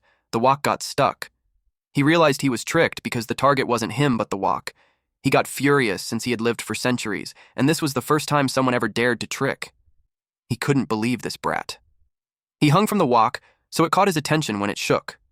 Snakey rose up to grab the wok. The monkey realized that this snake wanted to rob him of his treasure, but he wouldn't give up on it because his divine consciousness was on it. Snakey exudes his power, and the monkey was left astonished. His divine consciousness got overwritten. He didn't expect the demonic snake's divine consciousness to be so strong. He lets go of the wok and falls. His divine consciousness got damaged and his body was getting numb. As he fell, the branches had scratched him before he crashed on the ground. He couldn't understand the illusion that he just saw. As he struggles to get up, he was surprised when Snakey suddenly showed up in front of him. He expressed to Snakey that he doesn't want the territory anymore, so he should stop being aggressive already. Snakey pointed out what he did first. He lured the golden eagle and mongoose to kill him, then he wanted to make the elephant kill him too. It was ironic that the monkey was telling him to stop being aggressive, so now it was too late to make peace. Snakey attacked with Rainstorm Golden Scale. The monkey planned to counter it with a spirit devouring arrow. He deflected the scales. But the last scale broke his spirit, devouring arrow. Snakey had long figured out his trump card, so he prepared for it. He learned that when he focused all his golden scales attack on the area, the spirit devouring arrow would be broken in 12 hits. The monkey took out another weapon, the tribulation rod. He's starting to get annoyed with those scales. So he decided to attack the caster. Snakey wasn't scared, though. He unleashed the golem, and it hit the monkey right on the gut. The monkey got annoyed at the puppet and crushed it. Snakey followed it up with a flying stone and an explosion technique. The monkey went through the smoke, refusing to give up. He was determined to take him with him to the grave. Several golems charged at him and pinned him down using earth trap technique. With that, he'd be at the snake's mercy. Several golems attacked him all at the same time. The beating continued. Snakey wanted to get revenge for the simp too. If the monkey could withstand it, then he'll be cleared from their grudges. Simultaneously, he released flystone technique, a windblade technique, a fire snake technique, and a thunder technique. Man Jin watched them from the sky. He doubted if it's something a demonic beast can do because not even a human's fight was that outrageous. The scale of the chaos could be mistaken as a group fight, but Jin knew that it wasn't. But calling it a one-on-one fight doesn't seem right either. What's even scarier was that Snakey barely even moved in the latter half. The monkey was burnt, with limbs torn apart. Jin bid farewell, saying, "Monkey bro, farewell." Snakey knew this monkey was cunning, so he carefully approached him to confirm if he was dead. He hit him with a golden scales slash. After chopping the body, he used gravity technique to collect it, and he finally had the peace of mind that he's completely dead. Jin approached him and expressed that Snakey surpassed his apparent cultivation, but Snakey thinks it was too weak. But Jin was in awe. Jin had to follow his ancestors' rules since Snakey had helped so many of his elephant kin. He got distracted on what he's saying when he felt hot from the flame on his body. Snakey internally thought that he might be afraid of his own flames burning him. Continuing with what he said, he presented Snakey an ivory as thanks. It was so shiny that Snakey could barely open his eyes. Jin gave him the twin tusks of an icefire giant elephant. Snakey inspected it. Jin shared to him that the icefire giant elephant once roamed the polar regions, born with both ice and spiritual roots. It was truly unique and unbelievable, but on the continent, they have long gone extinct. Only in the wildest lands might one catch a glimpse. Black Yellow once told him that the owner of the tusks should have been at a foundation establishment of great perfection similar to Jin. Just the thought of that made him drool. Compared to the soul-devouring ivory of the old ape, those were countless times more precious. The gift was far too valuable, so he couldn't accept it. Jin insists since it was their ancestral rule. The elephant clan was nearly wiped out by humans, and to survive, they can only spread kindness and forge good ties. And when he falls one day, his tusks would also be left to his descendants to be given to those who have shown them grace, so he wished for Snakey to accept it. Since that was the case, Snakey accepted it. But honestly, it was just a small favor, and he got such a great gift so it made him feel guilty. So he shared to Jin some pills that he took from the snake hunters before. He was about to say something when water splashed on his face. Jin burst into tears, and Snakey had no idea why, until Jin expressed that he had given away so much ivory in his life, and it was the first time he ever received a gift in return. He clearly came to repay his kindness, and yet he ended up taking advantage of his benefactor instead. Snakey was just too kind. But then Snakey remembered correctly that Jin was tricked by that old monkey to come kill him first. He told him to stop crying already. He was old and powerful, and yet he wasn't vigilant. It was a precious ivory, and he just handed it over even when the monkey tricked him to fight Snakey personally. Jin agreed he was right, but also, it was their ancestral teaching. Snakey told him that had he run into a core formation cultivator instead of him, he would have been doomed. Jin reasoned that his elephant clan is innately strong, so he doesn't fear them. Also, he could form a core anytime. Snakey commented that he's a big guy with no brains at all, because that wasn't his point. But then Snakey got sidetracked when he realized Jin said that he could form a core anytime. He asked why he hadn't done it. Jin replied that forming a demon core requires long seclusion and would trigger the 49 heavenly tribulation. He would be gravely injured, and with humans hunting them, it could lead to extinction of his clan. Then he admitted that the raging flames in his body and thunderclouds were punishments from a failed attempt at core formation years ago. They burned him all this time. Snakey told him to extinguish it, but he couldn't. But then Snakey had a thought. Jin had a strong body and higher cultivation, so he might be able to handle Snowy's pills. So he gave him the essence nourishing pill, blood replenishing pill, and bone strengthening pill. He warned him that those were extremely potent, so he shouldn't use them unless absolutely necessary. It made Jin extremely happy, to the point that even if Snakey told him to climb blades or dive into fire, he won't even hesitate. He claimed him to be his friend for life. Snakey told him to stop kneeling because he might crush him to death. Then he sent this crybaby on his way. And lastly, he told him not to call him benefactor. Instead, he could call him Snakey. Jin made sure to remember. Then he invited him to visit his clan when he got the chance. After that, Snakey went to his cave and got excited for his favorite part. He took out the chopped body and some other stuff. He took the jade and herbs to give it to Snowy. Then, he gave the weapon to the simp who was moved to tears. But Snakey warned him not to let any woman trick him again. Snakey also upgraded their cooking pot to the dark nether cauldron that he got. He told them to go do their own thing while he lives in seclusion for a while. He requested Cho to guard the outside for him. When he was alone, he checked the content of the sheepskin scroll. It was a map of the Wushan Mountains. 100 miles north, there was the Ice Soul giant bear, who was at the Foundation establishment late stage. Then at 200 miles out, a mongoose snake at mid-stage. Then there was Jin's elephant clan, 1,000 miles away at the plains beneath Wushan. Then, 3-headed wolves and 4-winged birds were marked with black dots to indicate that they had undergone mutations. Snakey took a mental note to stay away from them, as they might be core formation beasts. He also saw on the map a place that he had entered with black-yellow before. It was the Spirit Mine Cave. It was marked X, which means it was dangerous. It was no wonder because the spirit-devouring ant was there. Snakey saw the importance of the map. To survive there, it was essential. And then he remembered the key. It had some patterns that looked like the deconstruction array that black-yellow used. He tried scratching it using the golden scales, but it didn't work. Its material surpassed ancestor Zixia's flying sword. He had no idea what the key opens, so he decided to keep it safe. He also got a legendary forging furnace. He doesn't understand forging, but he remembered black-yellow saying that ivory doesn't need technique, just a simple refining to reach the magic treasure level. So he thought of using divine sense to activate the furnace and reshape it. He was confident in how smart he was. He imagined the weapon's shape in his mind. And with heaven and earth as the board, all beings were the pieces, he activated divine sense refinement. And it was successful. He got the shape that he wanted. It was a sword with a wavy blade, and the power was so strong. Snakey got elated, so he decided to forge the Icefire tusks too. The aura was far stronger than those soul-devouring tusks. Suddenly, it exploded. The furnace sizzled. Snakey realized that the Icefire tusks weren't something he could handle at his current level. He decided to wait until he reached the Foundation establishment before trying again, and at the moment, the most important thing for him was to go into seclusion and complete his Foundation establishment. He ate the monkey, and he didn't expect that it would taste pretty good. Half a month passed by.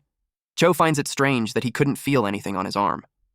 He tried to intentionally hurt himself, but to his surprise, even blades couldn't cut it, and stones couldn't smash it.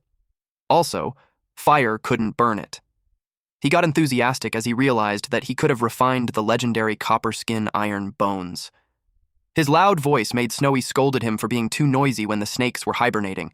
He asked Snowy to bite him to test how tough his arm was. Snowy was hesitant because she was poisonous. He didn't mind, so he urged her to bite him to test his arm's toughness. She chomped on him. He claimed that it was just a tiny wound, and it wasn't a problem at all, but seconds later, he fell. Snowy was annoyed because now she had to detoxify him. He always causes trouble for her. She contemplated on what method to use and considered poison to poison. Chu could tell she was quite excited. She let centipedes crawl on his arm. She instructed him not to move as she's helping him detox. His arm turned purple, and he screamed loudly. He panicked on what was happening to his arm. He claimed that he's from a righteous sect and would rather cut off his own arm than accept that kind of thing. Snowy suggested he test its power first, then she'll help him cut it off later. Her suggestion made sense, so he gave it a try. He punched the ground, and it shattered. His eyes sparkled upon seeing that his arm is a legendary Qilin arm. Snowy told him he could cut it off now, but he refused, saying that it was good fortune. She reminded him that he said it was ugly, and if he doesn't cut it, it would spread all over his body. Chu replied that he didn't care for appearances since he's a cultivator. Meanwhile, at Snaky's cave residence, his foundation establishment failed, and he had no idea what happened. He clearly felt his realm break through another layer. Even his golden scales increased. Black Yellow once told him that a complete spirit foundation should be like a whole staircase, but he only condensed a single brick. In ancient times, when cultivation flourished, the 9th layer of key refining wasn't the limit. There were even 10th, 11th, and 12th layers. Back then, once cultivators reached foundation establishment, almost all of them achieved perfect foundations. But as time passed with spiritual energy drying up and inheritances broken, very few could ever reach that point anymore. Snaky realized that he might now be in the 10th layer of key refining, but it could also be just a fake foundation formed after failure. He had a dream before, and the dragon said that his cultivation was missing something. He considered that to be the reason that he failed. He talked to the cauldron in his stomach and requested the dragon to come out and explain. He complained that he spoke vaguely before, so he couldn't understand a damn thing. He got irritated that it wasn't responding when he's asking something from him. Eventually, he gave up and was forced to figure it out himself.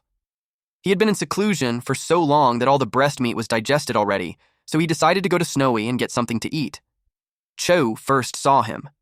He was finally out of seclusion, and coincidentally, it was New Year's Eve, so he got invited to eat dumplings together. Snaky had no idea what New Year's Eve was, so Snowy explained that it was a human festival. Cho got curious and inquired if demon beasts had any festivals. They both replied none. He got sad for them, but he admits that he was miserable too. Because every year during New Year's Eve, he'd go home for a family reunion, but since he entered the Moving Mountain sect, it had been 5 years since he last returned home. Snaky was confused because their cave was their home. Chu clarified that they were only companions, and the place that gave birth to and raised him was what was called home. From the Simp's definition, Snaky's home would be the 10,000 Snake Valley. Chu heard that the Snakecatcher sect plans to turn that place into a slaughterhouse. He empathized with Snaky, saying that it was tragic. Snaky thought that home was just a territory, and it can be replaced. But if 10,000 Snake Valley counts as home, then he thought of something, but it would be too dangerous. Unexpectedly, they heard a ding sound. It came from the detection jade that Black Yellow gave him before. It was a warning device if a cultivator appears within 100 miles. Judging from the size and shade of red, the cultivator should only be in early-stage key refining, nothing to fear about. But suddenly, several more ding and red marks appeared. They were surprised at how many there were. There were at least 300 QE refining cultivators, with several foundation establishments mixed in. They feared that they were all there to capture them. Chu asked what they should do. Snaky noticed that something was off. It looked like those cultivators were just passing through. They already moved 100 miles past them, and another wave was chasing after them. Snaky assumed that they were just a major sect relocation and had nothing to do with them. But wave after wave like that means there could be tens of thousands cultivators, and no sect has that many people. It was practically an army of cultivators. It led him to think that war was going to happen. Snaky saw that war as an opportunity. While they're too busy to care about them, they could focus on training and getting stronger. Cho hoped that disaster doesn't reach his homeland. Snaky reminded him of how strong he got, so his thoughts were useless. Snowy added that only by focusing on cultivation that they can better protect themselves and their families. Snaky shared that in a few days, he plans to hunt a foundation establishment beast to aid in his cultivation. It might be too risky, but he asked them if they wanted to come. If so, they could split the spoils accordingly. Snowy had to tend to the spirit herbs, so she declined. But Cho was excited to go with him. Snaky pointed to the map and told him that within 100 miles, there's only one foundation establishment beast at an early stage approaching mid-stage. It was the Amethyst Thunder Lion. And Snaky had figured out that hunting it gives the best returns for all the risk. The large band of cultivators has passed through, so Snaky has deemed that it was safer for them to begin the hunt. The cavern of the Amethyst Thunder Lion lies just ahead. Snaky planned to draw it out and probe its strength. Cho followed his lead. The cave was filled with amethyst created through the cultivation of that very Amethyst Thunder Lion. It made Snaky curious if the ore holds any benefit for his own cultivation. He slithered through the cave but had not seen the Amethyst Thunder Lion. His only choice was to follow its tracks and lingering scent. But then chow something in the distance. It sounded as though two demon beasts were in a fight. Snaky decided to investigate. Also, he hoped for some unexpected loot. The Amethyst Thunder Lion was furious that the other demon beast killed her child. The pangolin insists that it was not them because they only eat insects, so there was no reason for them to kill her child. The amethyst thunder lion argued that she witnessed it herself, so he shouldn't bother denying it. She demanded him and his children to pay with their lives. The pangolin threatened the lion that if she harmed his children, he would fight her to death. Snakey had learned that the amethyst thunder lion was seeking vengeance. He felt lucky because they could just claim the spoils after their fight, but he doubted if such a fortuitous event would just really fall into their laps. Chu agrees, since he doesn't think he's a lucky person. Snakey could tell that the wounds upon the lion cub's body were undoubtedly inflicted by the pangolin king's claws. The pangolin king wasn't a carnivore, so he wondered why it would kill the cub. Cho could tell something wasn't right. He thought of it as a setup. Snakey agreed. He decided to wait for them to wear each other down and then eliminate them both. Cho was about to say something when Snakey hushed him. He told him that it was a scheme that he only expected from a cultivator. Yet there wasn't a trace of any cultivator for 100 miles. He wondered if he was just mistaken. But considering that the jade could only detect human presence, he thought that a puppet was used. Chu informed him that they were in the territory of the Qin Kingdom, and the Heavenly Puppet Sect operated there. Snakey had a theory that the culprit who orchestrated this wasn't likely a high level. Otherwise, they wouldn't have reached the initial stage of Foundation establishment. He moved on from the thought and had decided to wait and observe a bit longer. They had more than enough invisibility talismans to do that anyway. Chu followed his decision. The amethyst thunder lion was already panting. The same goes for the pangolin. He told her to leave his territory, but the lion was determined to have her revenge. The pangolin wasn't afraid of her. Unexpectedly, a vine came out of the ground. In the blink of an eye, several of them appeared. Then, it wrapped around the lion and the pangolin. The lion asked who was there, while the pangolin realized that it was those humans. They fell into their trap. He told his little ones to flee, but the vines already got them. Those small pangolins only whimpered in response. Then the humans came out. There was a woman named Shuanger and a man named Su Jian, and they were both from Wudezong. Snakey noticed they were just humanoid puppets, so the cultivator could be a wood element. The lion got mad at them and asked if they were the one who killed her child. The humanoid puppet used a heavenly wood sword and attacked her. It was a flying sword that pierced through the lion. The pangolin begged them to spare his children and promised to willingly go with them, but Shuanger cut him into pieces. She replied that young pangolins were prime ingredients for medicine. Snakey watched on the side and expressed that framing them was one thing, but to slaughter the young and wipe them all out made him burning with rage. To him, it was unforgivable. He threw his spirit-breaking sword at them. Jian countered it with the heavenly wood sword. It falls back to defend. He was slightly confused with the spirit-breaking type of flying sword. He yelled at the attacker to come out. He told Shuanger to leave first, and he'll handle the attacker. She hesitated, but he urged her as she used a wood shield to defend herself. It was a convincing performance for a pair of puppets. Snakey commanded Cho to go after the female while he dealt with the male. Jian used a wild forest dance and several vines came out. Snakey saw that he didn't evade, which means that he planned to trade blows with him. Snakey came out and used the spirit-breaking sword to strike him down. They both think they could defeat each other. Meanwhile, at a snowy forest, the cultivator learned about the presence of the demonic beast, which made him confirm that the rumors from the Chu Kingdom were true. The rumor was that deep within the ancient forests, some demonic beast practices human cultivation arts. And he saw this demonic beast was even capable of wielding a flying sword, despite being at the initial stage of Foundation establishment. And it can even command a flying sword. He felt fortunate that their paths had crossed. He also heard that this demon was skilled in the art of puppetry. He thought that he couldn't discern the puppets from his true self. When his real body arrives, he plans to eliminate them all. Suddenly he was struck. He immediately took out the divine tortoise shield. But his backside was torn open. He was attacked with an earth-piercing strike again. While running, he used the wood-style, traveling roots. Snakey was on a branch on the other tree. He now learned why the red dot was so faint. The cultivator used a high-grade invisibility talisman. He nearly failed to notice him earlier. He felt that it was a shame to destroy the 1,000-year-old tree. But now that he possesses the tracking jade, the cultivator's attempts to hide were futile. Snakey used an earth-piercing strike to destroy him. The man was surprised that the enemy could perceive his location. He even had a third-tier spiritual item, a concealment talisman. Only the divine sense of a core formation expert should be able to lock onto him. He thought it was the demon snake from before, but he deemed it impossible when it was engaged with his puppet. Then he realized that the snake with his puppet was also a puppet. Snakey admits that the cultivator was hard to chase, so he wondered what would happen to a wood-style user when there's no more wood. He used a sandstorm technique to find out.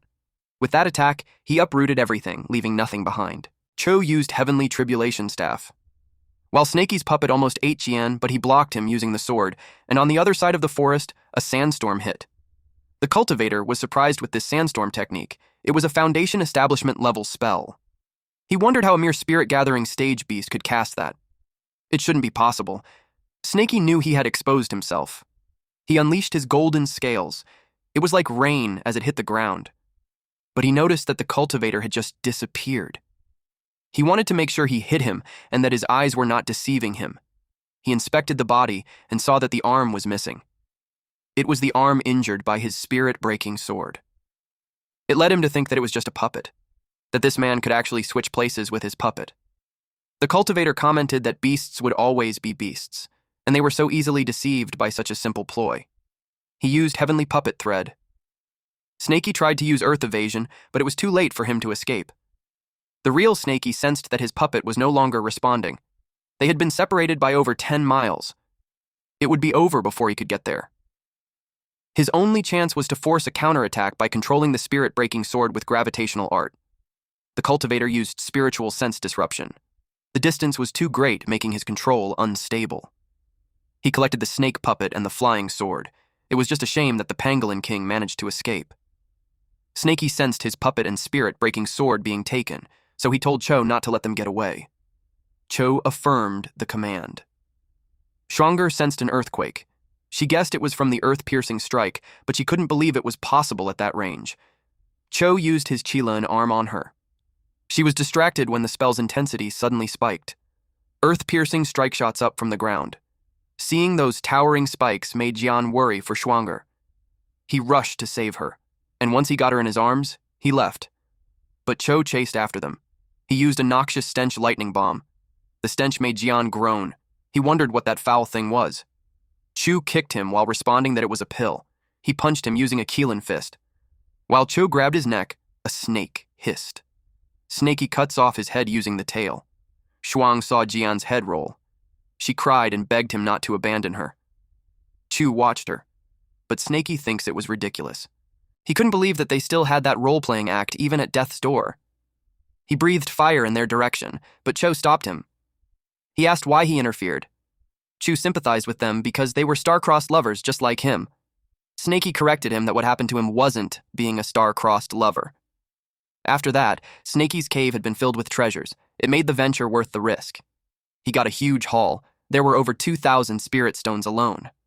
He split the loot like how they used to. All herbs go to Snowy, and they split the meat equally. And the rest would be split equally between him and Cho. Snowy and Cho thanked him. Snakey found 2 establishment pills, so he gave one to Cho. Whether Cho breaks through or not was up to fate. Cho cried from joy. He never imagined that day would come. He immediately attempted to break through.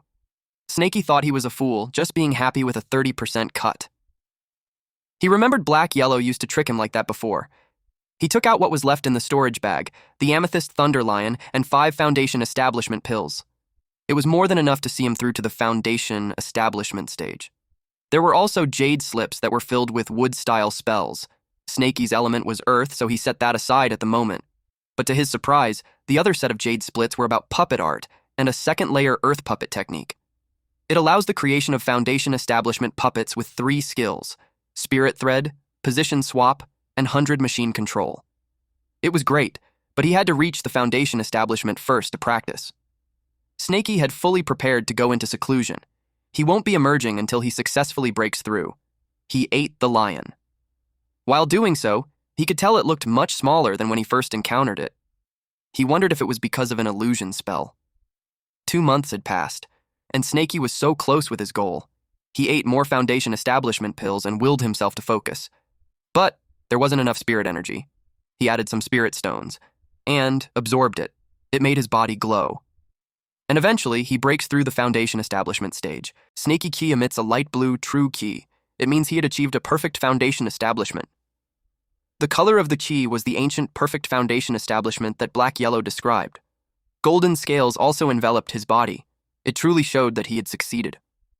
The dragon came out and told him that even though he had established his foundation, he lacked the final element for his true perfection: defiance. Lacking the reverse scale upon his brow meant that he shall forever remain a mere serpent. Snakey asked what defiance meant. He wished for his clarification. The dragon told him that it was something that he must learn by himself. Snakey begged him for some direction. Deep inside, he was annoyed at this dragon for being vague, like he's toying with him. Snakey could only sigh. He decided to just focus his strength on other areas. If all else fails, his only choice would be to descend the mountain and seek the Tao. First, he used the earth puppet technique to enhance all his puppets. He started with the great snake, strengthening it to the foundation establishment level. Then he polished the icefire elephant tusks into swords. The material was too tough, and he doesn't have a smithing surface. His only option was to grind it down bit by bit with his golden scales. 1 week later, he had finished grinding. He created the extreme cold sword and heaven burning sword. He tested it out, but realized that it was too difficult for him to handle at his current level. Since he had finished all preparations, it was time for him to descend the mountain and seek the Tao. He planned to empty out the human scripture pavilions. He refused to believe that he wouldn't be able to comprehend it by then. Cho was crawling when he saw him. Cho was happy to see him finally out from his seclusion. Snakey asked if he's enjoying basking in the sun. Then he told him that he had been preparing to leave the mountain for a time. Cho asked if he could accompany him. Now that he successfully reached the foundation establishment, he had a score to settle with certain people. Snakey agreed on the condition that he would obey his every order. Their first destination was the Purple Cloud sect, since they had the weakest defenses. While on their journey, Cho shared that he encountered so many strange things during his foundation establishment that he almost died. Snakey was intrigued on what had occurred, so he shared that at the critical moment, all the spirit energy had suddenly vanished and not a trace was left. It caused his breakthrough to fail. He had no inkling on which scoundrel was responsible. Snakey remained quiet and dumb, as if it wasn't him. Then Cho continued to narrate that he tried to break through again, but an outer realm heavenly demon popped up. It scared him to death, so his foundation establishment failed again. Snakey was surprised to hear that. Outer realm heavenly demon was something that should only appear during core through formation breakthrough. Chu agreed, so he's also confused what a minor cultivator like him did to warrant such attention. He suspects that he was suffering from delusions due to an error in his cultivation. But then another strange thing happened. For some unknown reason, the demon scrambled back into the void rift, and judging by its expression as it left, it seemed to have seen something terrifying. Given that he failed twice, Snakey got curious how he finally succeeded on his breakthrough. He replied that it was with the help of Snowy. She refined a foundation establishment pill and had been looking for someone to test it. Snakey couldn't believe it. He had to ask him if he's well or if he experienced any side effects. Cho asked what was wrong. Snakey pointed out that he's human, so he should be walking with his 2 legs erect rather than crawling. Funny enough, that slipped Cho's mind. He hurriedly practiced as he was ashamed to be seen that way. Later on at the Purple Cloud sect, it was gone. Even the medicinal garden had been uprooted. It made them wonder if they moved. They had observed signs of conflict all along the way, so it led them to think that the Purple Cloud sect moved to the Snakecatcher sect to seek refuge. Snakey asked him what he would do with his plan now. He decided to go to the Moving Mountain sect instead. His token would grant him entry there.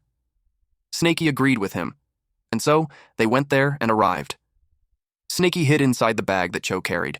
The guard told him to stop and identify himself. Chu answered that it was him, that he was an inner disciple of the Mountain Moving sect. Then he showed him his badge. His senior was surprised to learn that he was alive. Chu's transformed arms were bandaged to hide it.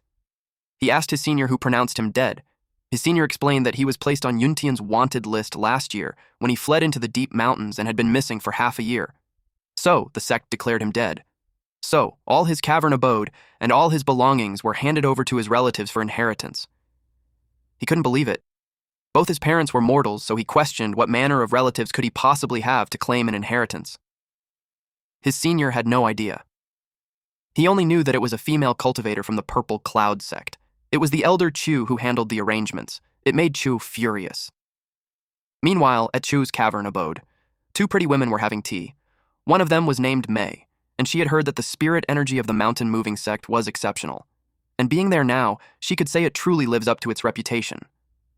The other woman named Chun responded that May's methods were truly impressive. She used dual cultivation to handle Elder Chu and then got her hands on Cho's cavern abode. She replied that she did not need to envy as she had brought her with her. From then on, they planned to live together and engage in 3-person cultivation with Elder Chu. Chun had no problem following the arrangements May made. Unexpectedly, the door cracked open. They asked who was there.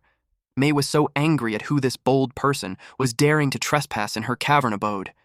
He must have had a death wish. Chun asked her what was happening. The person replied that they were the trespassers.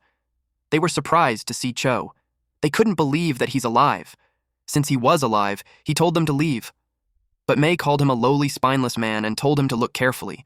She showed him the contract for the place. Then she told him that if he's willing to kneel down and lick her toes, and her mood improves. She hadn't finished what she was saying because Cho had already punched her. It was such a powerful attack that had wreaked havoc in the room. May was left kneeling while her head was stuck on the wall. Chun couldn't believe that it happened to her, despite her cultivation level. She got angry at the sycophant. She couldn't believe he dared to strike May. Chu also punched her. It left her face drilled on the ground. He told them that he practiced that punch for 5 years. He warned them that his patience would only last for 5 breaths. Snaky whispered that it suits him better. Then he told him to hurry up and get rid of the bodies. Suddenly, Elder Chu showed up calling for the 2 women.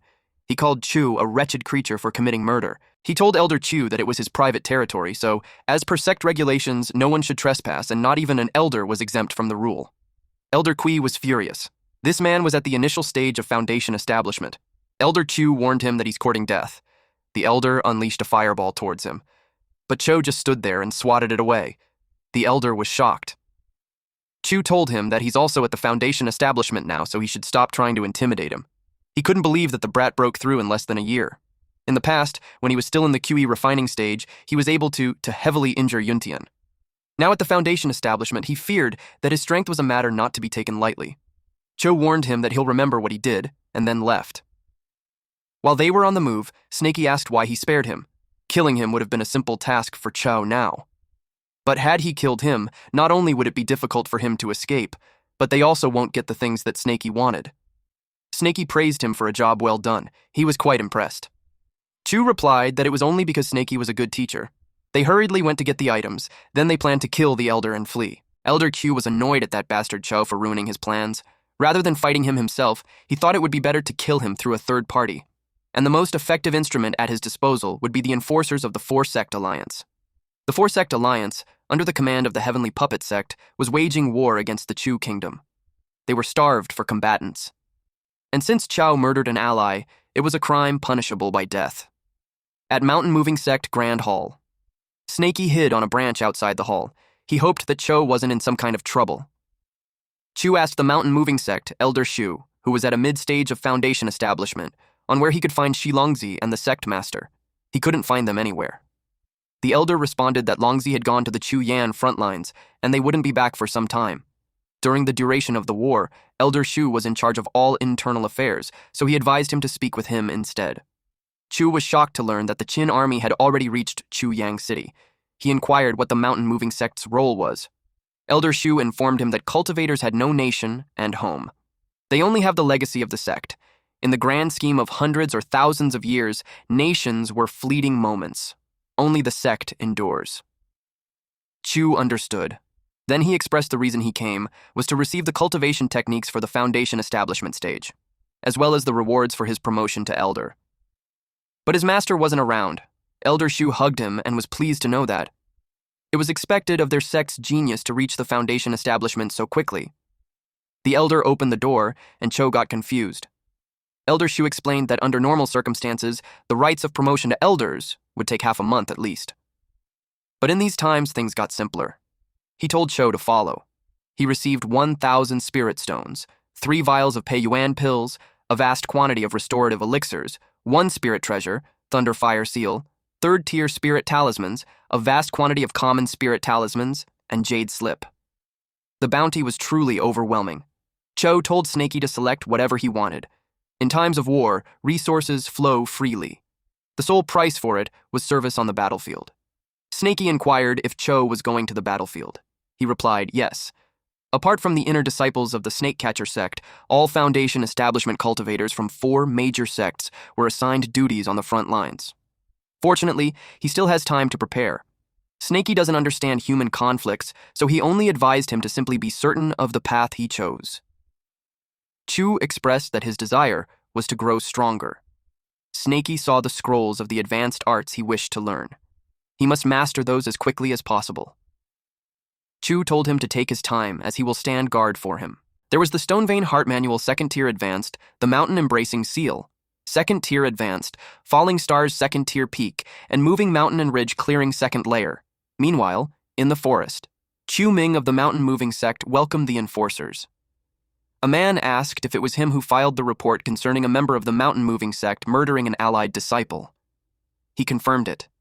Since those men had traveled a long way, he gave them a small token of his respect. Enforcer Bai Shu, Foundation Establishment, received it. He told him to consider the task done. He would personally seize the fiend, brand his very soul, and dispatch him to the front lines to serve as cannon feeder. Cannon feeder of the Foundation Establishment lever was a scarce resource on the battlefield. The person with him, Enforcer Hong Li, who was also at the Foundation Establishment, just listened. Elder Chu hid his smile as he heard the fate of Cho. He knew Chu was doomed. Meanwhile, Chu noticed that the crimson sunset looked like it was dyed with fresh blood. At that point, Snakey had completed his studies. Suddenly, the enforcers showed up and told him to surrender at once for killing an ally.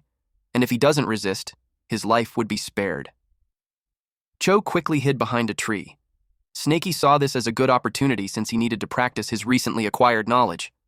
Although those enforcers were at mid-stage of Foundation establishment, if they used invisibility talismans, they could catch them off guard. The enforcers were confused that they vanished. They wondered if they fled, or it was the work of an invisibility talisman. Suddenly, they were ambushed. They realized that the twerp intends to defy them.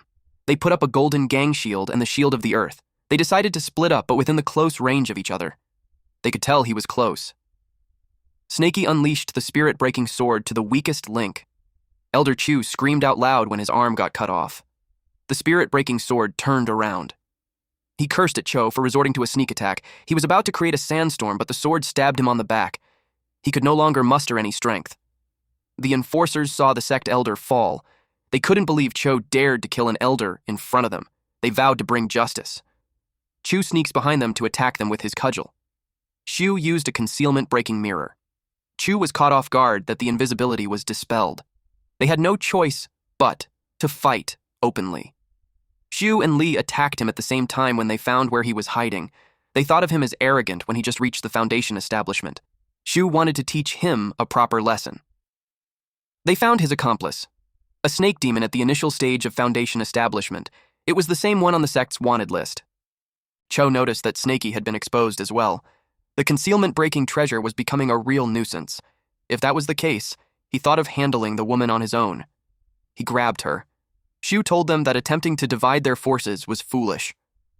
Snakey responded that he had done well. Then he released a frog.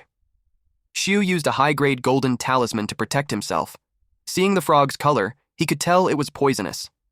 He used a thunder tribulation bead. Snakey, on the other hand, used gravitational art and bound it. Shu saw the puppet and the gravitational art. It just confirmed the rumors that the beast was full of cunning techniques. He detonated his bead. A loud explosion happened. The snake puppet fell from the branch and hissed. Snakey felt fortunate that he was swift enough to evade. He could tell that the power of the bead was comparable to a 4 to 9 minor heavenly tribulation. He realized that even if the person was only at the mid-stage of Foundation establishment, his magic treasures were formidable. He decided to test him with the spirit-breaking sword. Shu saw that the sly creature wasn't dead yet. He assumed it was hiding to prepare for another ambush. He was confident that the sword wouldn't break through his shield, but he saw that there's something strange about it. He took out his sword-swallowing gourd. And with this purple-gold sword-swallowing gourd, he wished for all the swords to return to oblivion. It sucked the sword. Snakey felt its formidable suction force. It was a good thing that his gravitational art still grants him control. Shu was getting annoyed that a mere demonic beast possessed such potent gravitational art, but he saw something was wrong. The spiritual brand on his gourd glowed. He realized that the snake demon was trying to steal his gourd. The gourd was being sucked. Shu noticed that the snake's true ki felt unnatural. He planned to break its concentration, but its movements were too swift. Though Snaky's cultivation level was higher than his, the true ki was weaker, which meant that the gravitational art wasn't a match for him either. Snaky used a sandstorm technique. He covered his face and took this chance to use his gravitational art. But his gourd was taken away, and it annoyed him. He called for the statute's command, and subdued it using wind-settling pearls. Snaky got annoyed that this person had so many artifacts. He was like a walking treasury. He had never met anyone like that before. Shu was annoyed that the demon was only at an early foundation establishment stage, yet its true ki could suppress him. Never before had he faced a demonic beast of that caliber. On top of that, he saw Lee nearing her limit. He finds the young rogue from the mountain moving sect quite impressive, so he was confused why he hadn't heard of him before. Snaky saw he was distracted and used an earth-piercing strike to get his attention back. Shu got hit. He knew he cannot prolong the fight, so he planned to unleash his ultimate treasure. It was the soul-devouring banner. He declared that from the 9 hells, forgiveness was denied. 10,000 souls would serve as his legion. He called for the Yellow Springs to heed his command. By the Blood Pact, he called out their nether names, and the boundless dead all became spirits for his banner. Snaky saw the dangerous-looking artifact. He ingested a divine burst pill to stop him from completing the incantation. He had one remaining move to use. It was the mountain-embracing seal, an advanced earth elemental art.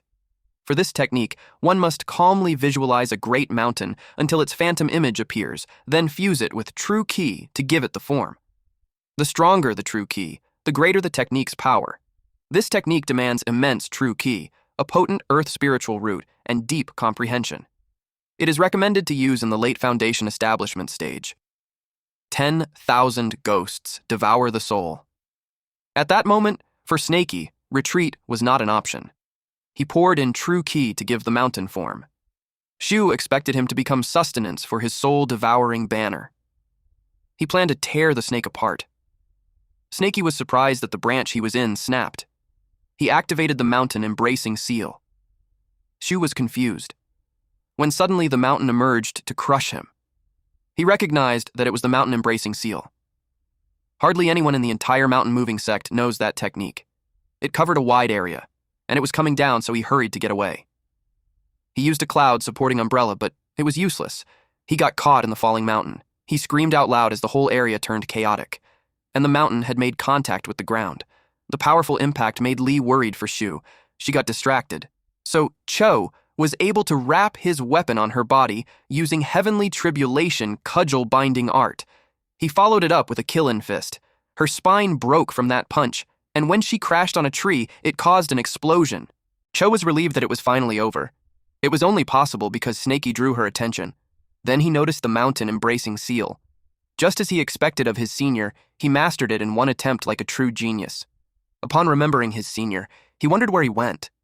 Snaky was inside a hole, feeling some pain because of the souls in his stomach. His golden scales couldn't even pierce them. They were consuming his flesh and blood from within.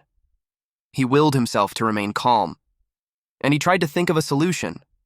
Then he remembered one of the treasures that Cho brought. It was what he needed. He thought of drawing them all deep within his body. He hoped that a thunder seal from Cho would be the answer. He could no longer hold it in. He was determined to risk it all. It was now or never. He used the Thunderfire seal to create an internal detonation. He casted the spell and forced it to detonate inside his stomach. It exploded, and fire came out of his mouth.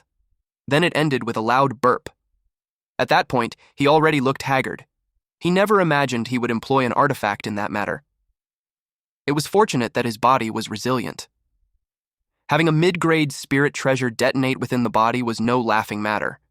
After that, it was time for him to rendezvous with Chu. They got several bags of spoils from the enforcers. Chu told Snaky that they should leave. Since their business had been concluded, they thought of their next destination. Snaky told Cho that his performance during the battle was great. Chu had been quiet, so it prompted Snaky to ask what the problem was. He thought that Cho could have developed feelings towards the female enforcer. Chu replied that it wasn't that. Snaky guessed that he was plagued by guilt for killing an elder. Chu finally revealed that he had a favor to ask. He wished to leave for a while. Snaky asked where he would go.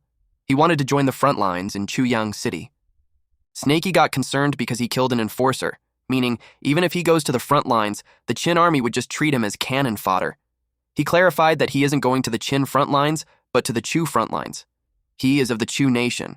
His parents as well, and they had been residing in Chuyang City. Snaky's emotions heightened as he responded that the Qin army was unstoppable. It seemed like Cho was marching to his death, and it also means he's going to betray his own sect. He reminded him that a cultivator's duty was to sever worldly attachments. He questioned why he cared about a group of mortals. Chu already had the path of immortality, so Snaky questioned him on why family and kingdom would still matter. Chu agrees with him. He understood those principles as well. If that was the case, Snaky couldn't understand why he would still persist. Chu expressed that he finds it unbearable, especially when his parents' faces come to his mind. Snaky remembered the death of the black snake. Chu bowed down to him and begged him. He promised him that as long as he remained alive, he would repay his kindness 1,000-fold. Snaky replied that he had no reason to stop him. Chu sincerely thanked him. He told him to wait for his return, then he left. As Snaky watched him leave, he thought that he had no right to intervene, and he no longer owes him anything. But he just couldn't agree with the decision. Then he thought of defiance. The dragon told him before that he lacked the final element of true perfection, which was defiance. Without the reverse scale on his brow, he shall forever remain a mere serpent. Snaky got into a deep thought as he wondered what defiance meant. His previous understanding was that cultivators practice in defiance of the heavens. When forming the golden core, 4 to 9 tribulation would descend. At the moment of soul formation, the 5 to 9 heavenly tribulation descends and can even lure forth demons beyond the realm. Then he realized that the act of cultivation itself was defiance. Then he thought that what Cho had chosen could also be a form of defiance. Snaky checked all his things. Besides the jade slips, Chu gave him a few books from the mountain moving sect. It was possible that the answer he sought was in them. Then he saw a scroll about defiant cultivators. It was written there that to defy the prison of heaven and earth, to defy the obsessions of the heart, and to defy the fetters of regulation. It was the perfect description of Cho. A disciple of the mountain moving sect, his loyalty was sworn to his sect, and that was his prison. He was also a sycophant. His affection for Ling was an obsession. That was his obsession. And lastly, as a cultivator, he was meant to sever worldly ties. That was the regulation. This meant that Cho was undeniably a defiant cultivator. But Snaky was different.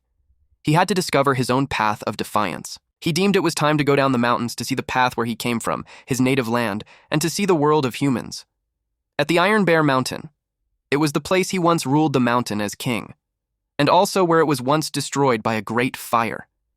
He saw that the wild grass had been reborn in the spring wind.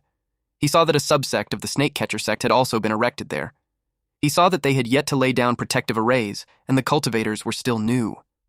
Their strongest was a single individual at the initial stage of foundation establishment. As a precaution, Snaky used his spiritual sense probe. He saw a person deep inside.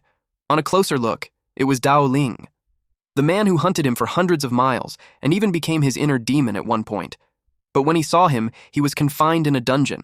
His true key was sealed, and he was being gnawed by snakes and rats.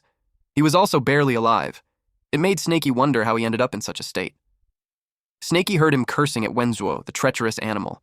He didn't think he wasted his efforts on a disciple like him. He misjudged and wasn't able to eradicate the root and had left a bastard like him.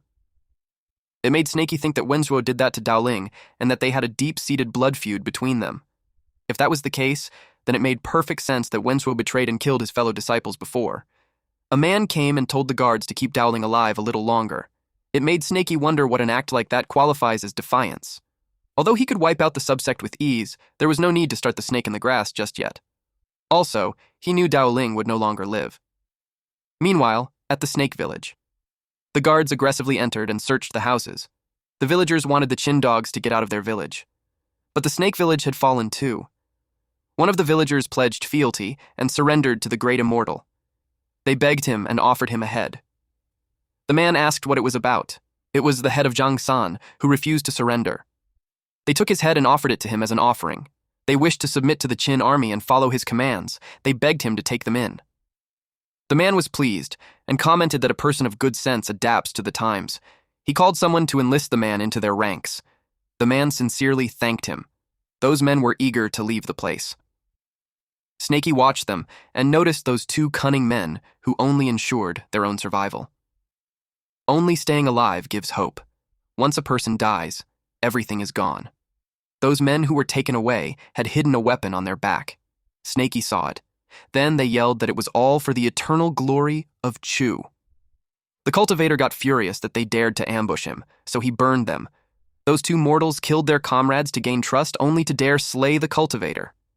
Even if the cultivator was only at key refining stage, to mortals, attacking him was still suicide. Then Snaky heard someone screaming. It was the cultivator.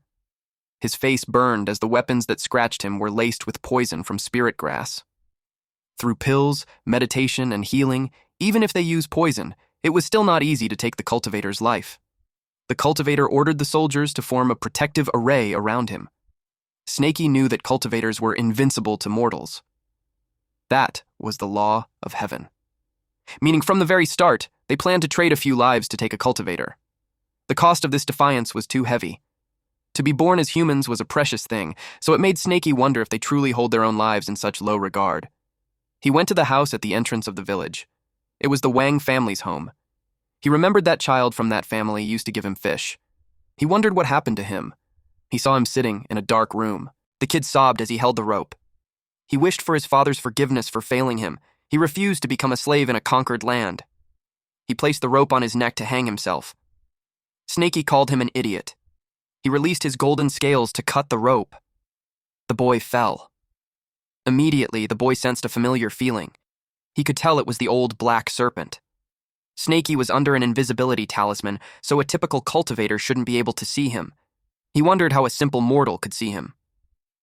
The boy asked if it was really the snake immortal. He couldn't believe he could feel his presence.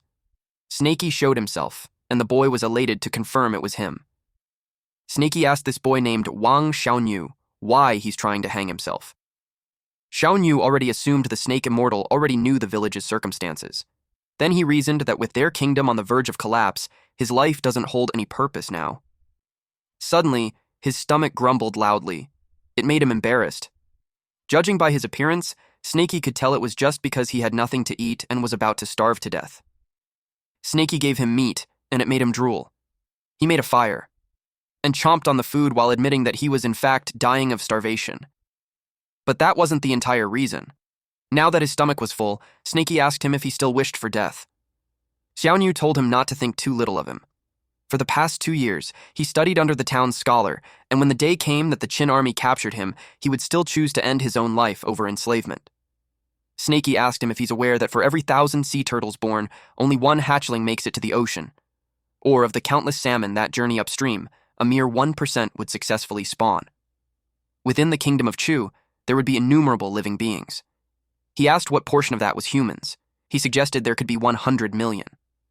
Xiaoyu replied that it was too profound for him to answer. He suggested that Chu would be able to answer.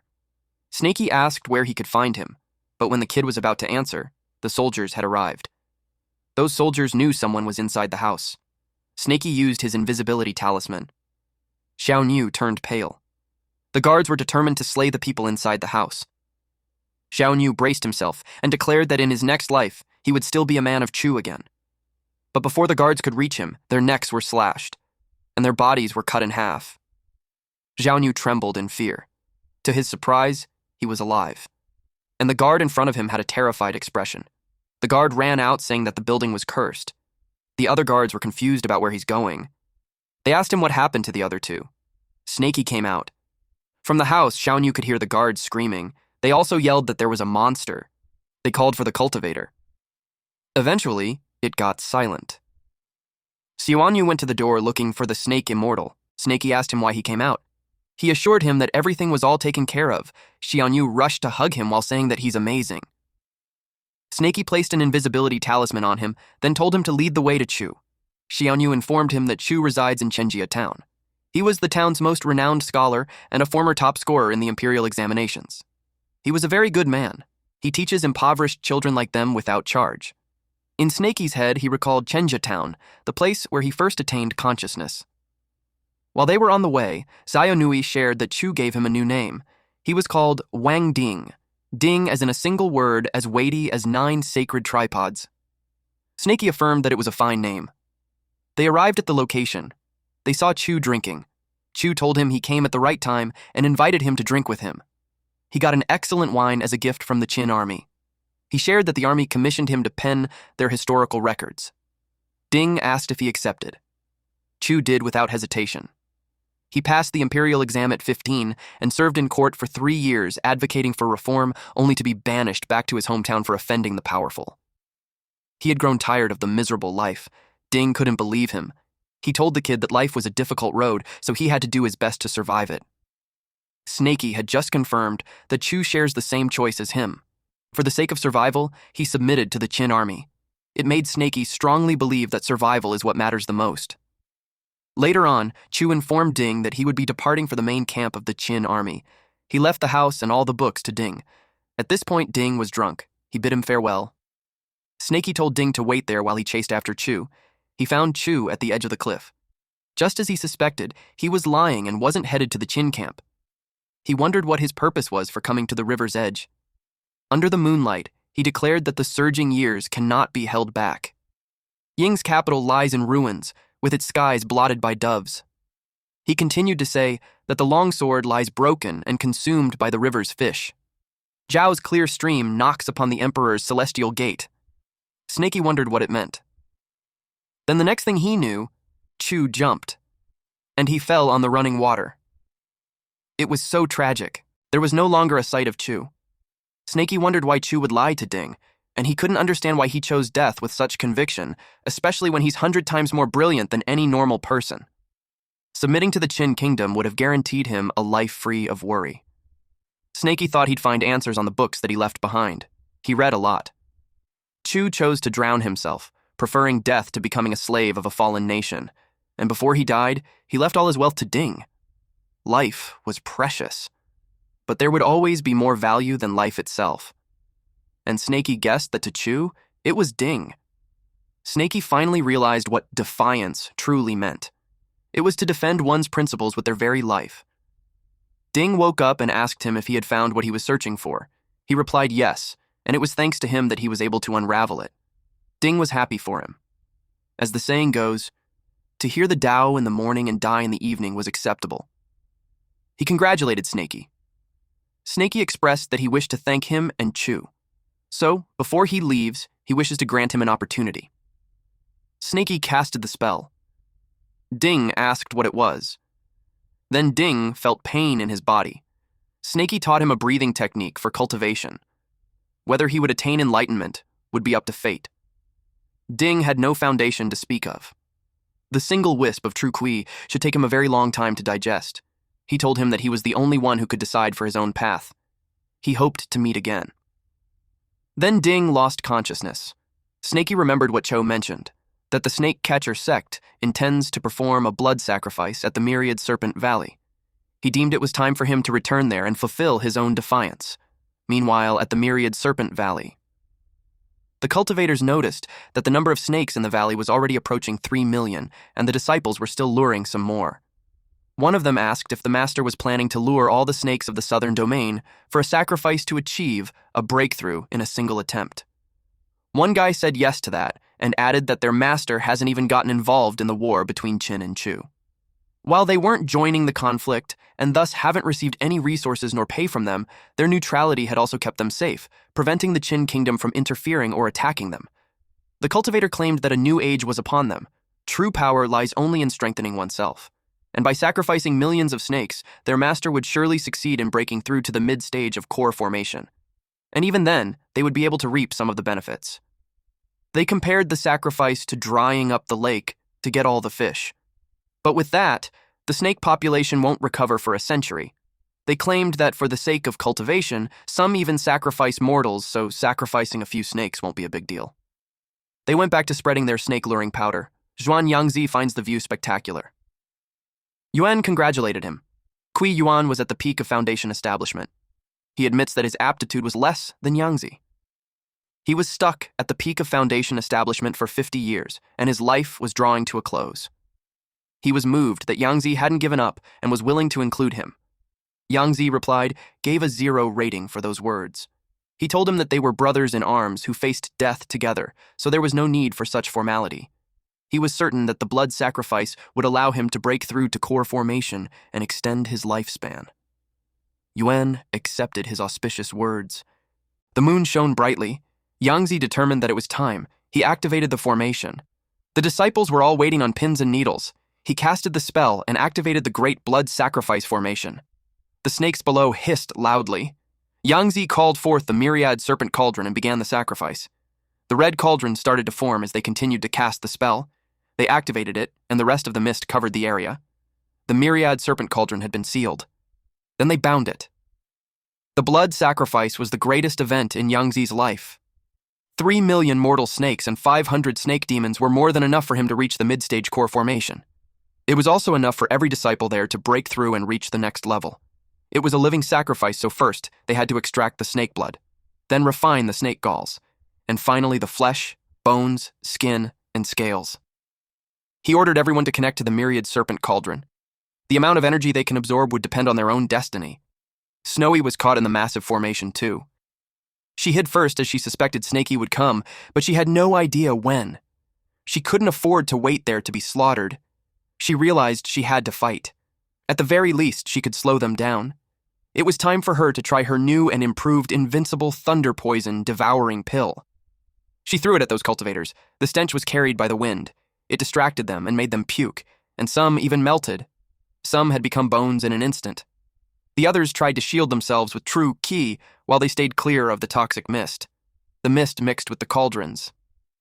They were surprised that the poison could also corrode their master's myriad serpent cauldron. Yuan called Yangzi's attention. Yangzi was amused. He created 5 elements of toxin-transforming palm. Then he sealed the poison mist. He also got the pill that was used. Then he repaired the cauldron with 9 Serenity Primal Chaos palms. Yangzi didn't expect the bonus. He graded the poison as 7 out of 10. Snowy admits that a cultivator at the core formation stage was truly terrifying. She already knew she wouldn't survive. She hoped that whatever happens, Snakey won't come. Snowy wasn't ready to die yet. She hoped that the barrier wouldn't extend too deep on the ground. She tried to hide, but Yangzi saw that she's trying to run. She realized that he found her as expected. He brought her into the air and saw that she was a mere snake demon, not even at the Foundation establishment. He asked where her accomplice was, but she was unwilling to talk. But he admits that he was impressed not just with her pills, but her sheer courage to murder one of his disciples right before his very eyes. It was an offense that he couldn't overlook. He hit her with a soul-spinning spear, making her hiss loudly. He went back to commencing the blood sacrifice. None should be left alive, so he ordered all disciples to attune themselves to the serpent cauldron. They followed him. A lot of snakes had died as the blood sacrifice continued. A large red orb formed like a moon. The disciples could already feel the power. With that experience, they pledged to follow their master for eternity. The spear restrained Snowy. She watched how the strong preyed on the weak, as the law of nature states. But she couldn't accept it to be done in such a merciless fashion. Their act would drive snakes of the land to extinction. Basically, what they did was genocide. A disciple broke through the 8 layers of chi refining.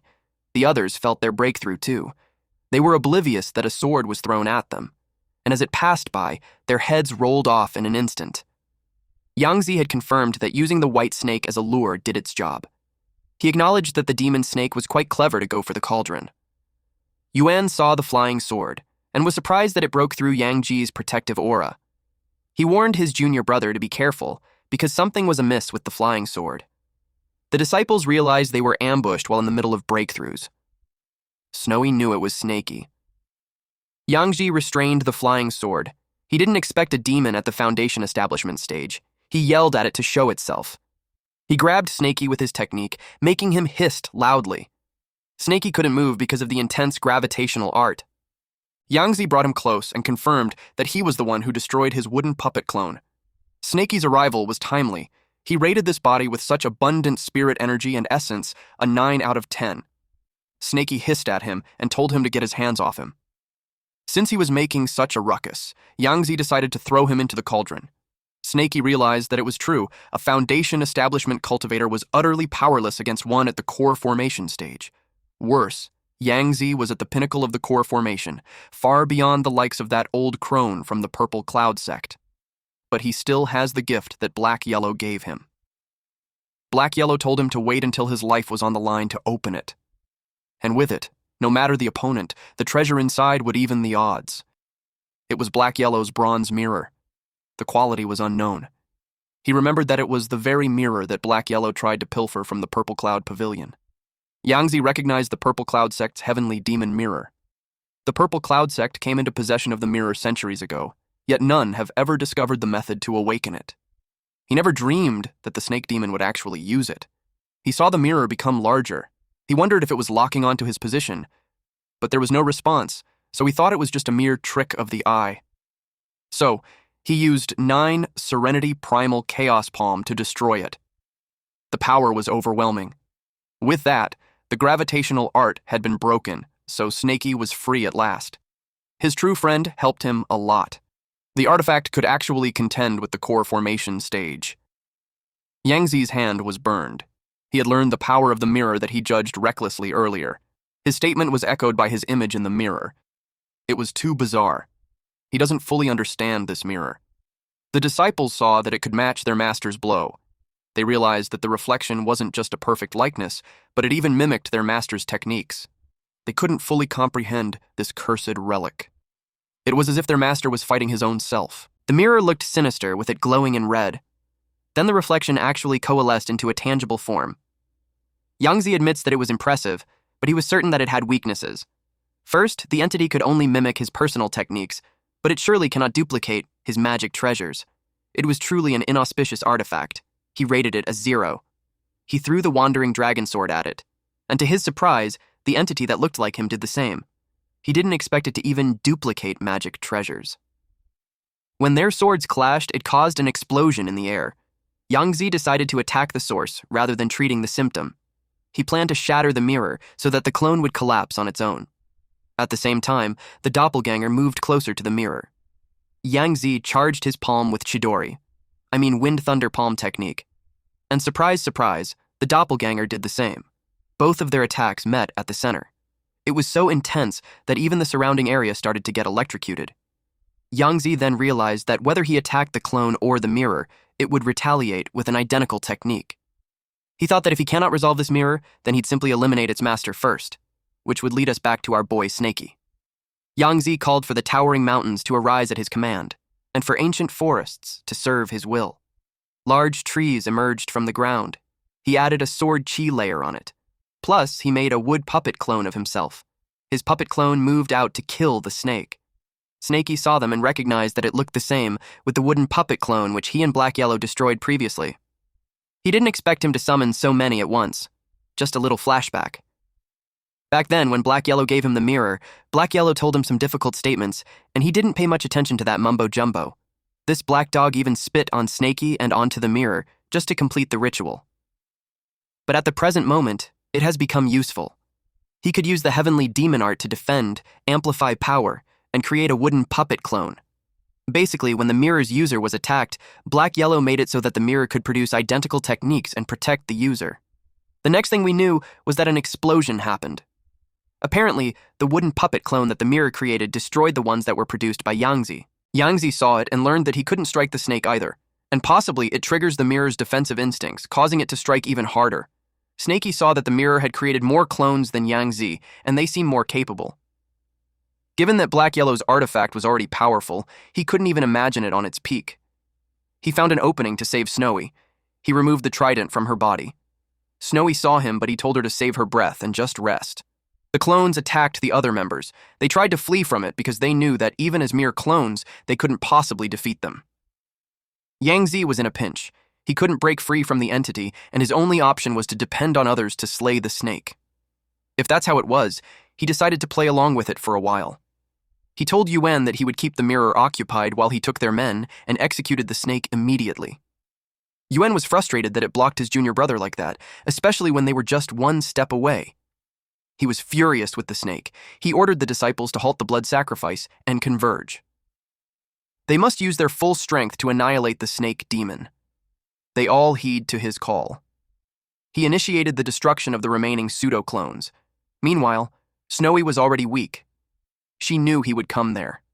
Snaky urged her to focus on healing because there's a difficult fight ahead of them. He healed her with a blood restoration pill, bone strengthening pill, yuan recovery pill, and mended her using heavenly demon art.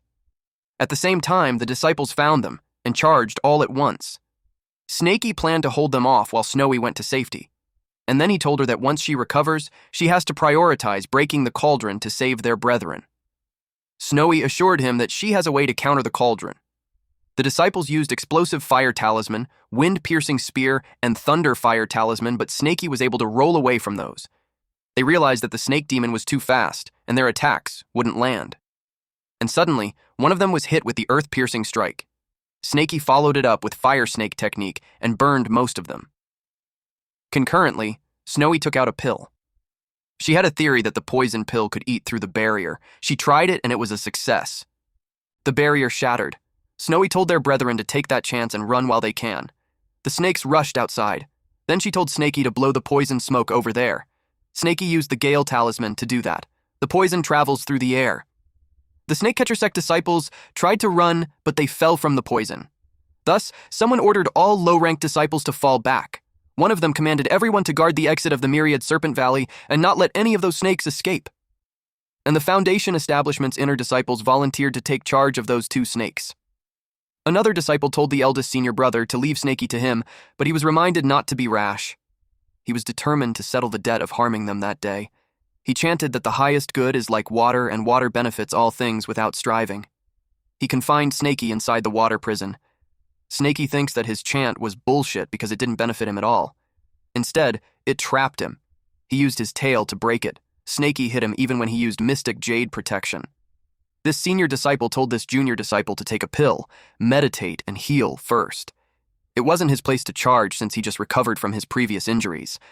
Snaky finds it a pity that he survived, but at least his protective jade shattered. The next attack would definitely kill him. The senior disciple couldn't believe that their junior brother was defeated in a single blow. He realized that the snake was not only cunning, but its power was not to be underestimated.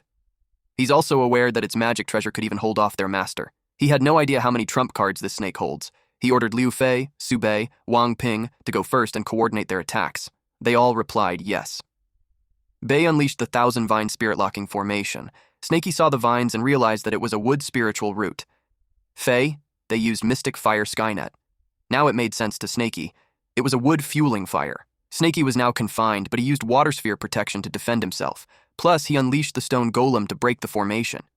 It was a golem made of stone, so it wasn't a surprise that Fei's mystic fire was useless. Bei decided to strangle it this time. But to his surprise, the earth sank. Then the puppets grabbed him and pulled him down while he held onto the ground with one hand. Snaky scoffed at him. Now he's out of the way. Then Fei called him an idiot.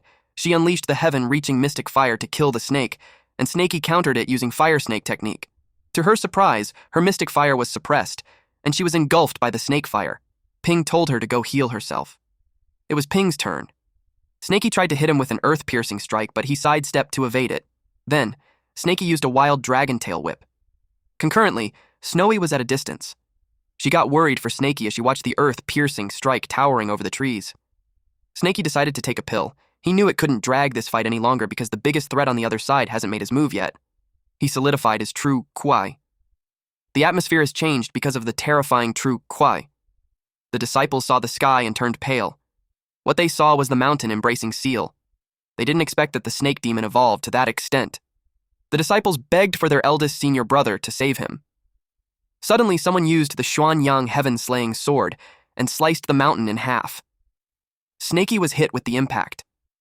He realized that this Wei Moshu lives up to his title as the inner disciple's eldest senior brother.